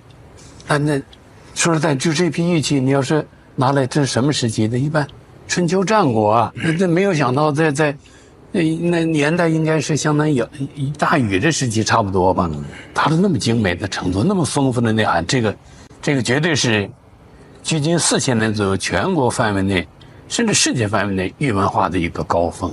所以这个完全改写了我们原来的。我们原来都觉得，比如我们知道辽西的刘河梁是吧？然后呢，长江下游的凌家滩，这都是5500左右那个玉器的高峰。此后呢，就是良渚晚一点，然后呢，玉琮、玉璧、玉钺那样一套。但是施家河出土这批完全跟他们不一样。然后呢，包括那玉人，哇，这个玉凤啊、玉鸟等等，玉鹰吧，那个丰富的内涵，包括那么多的玉蚕等等等等。所以这个应该说是，无论从数量、从质量、从内涵的丰富程度，都是首屈一指的，所以我们才用令我们非常震撼来形容。您刚才谈到它的工艺啊，包括它的种类，能不能为我们深入的解读一下？从它的工艺，从它的这个丰富性。你比如说那个双鹰神面是吧？你看它不但是造型，而且呢，它的这个制作工艺，它不是一个平面，它要把它为了保持那个棱线呢，它要把其他地儿磨去。我们叫剪地，然后突出那个棱线。这样的这个做法，因为原来我们没有想到在那么早就有这样的做法。还有那个玉人的这个圆雕，圆雕我们原来在西周的墓里出土，它的年代原来是那西周那时期，很可能是这个时期的东西在传到西周。就让我们都非常的震撼。你看那个人物的立体圆雕，那个制作那个圆润的程度，相当的高级的技术。所以我们说，从玉文化的角度，当然玉文化说实在它不能完全涵盖施家河，但是最起码从这批玉器来讲，是中国距今4000年左右来玉文化的一个高峰。那么他当时用到的这个工艺是怎么就做成这个那么精细的那种雕凿啊？当时首先没有金属工具，还是这种沱具啊、解玉砂啊这些。但是呢，他把这些比较就是在金属器之前的这个琢玉的工艺，做到了极致。当然，你比如说具体的某一件是怎么做的，坦率的说，这真正深入的研究玉的人，也许能够把它解答。我们只能说，大致能够感觉到它的琢玉技术的难度。所以那完成这个，那它这个技术的高度，就是在您长期的这种考察的这种过程当中，就发现它的工艺这种难是非常是的。那么方所长，您在这个考古这个发掘当中，就是从工艺啊，从它的这些种类，您是怎么来看待的呢？因为刚才王所已经说得很清楚了，他就是主要是用砂，就解砂的功能，就是像是把它的难度就在于把这些就像一个雕塑一样，我们以前就画一个线很简单，它是把那个凸出来，就我们叫剪地阳纹，刚才王所讲的这种技术。把那个地儿剪掉，突出那个棱。对，我还觉得这和一个平面这个那完全不一样。对，而且剪地呢还要不影响那个棱线的那个圆润。是，所以这个难度非常大。就是我作为一个普通，我就觉得好看，很精美。我帮你问一个，因为王人士他是在主持了这个三星堆的直播啊，我觉得我们那个石家河他们一看就是长得像三星堆。刚刚三星堆这也有一些玉器还真是有相似的地方，那就是说，在这个时期发明的这些玉器，它的内涵也好，它的工艺也好，被夏商王朝所继承，然后呢，这些工艺或者是这些器物或者这信仰又传到了三星堆，因为它直接和三星堆啊，它们之间有巨大的间隔，将近近1000年，所以直接的联系，但是通过夏商的这个继承，然后又传到了，它其实也是中华文化的一个对啊，所以我们为什么说多元一体呢？就是多元一体在距今5000多年的时候是满天星斗式的，各地都有区域性的文明。区域性的文明说在满天星斗，我也要讲，它并不是均衡的闪亮，那个星有大有小，那亮度有，那最起码的以江汉平原、以曲家岭和石家河为代表，那是满天星斗非常璀璨的星。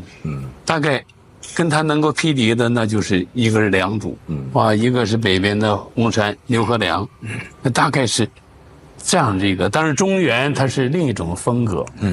好，那么我们看到这个就是石家河，它这个很多城市的这种功能区，有什么宫殿呐，这个祭祀区啊，而且还有一些作坊区，这个意味着什么呢？我们研究，比如看一个遗址的等级，首先大家说规模，300万，300万什么概念呢？相当于4个明清北京故宫，调动大量的人力的做一个公共工程，那没有王权的支撑是不可想象的。对，再就是不仅规模大，它里边的布局，有没有高等级的建筑，它那个功能的分区，这也是首都和一般的村落呀和一般的村镇的不同，那就是最高等级的，比如所谓的宫殿，然后呢，跟有些地方跟信仰相关的场所，石家河就是个典型，包括印信台啊，包括好几个地方，那都是不同一般的，不是世俗的居住的区域，是某些特殊的仪式的场所。所以我们研究文明形成，一个重要的特点就是出现了城市，能生产发展人口再出现城市，然后社会分工分化，出现阶级，然后权力不能强，出现王权国家，城市是第一要素。所以呢，我觉得石家河从这个角度，它这个城市规模大，有明确的功能分区，然后呢有明确的等级的分化，所以它应该具备了早期国家的形态。方院长带我们在里边转的时候他其中有一个场景，我们坐那儿，就是他给我们展现出了整个这个石家河当时的那种场景一样，像我们坐到了这个沙盘里面一样，然后我就在想那种陶渊明这个笔下的那种场景，他这个您刚才也谈到阶级，那么在这个5000多年的这个石家河里面，它有没有什么平民啊、贵族啊，有没有一些阶级的划分呢？肯定有啊，肯定有，因为我们研究文明起源，那我的观点就文明起源和文明形成是2个阶段，文明起源是生产初步发展。出现剩余，然后呢开始出现贫富贵贱的分化。现在这个时间，我们原来认为6000年，现在8000年。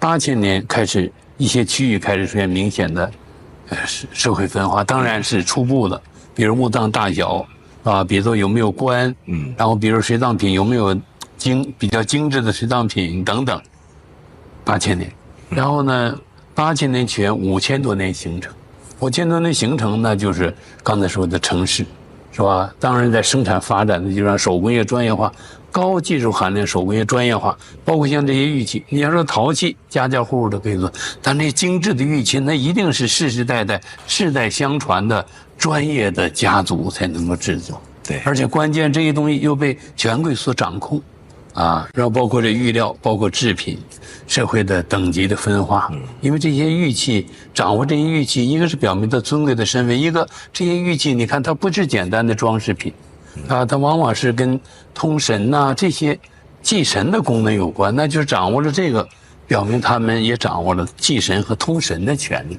那掌握祭神通神权利，他代表神来发表意志，这个发表命令，那绝对的服从啊，所以导致的权力的这个越来越的强化。从祭神的权利，包括军，你看，我们一直也关注这个王权是怎么产生的。一个是祭神的权利，是吧？代表这个群体向神进献，然后呢，代表神发布命令。还有一个就是军事指挥权，军事指挥权导致王权的产生。那在这儿有没有呢？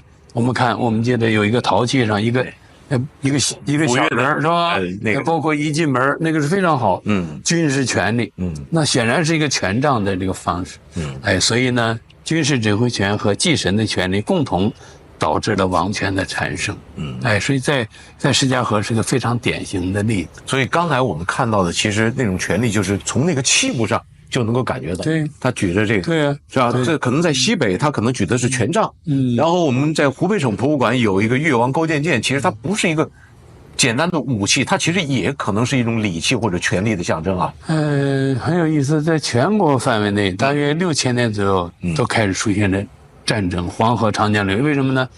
农业万年农业之后，8000年到6000年，农业快速发展，剩余的财富。剩余的产品逐渐增加，然后围绕着这些剩余的产品的抢夺，围绕着水源，围绕着土地等等的争夺，越来越激烈，战争出现，啊，然后呢，战争出现就需要有人指挥啊，军事指挥的这个人他的能力，那直接可能导致战场的胜负，那是输了之后，那财富那无偿的被别人所掠夺，所以这个是非常关键的。所以为什么军事指挥权会成为，而且在全国范围内，我们看是阶层分化的时候，6000年左右的时候出现战争，然后出现了大型的墓葬，墓葬里边男性几乎无一例外都随葬制作精致的武器，什么武器？无一例外都是这个斧钺的钺，就是这个。那比如说西方，我们知道他用别的这个但是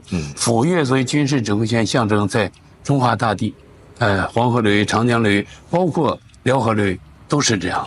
所以这个早期中华文化圈的，这也是一个方面，用斧钺代表军事指挥权，一直到夏商时期、商周时期。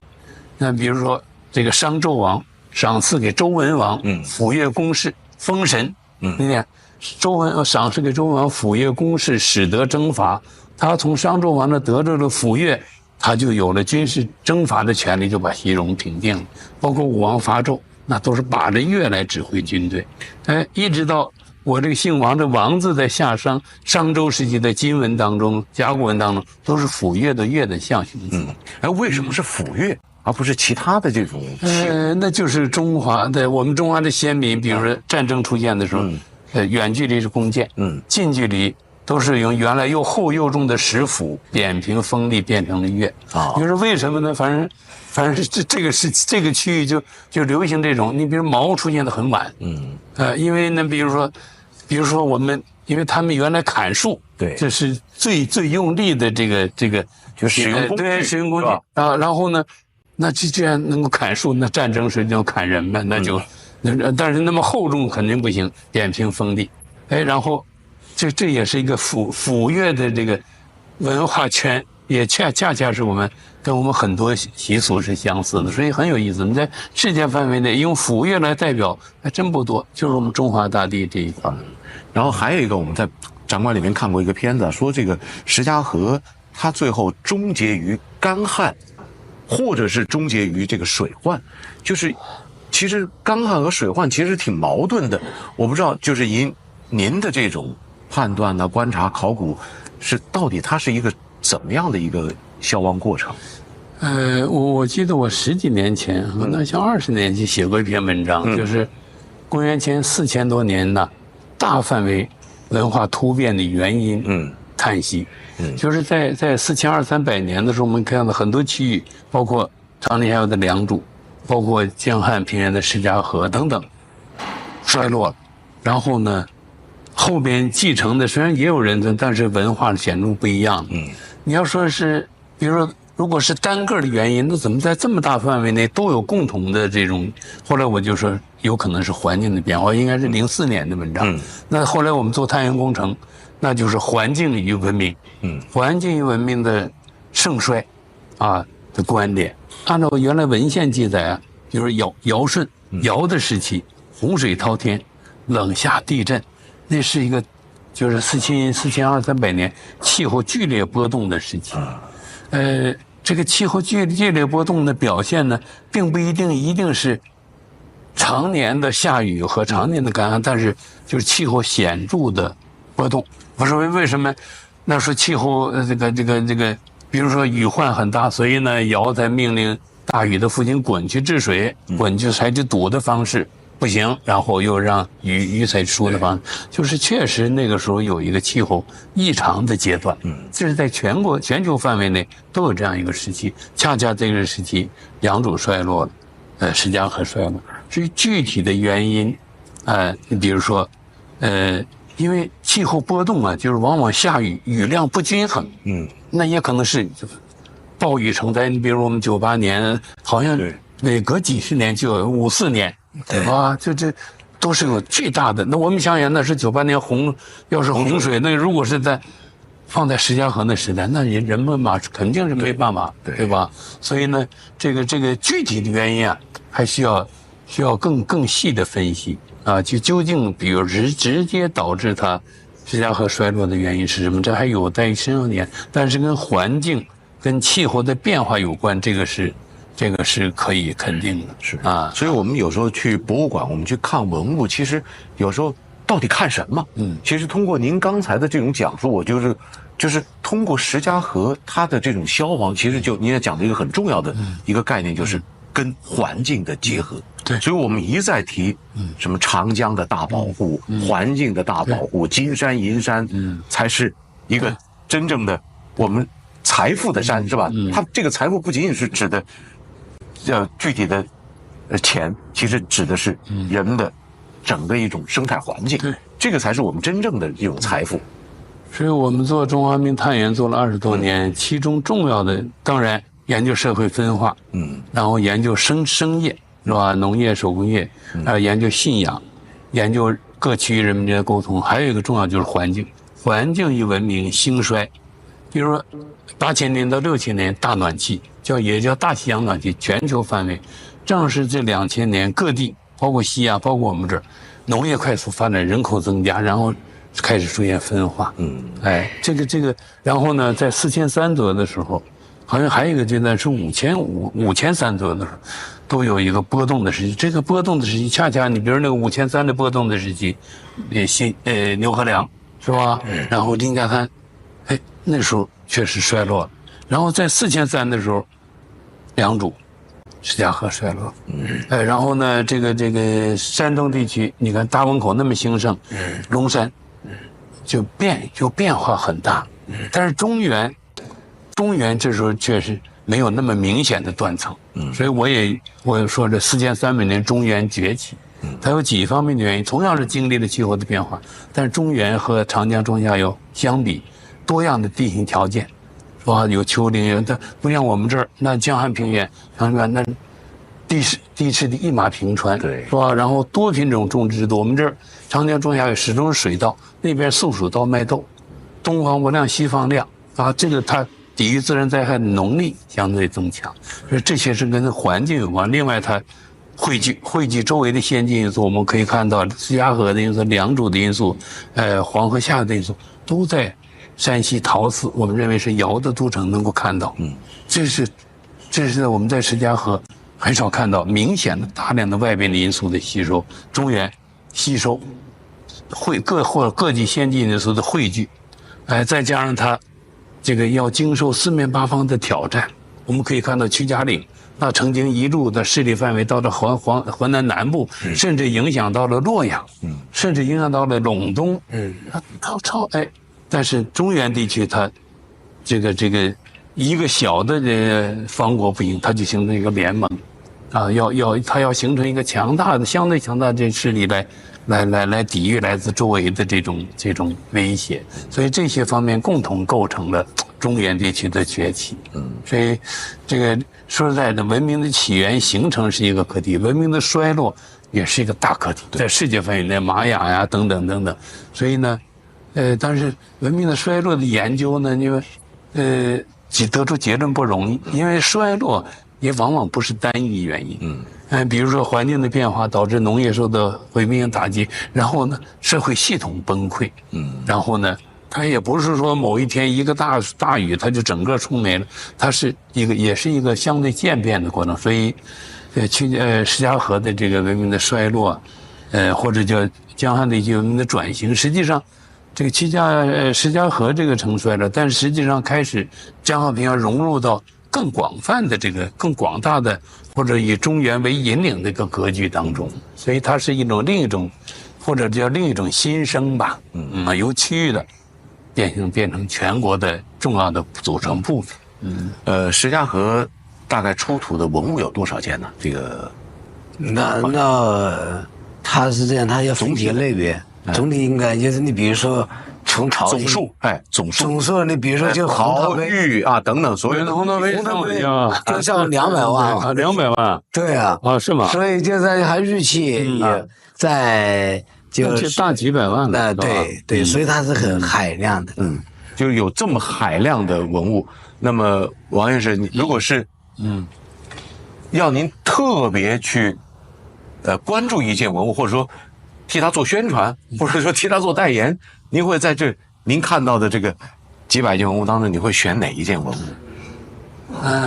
我如果要选一件，您最喜欢的，其实我觉得就是那双鹰神面的那个啊，第一呢，它的造型精美；第二，它还跟信仰有关，是吧？而且它那下边那神面跟良渚啊，那个是吧？那个都有联系的可能性，所以呢，我觉得那件是比较最令我印象深刻的。还有就是那神人啊，圆雕的神人啊，这个，因为我们现在我们这个考古啊，这个尤其是黄河流域考古，这个比较遗憾，那个中原地区的人他不留形象于后人啊，比如说祭祀祖先用牌位哇，然后甲骨文祭祀哪个祖先，不知道当时的形象，但是在周边，你比如说辽河流域的红山啊，然后良渚，然后我们这儿能看到可贵的人像的山，包括三星堆，所以这也是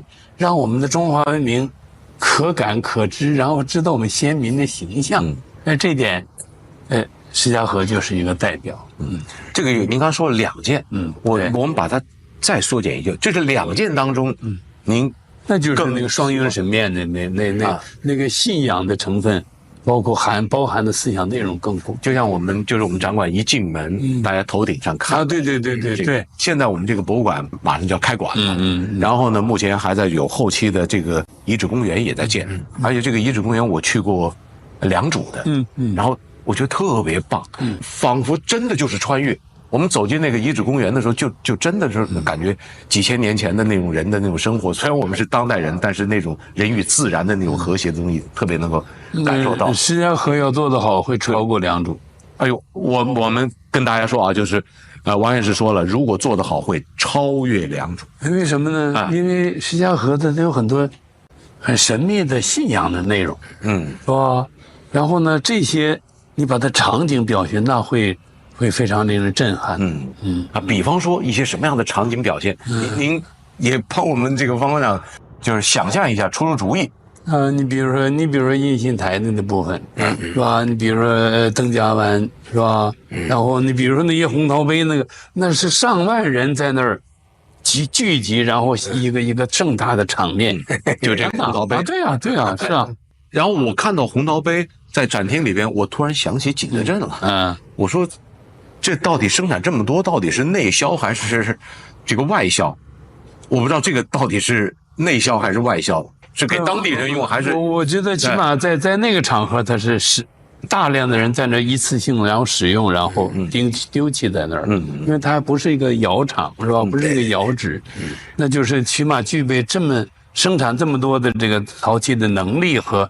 重要的是那么多的人在这聚集，这个非常了不起。其实这个的核心是有很多人口啊，人口的数量以及能够聚集这些人口的一个权利。对，而且这个检测里面还是有酒的含量，有酒是吧？说明他当时还是做了这些壶。那就是上万人在这饮酒，然后举行一个祭祀或者一个这个神圣的一个什么什么，这想起来多震撼。是。再过几年以后，我们来到这个石家河遗址公园的时候，可能也是所有的人，对啊，都举着这个一起去，对啊，完成那么一个开心的事儿啊，是，然后那种感觉突然一下穿越，我觉得是它会变成很多的仪式感的东西，对，是吧？让我们跟那个天地呀、和人和啊那种结合在一起。所以我觉得石家河遗址博物馆呢，就是这种沉浸式的。必须要做好。当然，我们这个博物馆这沉浸式我还没有看。现在衡量一个博物馆的好坏，特别是遗址博物馆，当然首先要有遗址发掘的现场，然后又有遗址博物馆出的东西，再就能够做的一个比较好的一个沉浸式的感受。就让你一进就到了那个场景，这个能不能做好，这个挺关键，这是区分高下的一个重要的方面。对。这就是我们文化的那些根的东西，对，让我们能够这可以感知到啊。特别是现在 AI 时代，好像我们感受的那些东西都是虚的，但唯有遗址公园，它是实实在在的，是吧？是那样的日月，那样的天地，踩着那样的土地，那种感受力。那种澎湃是由心底而发出来的。你刚才说的印信台，他们就做了一个视频的啊，这个场景很受欢迎。我还挺期待的，因为可以跟它相比的，那就是1000年之后的三星堆，那种神秘啊，那种，那是4300、4500的时候呢，石家河是具备这个。对，那良渚坦率的时候还真，这个那个氛围还真，你就可以看它浩大，是吧？高大的台子也可以想象王在那儿，但是，就那些成为未解之谜的这些在石家河里面是有很多的。好，还有一个就是，现在每个人到一个地方来，大家都会，就像我们会给武汉市代言，那么这个方院长他会给石家河代言。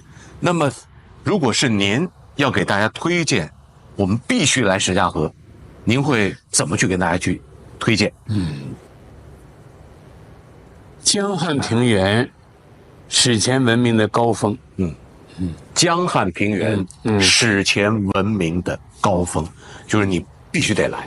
这样一个高峰你不去攀，就相当于我们都没有到达珠穆朗玛峰的这个高度一样啊。是，还有一个就是最后我想您是作为中华探源工程的这个专家，那么石家河它和这个中华探源。在这个当中，它的意义是什么？我觉得呢，我们知道中华文明探源工程研究什么呢？几个关键词，首先是何时，中华文明何时形成的？是否具有5000年历史？第二，如何形成，经历怎么样的过程？第三，为何会经历这样的过程？这是何以文明？第二个大问题，何以中国？中国是怎么形成的？就是各个区域之间的交流互动，然后呢，怎么样？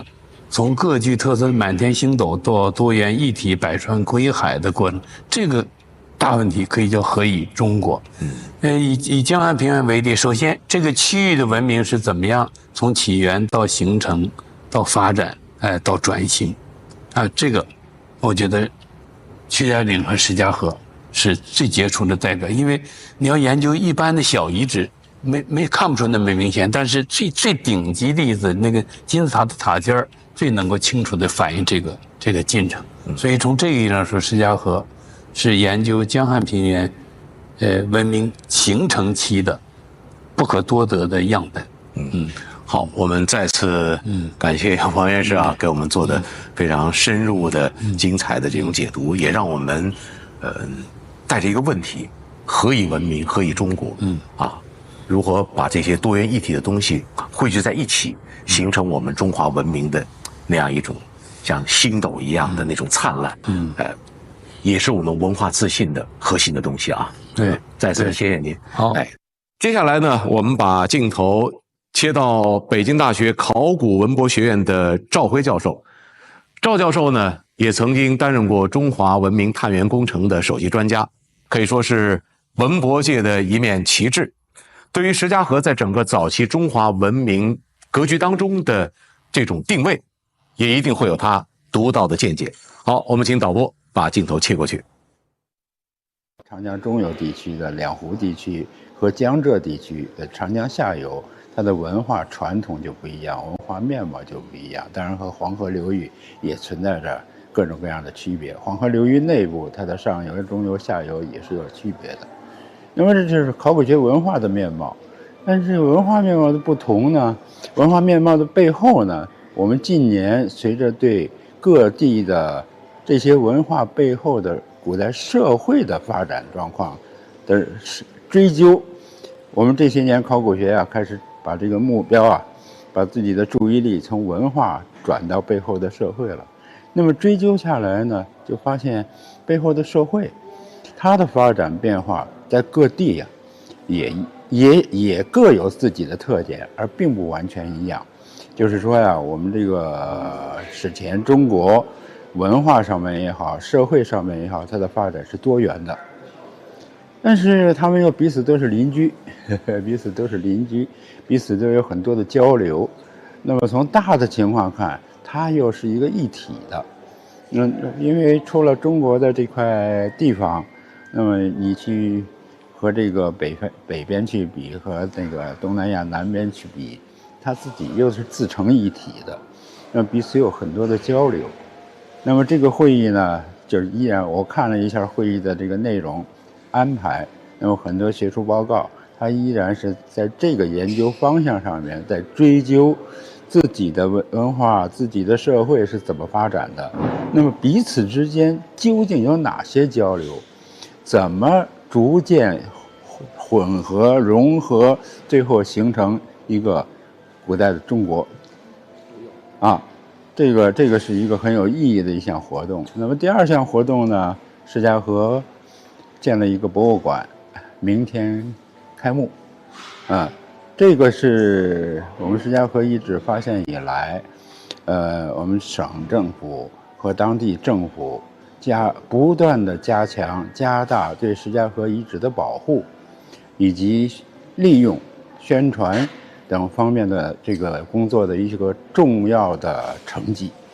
这个我们是做考古学的人，但是对这个遗址的保护什么，我们是从心里边感到非常的高兴，也非常的感谢我们各级政府在这方面的努力希望这个石家河有关石家河的各项工作、社会活动也好遗址保护也好在日后不断的得到巩固和发展谢谢了。超级文旅日，文物说清楚。大家好，欢迎大家呢在国际博物馆日的前夕，来到天门遇见石家河。那么我们的演播厅呢，这会儿呢又多了2位嘉宾我给大家一一做介绍。这位呢是来自于良渚博物院的徐天进院长，欢迎您。你好。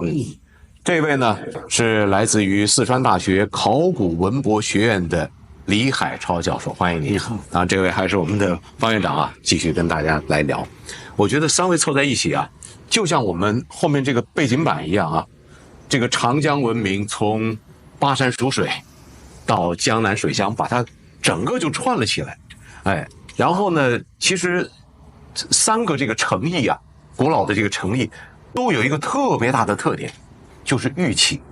哎，当然这个时间段来说的话，良渚最早，然后呢，咱们这个石家河居中啊，三星堆相对来说晚一些。那么说到这个玉器，这个您刚才谈到我们在聊天的时候，您说这个石家河有点意思。是有点什么样的意思？您跟我们说说。是不是有点意思？是非常的有意思。非常有意思。对啊，因为在整个这个史前这个玉器系统里面啊，它这个石家河是一个特别的存在。我觉得这个作为石家河文化玉器里面，给我自己印象最深的是他们被称作这个主神像或者是神面像的这样的一种玉器。对，这个不仅仅是出现在我们这个石家河遗址，还出现在年代稍晚一点的，比如说这个山西的襄汾的陶寺遗址，后来更出现在我们这个晋国的晋侯的这个国君的墓葬里面，还出现在西周贵族的墓葬里面，就是同样这样的一个玉器啊。这我相信这个玉器是石家河文化的遗留。那么这个石家河文化在之前，我们并不清楚这样的一些玉器，它的原本的这个文化属性属于石家河文化，因为它出在西周的墓葬里面，出在商代的墓葬里面，是吧？那这个如果我们没有石家河的发现的话，我们很难把这个东西和史前的玉器连接起来，因为它的技术非常的先进。尤其是石家河独有的这个简底阳文的这种表现方式，你看我们这个好多玉器都是阴线刻的哈，就是把这个纹样的这个轮廓也好，细节也好，用阴线的刻出来这样。但是石家河不是，石家河有大量的是把整个底剪掉，把那个纹样的轮廓、眼睛啊、鼻子啊，这个是用凸起的阳线来表现。这个在作业上要麻烦很多。这样的一个工艺啊，比那个简单的刻的那个要麻烦很多，而且这个雕刻的极其的精细。那么这样的一些东西这个它除了在同一个时间段的向外的传播之外，还有就是在不同时间，就是往后。二里头有石家河的玉器，就是夏代、商代殷墟有石家河的玉器，然后到西周好像还有石家河的玉器，更晚一点好像到河南东周的墓葬里头应该还有石家河的玉器，就是它延续的时间特别长。您说的其实就是一个传承链，传承链。对，这个传承，而且这个我自己也很好奇，它通过什么样的一个途径，在不同的不同的时空里面，能够一代一代传承这么久。当然，这个他们也有专门做研究的，石家河的玉器的这个风格对后世其实也有影响。我自己觉得商代或者西周的有一些玉器，从母题到表现方式，我觉得都能看到石家河玉器的影子。那么站在良渚的角度，就是您觉得就是良渚的这些玉器跟这个石家河的它有没有一个传承链呢？它好像似乎没有。对，似乎没有，因为它这个整个完全是两个系统。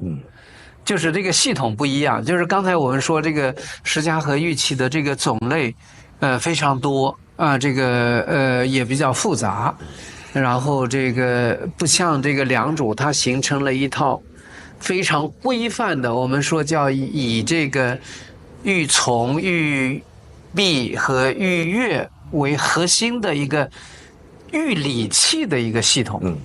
它很规范，就是它这个使用的规范、制作的规范，包括在上面加工的纹样的标准化的程度也很高。就是它体现出来的这个整个用玉的，从我说从这个制作到观念使用，有一套非常严密的我们把它叫做制度性的这样的一个玉礼器的系统。但是好像石家河看不到这样这种规范化、制度化，这个好像看得并不太清楚。就是您站在这个良渚更早的这种玉器文化传统的来看这个石家河。石家河它有非常明石家河有非常鲜明的自身的特点。那么这个李教授，您怎么去站在这个古的那个巴蜀文化里面去看待我们这个石家河呢？其实徐老师刚刚讲，我特别赞同啊。徐老师是我的亲导师所以徐老师当年在给我们上课的时候，也会提到石家河文化的这些乐器，可能在很多层面上跟其他区域的这种联系。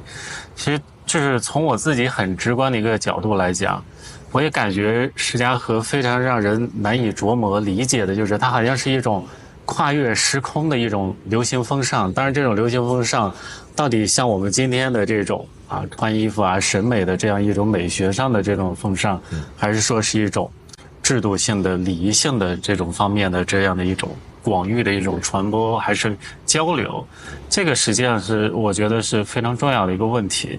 当然这几年我主要侧重的工作是在做三星堆相关的一些工作。我们提到三星堆，觉得年代好像跟我们聊的石家河跟良渚好像年代差的有点远，当然三星堆遗址1、2千年的历史对吧？三星堆遗址实际上它延续时间还是很长的在新石器时代呢，它也已经有人类在生存了。但实际上，即便在三星堆最辉煌的商代晚期我们都知道三星堆最有名的最有代表性的是它这些青铜器，尤其是各种各样的这种青铜的人面的这样的一些形象。实际上，如果我们真的去追溯的话，还真的能在良渚、在石家河能够构建出某种跨越时空的联系。比如说这个我们放在这个商代这样一个时期，我们看三星堆的青铜器，实际上它非常突出的特点是它喜欢用人面这样一种形象去表达。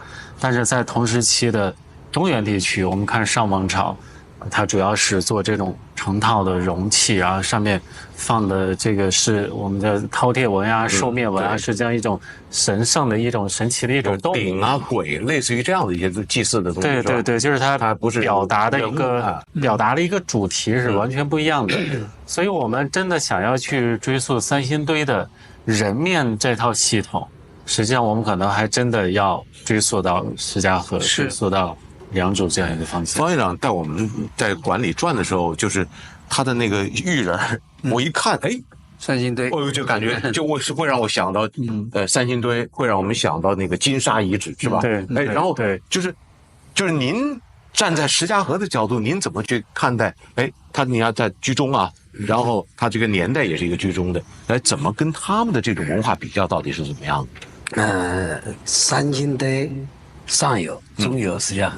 良渚，我总认为它确实很有意思的是长江刚好是上中下游，各自有一个非常代表性是。那我要从我的角度来看，特别是以日系这个为出发点来观察，我认为第一个呢，因为在日系这个，比如说良渚的是很辉煌，5000年。而我们呢，辉煌的日期应该是4000年，时代来说是良渚比我们早，然后我个人看，除了就大家感觉到这些不同的地方，它其实还是接受了良渚的影响。你比如说，它那个良渚比较明显的那种日壁，其实在石家河像罗家柏林也是有大量的发现，那就是很规范的，它有数量有接近10个就是也是比较多的。然后这个是，然后石家河呢，它是有日虫，这个良渚一个很典型的日虫，在石家河呢，它有2个特点，第一是少，第二个呢，它变化的很厉害，就是什么呢？你不像它三星堆很长了，我们那个石家河的日虫就这么高一点，就是说，它在某种意义上讲，就是日虫这一块，这种石家河人他知道，但是呢，他可能就已经在这地方不怎么推崇它了，所以说从这个角度讲，它对它是有影响的。我个人觉得有些细节，我觉得技术上面，至少石家河还受它影响。比如说良渚的它那个神徽，对，那个神徽它其实也还是就是我们说的也算是简历阳文凸出来的嘛，是不是？所以这个技术上，我觉得我们石家河尽管小，其实良渚也很精细。我觉得技术上是一种传承，只是当然石家河是可能做得更精细。所以这是我觉得它从这个角度讲，我觉得是有影响的。然后石家河的但是石家河确实就发生变化，他特别关注人，这个人你看他有各种人，有2种人，你看一种神，就比如说那个眼睛比较突出，对，獠牙，对，这个甚至那个耳朵上面三星那个鱼浮的那个什么纵目啊，什么兔耳啊，是吧？对，在这个时候就他特别关注这个，而且他还有一个人。还有一种人就是人，就跟我们人一样，对，他只是显得很威严，就是这个地方它有2个体系，一个我认为是对神的一种祭祀，它就可以夸张一点，对啊，獠牙嘛，然后还有一种就是人的，我觉得这个角度讲呢，就从这个特别是这个层面，我觉得它又对三星堆有一定的影响，三星堆因为时代晚一点，对，但是它更多的是用青铜的表达，对。因为青铜表达就做得更夸张一点，是那个眼睛恨不得就撑出来了。对，我说就是吧？然后呢，它就是更夸张嘛。日期它鼻音，它制作。然后另外一个呢，它也三星堆也是2个体系，一个是神人的体系，那个神人也是獠牙呀、眼睛啥都有。但是三星堆同样也有人的体系，一看就是个人。这2个体系，我觉得从文化精神的角度，它对三星堆是有影响的，所以也至于大家。不管相隔也接近大几百年嘛，也接近恨不得快到1000年，但是你一看到那个石家河的日人像，你就自然看到那个三星堆的青铜人像，你一看就觉得这好像似曾相识，它是这种传承。刚才石老师也讲了一个，不光是对他有影响，对三星堆，其实在以前还有对包括这个二里头，它也有影响。这个商代的，像跟那个同期，就是晚一点，像富豪，是吧？包括它后面的影响，这是一个比较。所以我总感觉，从这个角度讲，咱们不管是从精神、技术、意识上面，就是文化的这个，它还是确实上中下游，对，它还是有一定的观点。因为这个三星堆这一个系统，就是这些青铜人像的系统，怎么来的，是一直有很多的讨论。现在越来越比较集中的一个观点，可能很重要的一个来源是来自于中游的石家河文化为代表的，就是这个人面的主神像的这个系统，好像是有很多的学者在写文章的时候都讨论到了这个问题，就是三星堆的这个人面，就是青铜的人面的这个系统，最有可能的来源之一吧，应该就是石家河文化。那么现在我自己，因为这些年还有另外一个比较重要的发现，是在陕西的北部，神木石卯遗址。这个遗址也出了石家河文化的玉器哈，非常好的石家河文化的玉器。这个我就打断一下，为什么您觉得在陕西出现的是石家河文化的？对，这个，所以我刚才一开始讲，它这个绝对它不能小看这个石家河，它这个影响的范围超级大。它到陕北中间还有一个地点，就是襄汾的陶寺遗址，就是在汾河，就是在这个石卯的南边一点哈，那这个陶寺遗址和石卯遗址的关系也非常密切，那么这个陶寺遗址也出了石家河的玉器，关键是，这个是大家都一讲到这个石家河的玉器的话，这些地点的东西都是一定会提到的。那么这个有意思的是在另外一个地方，就是石卯遗址还出了大量的石刻这个石刻的这个风格，实际上我觉得跟石家河的一部分跟石家河的玉器的风格，我觉得也是一样的。那么从石家河的从石卯的石刻，我联想到了三星堆，三星堆的有大量的除了这个人面以外，还有一些兽面，就是动物的这个面具这样的东西。这个从这个构图和表现的形式，来看的话，超级和石卯的这个石刻超级的像，就是石家河、石卯、三星堆这样的一个三角。就是这个连接了一个原来我们可能不会去这么想的一个三角。原来我们可能长江的有关系。那三苗的话，三苗是到这儿那这个陕北这个好像这个连不上所以这个就是带出来另外的一个问题，就是我想到这个当年头恩正先生在80年代提出来，整个北方有一个叫做半月形的一个文化传播带，就是北方草原的有一个，那它这个传播带的最西南就是在四川盆地。那么它的这个北边的中部一点就是今天的河套地区，那差不多就是石峁这个地点。那么这个传播带上有一些东西，它是很长时间里面，它这个文化是在这个带上是流动的啊。那么这个是我们长江流域的一个传播带，就是从上中下游的一个传播带。所以这个通过石家河，或者说我们一个是联系到了三星堆，我觉得不能忘掉北方，就是南北。就是我们这个石家河的这个南北一直是有个通路的。除了横向看，我们还有纵向去看。对，纵向就是南北向，它一直有一个很重要的一个通道。往南当然石家河文化也到了湖南，是吧？所以这个是一个，如果我们画一个十字。以石家河为中心画一个十字的话，往东可以到良渚哈，往西到三星堆，往北到石峁，往南可以到哪里？到湖南嘛，湖南这边。能不能对，就是这个是一个很有意思的一个文化的一个交流的一个路线，就是。当然，这个我们说，今天我们是在石家河嘛，那我们以石家河为中心往外看的话，我觉得是可以这样看。那我们站在良渚的时候，可能是良渚为中心的一种看法。就是它也是一个发散。石家河对它不仅仅是玉器了，其实陶器也很有意思。它这个地方有一些陶器，跟山东地区，包括跟良渚，也有联系。对，就是尤其是特别造型比较复杂的，叫这个龟哈，有的地方叫河，有的地方叫龟。良渚也有，那么这个当然三星堆也有，是吧？它这个空的三足器，对，那么这个东边的这个山东，从山东的大汶口到龙山，是吧？一直也有。到中原的话，从这个河南龙山到二里头，对，一直到二里岗，其实都有这种。它就是有一些这种具有标识性意义的。这种特殊的器类的分布范围，其实也是我们讨论这个古代文化之间交流的一种很重要的线索。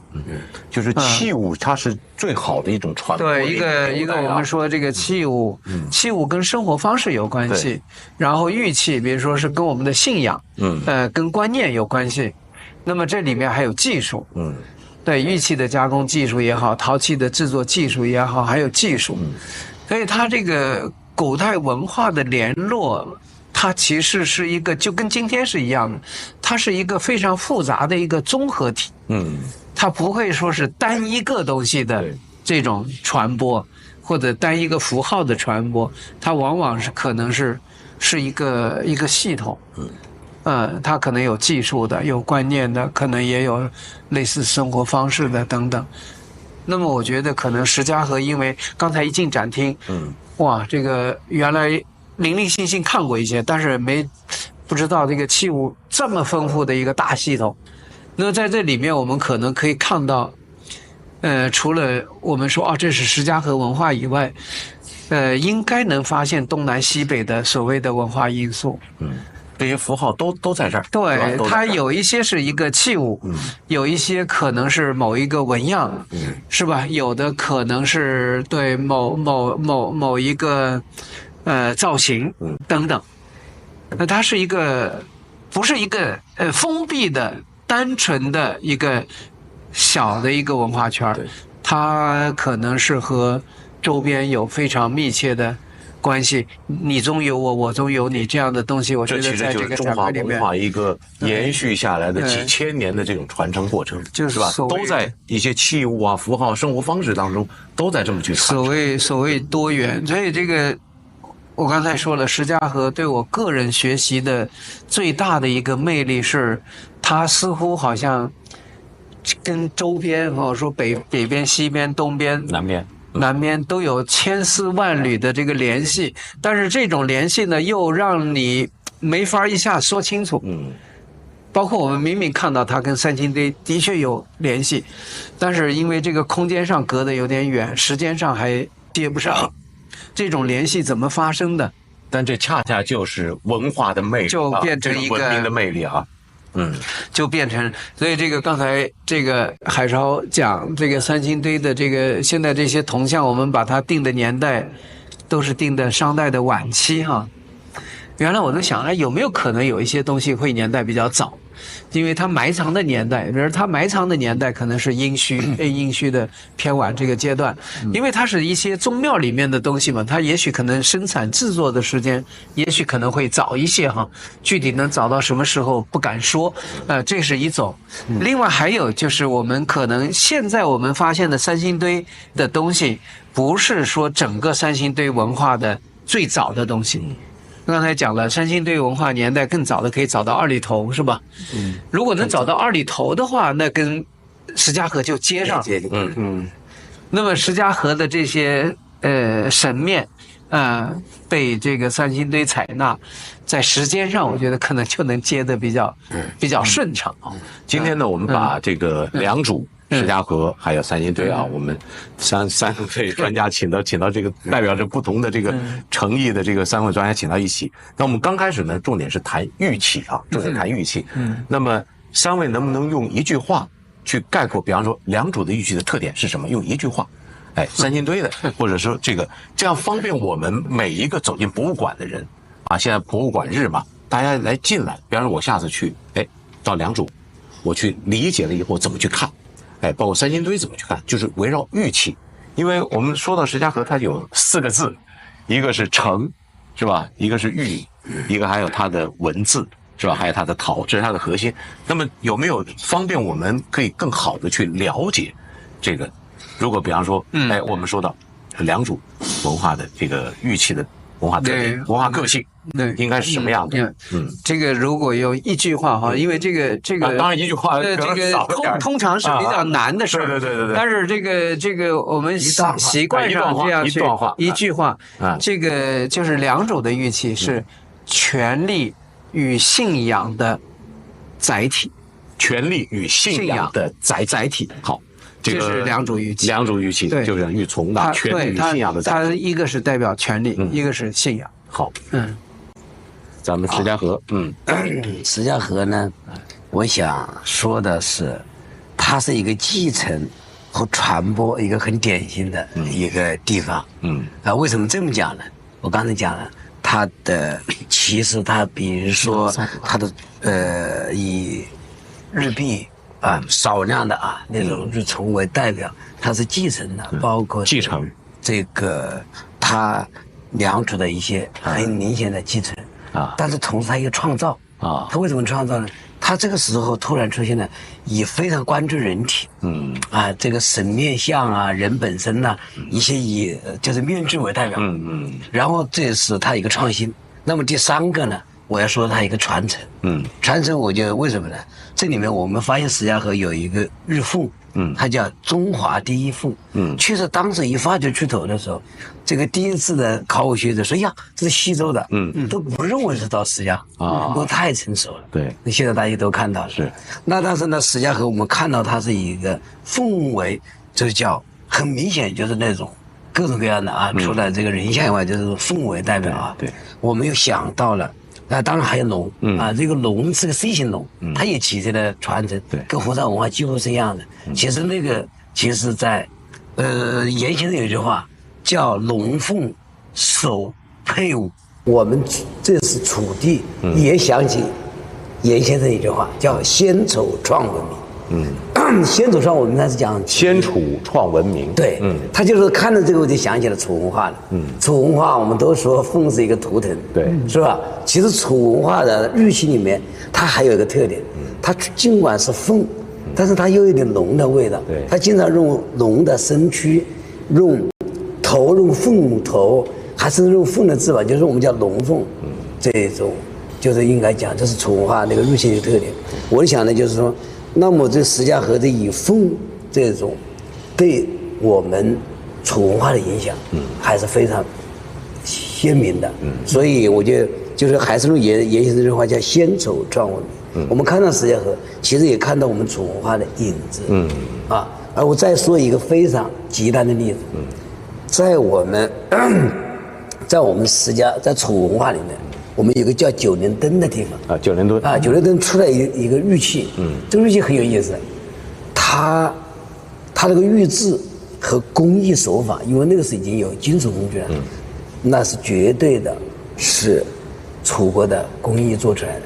那么，但是你看那个造型，就跟我们那个石家河的，就是两边两个对鸟啊，中间的几乎上是一样的。对，长长的那个喙是吧？对。所以那几乎就是说，不能是石家河的古代的玉传下来，就是楚国的人他当时这个时代刻的。但是一看个造型，几乎有石家河的影子。对，所以这些石家河我就讲了3个点。对，就是继承、创新、传播，传播、传承，然后特点就是凤，是吧？而且您刚讲到这个龙凤，就结合起来，我发现今后龙凤呈祥，这个是一个很好的文创。这个龙凤呈祥可以溯日石家河，石家河。对。这个因为这不是我说的这是因为原先在讲龙凤首次配舞，这2个就在一起出现。对，阎维明先生他讲的这个东西。所以我现在因为这个事情呢，人家可以这是多说一句话，我关注这个玉器的讨论呢，我们都觉得它比较神奇。对，所以我们尽量用严先生的话，说错了是严先生说的，没关系。神灵崇拜。对，好，那么这个李教授，您怎么来概括这个三星堆的？三星堆的玉器实际上经常会被青铜器的光芒所掩盖，但实际上它玉器数量还是很夸张的，它有几千件，而且金沙的玉器比它还要更多。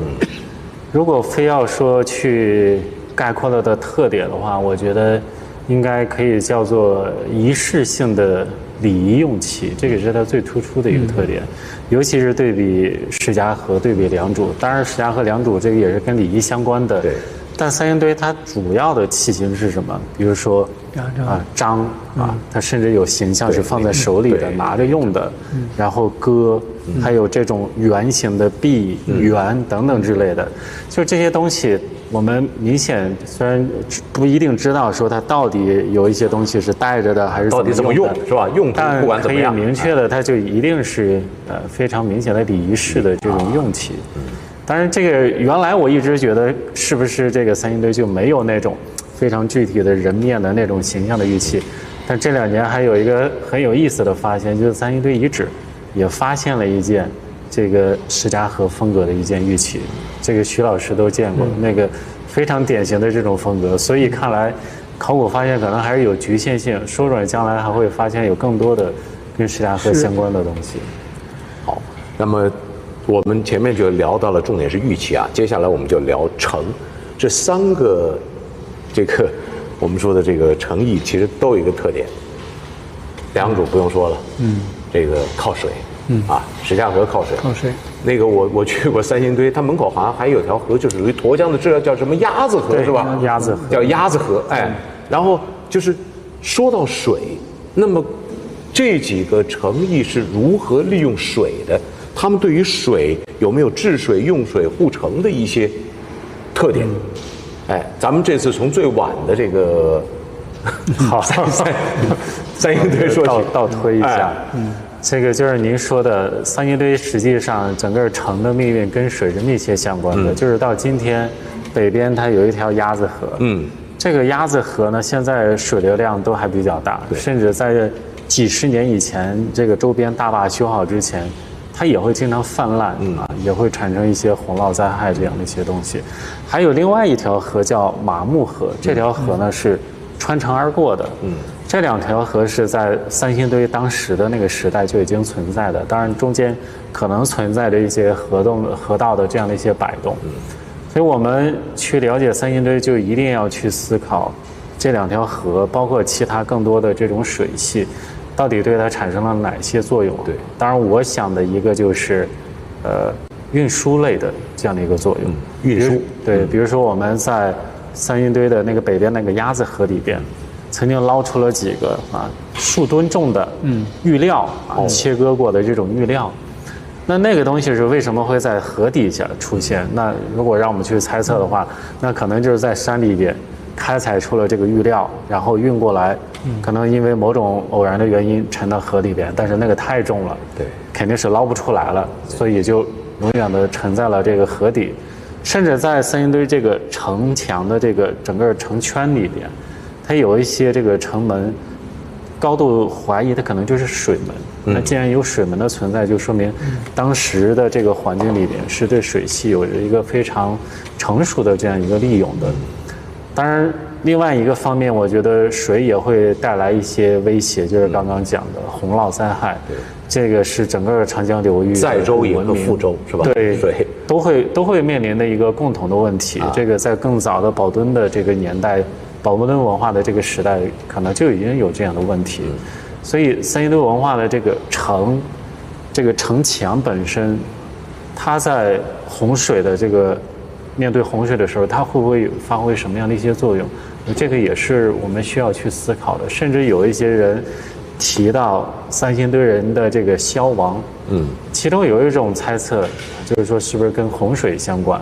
当然，我个人不是非常赞成这样的一种推测，但是我相信，在三星堆先民的那样一个时代，洪涝肯定是他面临的一个非常主要的一个问题。对，所以整个这个我们说四川平原到后来李冰父子去治水啊，其实还是我觉得跟洪涝还是有一定关系，是吧？对，就是有的人说这个三星堆是干旱，有的说是那个，其实按照您的这个研究判断的话，应该还是跟洪涝灾害有关系。对，它这个其实从我们叫这个古气象的这样一些资料，包括我们在地下发掘的这样一些植被相关的这些材料，都能看得出来那个时代肯定是水它是不会缺的。对，只不过就是它如何去治理水，去控制水，这个是在当时的那个环境，它是一个比较大的一个难题。方院长，刚才这个黎教授讲到那个水门设计，好像您带我们去逛这个的时候，好像也给我们讲过它这个水利这个水门。您把这个就是石家河的这个水门是如何这个利用啊，在当时这套设计算不算很先进？然后它这个整个这个设计的过程当中，有些什么样的作用，跟我们也聊一聊。其实应该先让徐老师讲啊，因为他那个地方水门很多，对啊，实际是我。对，因为水门越多越往后说。对，它是我们湖北话叫关中啊，就是最后那个总水门在他那儿把握好。这样讲，从上游一直从上游一直往下游说啊。我因为这个是对我是很有因为我进入这个石家河的时候，大家还没有水门，那个时候还没有这个说法所以我当时是就是为什么我说这个呢？就是因为从西城墙。南城墙都是人物很清楚，走了一截没了啊！当时他们挖下去还是说有这个水，我来的时候因为刚好干旱嘛，我说居然这个没有，所以说这个地方就没了。我说那不行，咱们往东边再找一找。我倒是不是别的，我想哪怕是个湖，我看那个湖有多大。对，我这一走往前一走，就是。这个城墙又出来了，而且还出现了这往东边的拐角，所以这个时候我就知道这是个水门了。我为什么说让梁主讲？因为我来的时候，主持这个发掘的时候，已经是2022年，也就是4年前。那个是梁主他们都已经很发达了。对，我已经看过梁主的城，它就剩下一个路门，我没记错，其他都是水门。其实我当时在想，既然我们是长江流域，我们肯定有水的问题。首先我要说一下，这个东南这个水门这个确立，所以我觉得是非常，我当时也觉得特别高兴这个我借鉴了这我考古要借鉴了梁主的，就是先去参观了梁主，才发现他的经验，把他的经验就是运用在这个地方。然后我当时想，我要讲一下石家河这个布局它很有意思，它东边有个东河，西河它其实那个水还是比较大的，因为现在上游因为做了2个水库，水就减小了。对。这个水门一确认，我就非常就是当时因为那人确实很干旱，就是我们在护城河里面走，就这个概念啊。你护城河是啥？我可以跟你，就是我就想起来，以前我们老讲长江流域啊，做城呐，你城不一定很清晰，但水系一定是很清楚，因为长江流域涉及的要控水，对，还要灌溉，是吧？饮用等等生活，都跟水有关。对，它既有干旱的一面，有雨大的一面，对，所以东河西河。然后呢，这个城呢，它当时布局是很刚好是中间有个小港地，它把这个城就布在港地上，那么这样保证不会水淹，但是它也要用水啊，它后来就把那个东河做了一个长长的渠，人工渠，我那年刚好就渠上我解剖了一下，我看到底这个渠是什么时候做的，那个渠就一直把水引到了城内，就是我们说的东北水门，它水进城了，然后从东南门出来，然后护城河，因为石家河的城，它的城墙的宽度是70到100米，护城河也是80到120，都很宽。那么是首先它是把东河的水引进城内和护城河内，那个水就穿城而过。然后呢有2个水门呢，对吧？然后呢，这个时候我就想的呢，就是从他的学水门啊，2个水门，对吧？然后呢，我们确实以前的发掘的南边是还有一个陆地门，就是说它实际上是一个陆门，就是陆地的门吧，一个是水的门，就是陆地和水把它结合起来。对，它就不是这个意思，那个地方就是完全是人，就是人走路的嘛。这个就是水，就是我想一个行船的。对，这个水门，我也想到这个问题，就特别是东北那个地方那个水门进来。穿城而过嘛，城内要用水，而且运输，因为它的上游，我想它要用木头，要砍很多木头，它怎么运进城内呢？用水是最方便的嘛。对，它从东门咵就，我想象中的2种可能，一种是船运，还有一种可能就直接把木头，像我们以前放筏子一样，对，把那个木头就咵都搞进城内了。事实证明，我们而且在这个水门为什么我非常确定它呢？是一个是我们勘探的时候，这个地方城墙没了，下面全是泥巴，而且在以前他们进行过发掘呢是有栅栏这样的东西，他们说是木栅栏结构，其实我想这其实就是水门。对，所以这个发现呢，我觉得第一个就是我们把城墙很完整的确认，护城河包括城内河，这一下这个宏大的这个石家河城就出现了。其次，我们当年就是确认这个石家河，我们只是要更精细的测量。当年1992年，严先生和赵辉先生他们确定的石家河城，他写的城就是180万。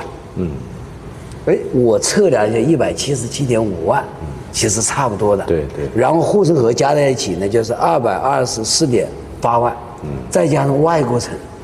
放在一起就是348.5万，这个城就是这个地方，谭家岭到石家河是吧？对，大家可以看到348.5万平方米，就是它的一个。我后来知道，两者遗址我们比两者遗址肯定小一些，两者遗址呢，它加上外国城山呢，应该是将近640多万，这个当时具体数字可以问虽然会记不得，但是呢，它内城它是300多万，我们内城是177嘛，肯定是没有，因为它的工程更浩瀚，对，所以当时呢，所有的智慧我们现在都归到良渚去了，就是您从现代也是学，古代的时候也是从良渚学，是吧？石家河也是从良渚学。我个人认为良渚这个国家工程，它那个南水坝那个工程很浩瀚，对，就是我觉得就是说这个发现也让我们觉得已经很不错了，对，就中城就石家河这个。起码我不知道，到时候看看他们说的几个数据。我很关心的是这个数据，比如说我们的城墙的宽度可以到70到100多，护城河120到180，我不知道他们是不是这么宽。对这个我觉得为什么我就后面说一句话，就是我们为什么要这么宽的城墙？因为我们长江中游从这个我们最近做了个工作，就跟中国地质大学武汉共同构建了一个，他们从气候这个气候、水文来研究石家河。我们是通过我们考古的研究，他们就发现，在这个时期啊，我们中游这个区域，特别长江流的大河这样，就是水、大水和干旱交替，而且它是这个特点，它不是说今天马上，这会今年是干旱，明年是水，它不是，它有时候干旱可能干上5、6年，它再反过来就是大水，所以这个东西就是说，我们城墙为什么这么宽？因为大水要冲它的时候，它能顶住，没事，是吧？就是那个干旱的时候，那个护城河的水，它是可以供使用的。我们在2022年的现场，我们看那个现状，也让我们很受启发。我们那个护城河啊都是干的，就唯一到北边的那个护城河里，还有一滩很深的水。因为我们想到这个时候，那么干旱的时候，它也是可以蓄水给我们用的。所以就是我们为什么这么宽的护城河，为什么要宽的城墙？啊，好，我们到长江下游来取经验啊！啊，对，上啊下游。我就是那边是上游嘛，对，到长江下游来取经验。对，就是咱们这个下游水更多，它的海拔也低。对，是。那么就是刚才所有的智慧，从当代啊去到良渚看了以后，水门对它的考古有帮助。那么古代我想又是最早。可能它的很多的这种诚意的这种工程，可能对于后面都有借鉴。这个我们现在这个常设展的第一个单元，题目就叫水乡泽国。水乡泽国，泽国的，对，这个是第一个单元，就是介绍这个良渚时期的环境嘛。然后我现在自己在良渚住的那个地方门口就是有叫良渚港。有点像那个镜头上那个，对，有点像那个看到的这个画面一样。对，就是良渚港。那么这个当地的考古学者告诉我说，那个良渚港是5000年前的，就是还继续还在，就是这个水道啊，就是这个流水的这个5000年前没变。那么这个的确是这个我最早就是没去良渚工作之前最早。去这个参观他们发掘、解剖这个城墙，给我这个留下特别深的印象，是为什么呢？因为是那个墙实在是太宽，宽到了超出我们的想象。刚才方所说80到100米是吧？良渚的城墙。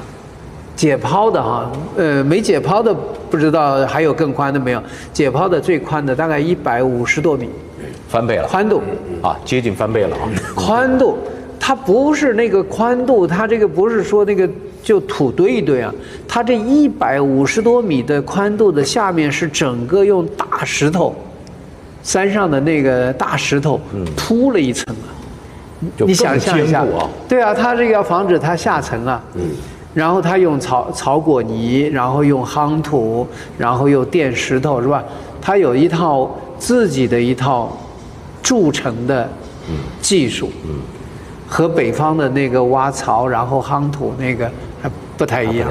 对，它下面那个工作量太惊人了，150多米宽，然后这个一圈整个铺一层，你看那个工作量。那么这个石头从哪来？这个就涉及到刚才这个，还是涉及到水的问题。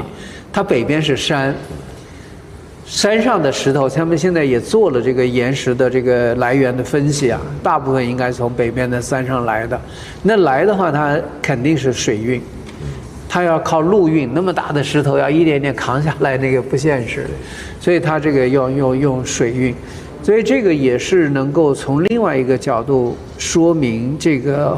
整个水利系统，尤其是这个有高坝、低坝，就是这个水坝的这个系统，我想它不仅仅是为了所谓的灌溉，很重要的一点可能调整这个水运。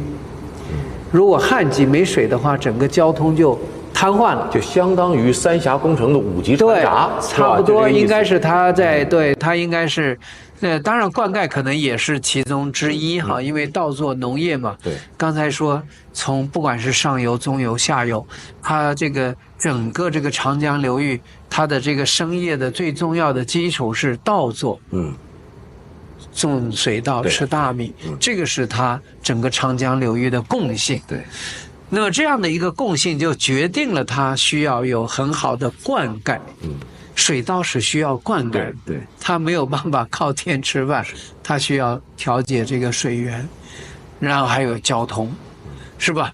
我们说洲际之变，这个就是这个整个南方地区啊，它跟北方用道路和车马运输不一样，整个南方的交通它就是靠船。别说5、6千年了，到了春秋战国时期，当年吴越国不是那个没有你这个江到浙江邗沟嘛？浙江的话，改革开放以前好多还水运还是对，但现在的水运也还发达，对，它包括运河是吧？对啊，所以它这个利用这个水，合理的利用水，就变成整个长江流域。当然，其实黄河流域也一样，也需要用水，但是它不像长江流域这么的这个明确，或者这么的重要。对，所以它这个营城只是一个方面，这个营城它需要在这个地方生产和生活，那就涉及到整个从这个城到外面世界的链接。对，水至关重要。对。然后呢，这个城里面的人的生活，水至关重要。还有一个特别有意思的，这个也是，这个前几年我们要做一些展览，想到的。它有那么多的水，但是呢，它还特别重视水井。我不知道石家河现在有没有水井的发现，就是石家河。目前还没有，是吧？可能已经没有很明确的。良渚有很发达的水井这为什么呢？因为这个河道这个水啊，我们这个发掘最重要的好多文物都是在这个河道里面挖出来的，有机质的，最好的漆器啊、骨器啊、木器啊这些东西啊，很多很重要的陶器都在这个沟里面、水沟里面，它保存的特别好。那么通过这个我们可以看到，还有大量的这个动植物的遗骸也是在这里面，就是你会发现哇，那个时候水沟里面扔满了垃圾，所有这些东西实际上就是垃圾扔在这个沟里面，它保存下来了。它是垃圾还是因为运输的时候船翻了？这个都是残的、破的、碎的，它并不完整。对，都是用坏的。包括动物的这些骨骼什么这些，吃剩下的骨头什么的。那么就我通过这个可以想象，当时那个环境，并不那么好。甚至可能都能，我说看到那个挖出来这些东西，你都感觉到能闻到那个味儿，就是扔的这个垃圾很多，可能就跟我们今天在护城河上，好多居住在城边的人，那个垃圾就扔在护城边呀。长江大保护是一样，对，一样的。我们这个长江污染很厉害，是吧？那个那么这样的时候，那个喝水你就不能说河里头舀点水就拿来生活用，它需要水井。所以呢，从良渚，我们看它水井的这个发达和分布，这个也是水利用很重要的一个。就刚才你说到水坝呀这些，运输以外，我觉得这个也是特别重要的水井。所以将来这个石家河可以关注一下，因为我们这个都知道，像湖南这个里耶这个勤俭是吧？都是在水井里面。包括我们济南城也对啊，对你们那个，因为对这个水井出了很多很重要的木件。那么在良渚发现那个水井里面也有很多很重要的文物，虽然没有这个木简这种文字。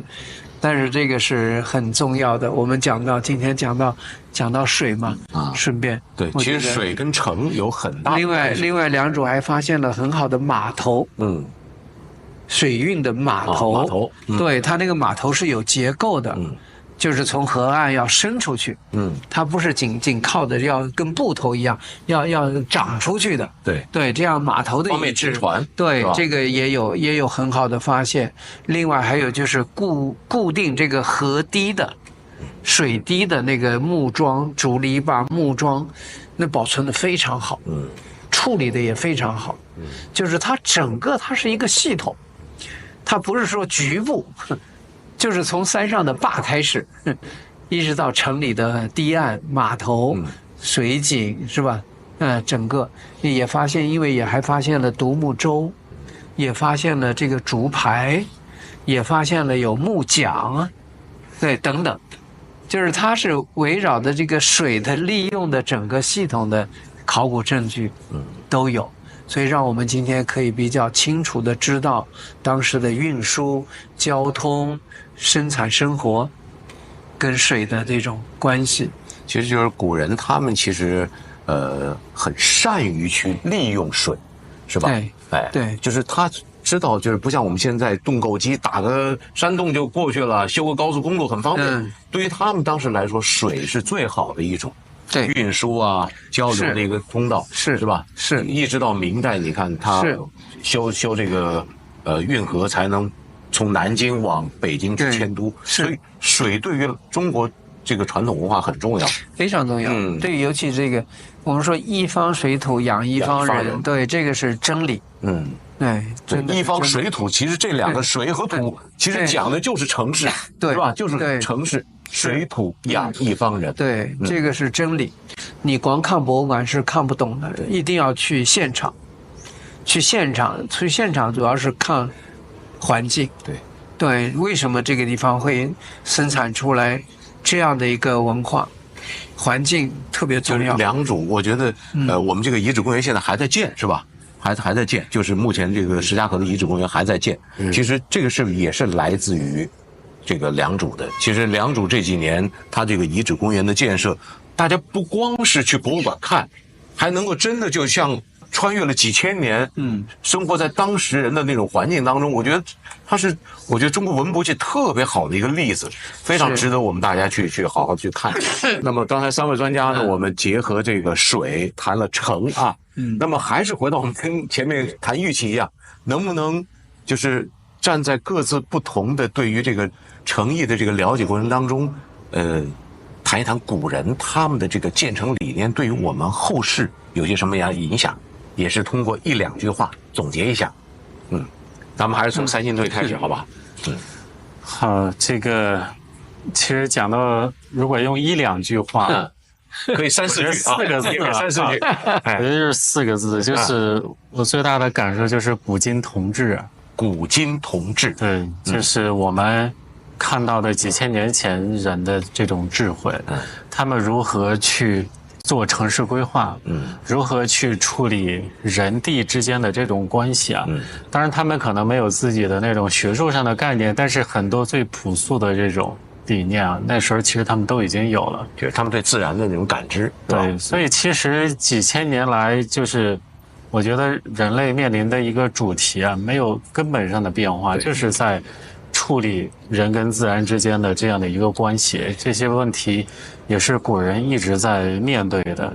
对，所以他们诉诸于具体的这样的一些工程，也诉诸于他们精神信仰上的各种理智的东西，各种高等级的这些宗教的这些表现，我觉得本质上其实都可以归结到这样的一种对人地关系的这样一种理解和处理。是，欢迎的。那个石家河，它这个是利用首先的规划，这个是规划很重要，在两个水之间，然后在刚好的一个港地上，它既防洪又抗旱，然后它还知道把水从引进城内，这个对我们后代的，就是说治水跟建城它是同步的，对。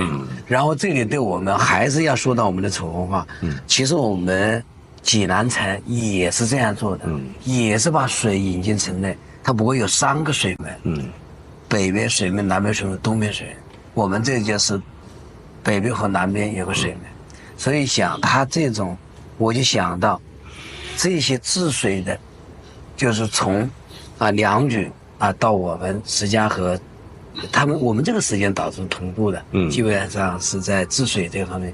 那么我们一直到现在，站在湖北这个角度下，对楚国的影响，包括我们所在的三峡这种大坝这种工程的建设，它是有启迪作用的。好，那么这个徐院长。这个城的一个，我们现在叫城这样的一个问题是，是一个比较复杂的一个学术问题。这也是其实考古人，这个尤其是这个早期的这个史前社会最后这一段的这个考古里面，大家最在意的一个内容嘛。因为这个什么叫城？我们这个有各种各样的定义，说围了一圈墙的这个是不是就是城？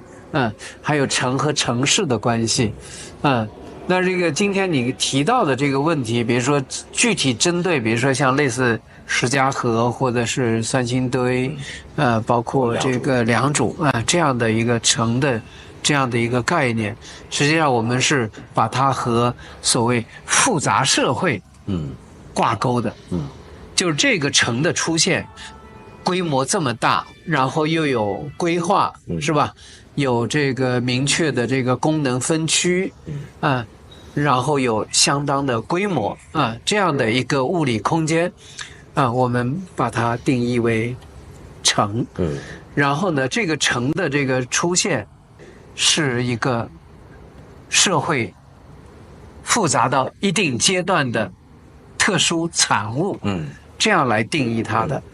那么这样的一个存在和我们今天的，其实今天我们当然是一个复杂社会，高度发达的文明社会。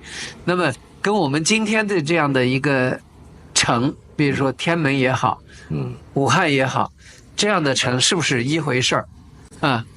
可能不一样，可能不一样。你提到的这个问题，其实我们好多考古的也在讨论，有各种规划，比如说我们所谓的中轴线的问题，对，是吧？比如说几重城壕的问题，这个实际上都是作为政治权力中心的这样的一个物理空间存在，才会有这样的一个特征。对，它当然这里面也有生产生活的问题。那你说它对后面有什么影响吗？当然有影响。那这样的一个影响怎么发生的？比如说我们现在做城市规划的时候，包括我们规划北京城的时候，他们当然不知道有良渚古城，当然也不知道有石家河三星堆的城，但是他们可能知道唐代的城、汉代的城。你说汉代在做城的时候，是不是知道更早的城？那我们说三里的城，那周代的城，这个考工记里面的城，那里面其实都有一些营城的这些理念规划。那么这样的一些东西，其实我们在早期的考古的这些发现里面，也好像能看到这种影子。但我觉得道理可能这东西没有那么的复杂，可能如果要营建一个能够代表这个政治权力中心的，自然可能是不是就会这样去规划吧？就是城，其实说起来，其实它又是一个人与自然的一个和谐。从某种上说，还有各种功能、各种思考，其实都在不断的这个过程当中。直到现在，可能哪怕就是 AI 时代，所有的还是回到人与自然的这种和谐相处当中。它要满足比较一个复杂社会的一个功能。对，比如说我们一个村子可能就没那么复杂，对，是吧？一个村落生活比较简单，这个各方面都比较简单，所以它可能就不需要那么复杂。但是作为一个当时的，不管叫古国也好，叫什么国也好，就是这个社会发展到一个复杂到那个程度的时候，它不能够不只是简单的满足一个比较简单的日常生活，对，它有政治生活，对，是吧？就是随着时代的发展，对，城赋予它更多的新的意义。它有政治、宗教，是吧？对，还有手工业的分工，其实也是这个阶段最重要的一个内容。手工业。好，那么现在呢，我们刚才讲，就是3位嘉宾凑在一起，就是从巴山蜀水到江南水乡，这个串起这个长江，我们这种中华文明啊，那么各位能不能再用一句话来概括一下？比方说石家河、良渚、三星堆，就是他们各自的定位，就是这样方便我们在未来我们去看待这长江很重要的这3个诚意的时候，我们有我们的一种让老百姓或者普通的观众，或者不是做学术研究的啊，去博物馆的人，去找到他们各自的定位。那么从最早的，我们的定位是这个总书记给的，这个良渚是见证中华5000多年文明史的圣地。5000多年文明史的圣地。对啊，好，到咱们中游的石家河了。中游我觉得就是要石家河啊，是以这个应该讲是长江中游的一个多位性的城市，它其中精美的这个玉器、陶塑、雕塑艺术，以及它这个应该是构思。这样，就是严文明先生是怎么来定义石家河的？严文明先生因为这个博物馆就是他提的字嘛，他怎么来定义石家河的这个地位的？严先生定义也是长江中游地区最大的多域性城市啊，它是规格最高，等级最高，延续时间最长的多域性城市。好，就是反正今后就这块就是找严文明先生。这个到时候你这个再精炼，再精炼一下，精炼一下，对，要方便我们找到各自不同的对一个它的一个标识是吧？其实一个标识。那么三星堆怎么去定义啊？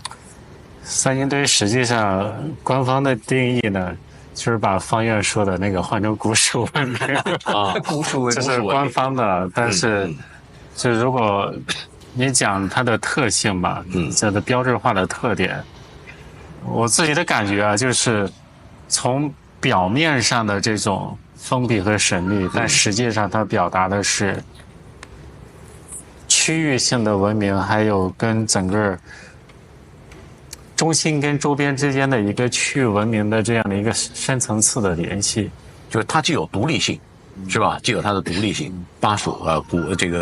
古蜀文明，同时它和周边地区还有更多的这种联系，我们可能用这个方面去定义它，是吧？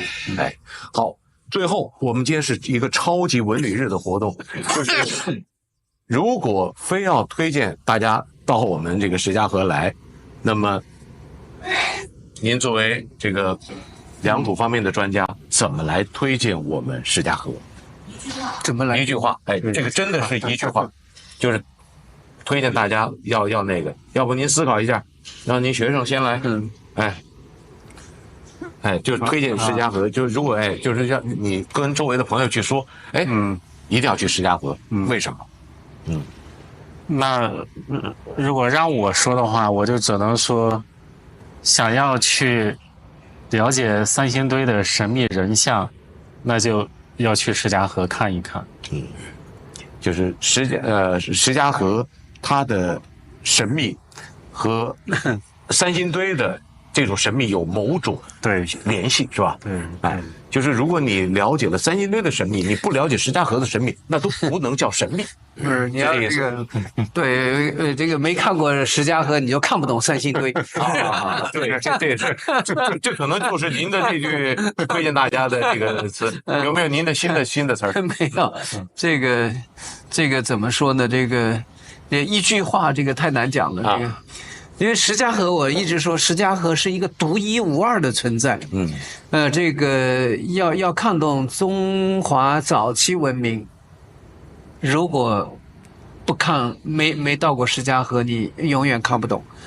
对，因为它涉及的它不光是三星堆啊，我觉得山东大汶口、山东龙山，包括跟良渚，包括刚才说的陶寺、石峁。都跟三星堆有关系都跟石家河有关系。早期就是中国这个早期文明，那我们把这一段5000年前后把它当做一个早期文明阶段的话，石家河就是一个独一无二的最重要的存在。就是必须得来，必须得来。您自己给自己做宣传。我自己很简单就了解5000年长江文明一定要看三星堆、良渚还有石家河。没有，好客气啊，只有石家河。所以那这个真的所以这个也是这个需要这个好好的想一想，概括一下，这个一句话很难讲，太复杂。但是我的感受，我作为一个普通的一个文博爱好者，我觉得我很同意他们方院长的这个。如果你仅仅去看三星堆，不去看良渚和石家河，这都不完整。如果仅仅看良渚，不去三星堆和石家河，不完整。尽管现在良渚和三星堆真的名气在外面比石家河要大，但我相信未来这三个一定是三足鼎立，就像我们看到的那个河一样。他没有这个三个足，那都不成其为器，是不是啊？对。从玉器到陶器，从城邑到水利，从长江的上游一直我们聊到了长江的下游。今天呢，我们将长江文明5000年的这种文化密码一层层的剥开，一层层的去加以解读。再次非常感谢三位嘉宾啊，带给我们非常深刻的导引。超级文旅日，文物说清楚。明天呢就是国际博物馆日了，我们诚邀五湖四海的朋友们来到天门，来到石家河遗址博物馆，站在这片承载着中华先民荣光的土地上，亲眼去看一看那些玉器陶器带给我们的经世之美，亲手去触摸这座文明高地带给我们的厚度和温度。再次感谢三位嘉宾，感谢电视机前的观众朋友们，下期节目我们再见。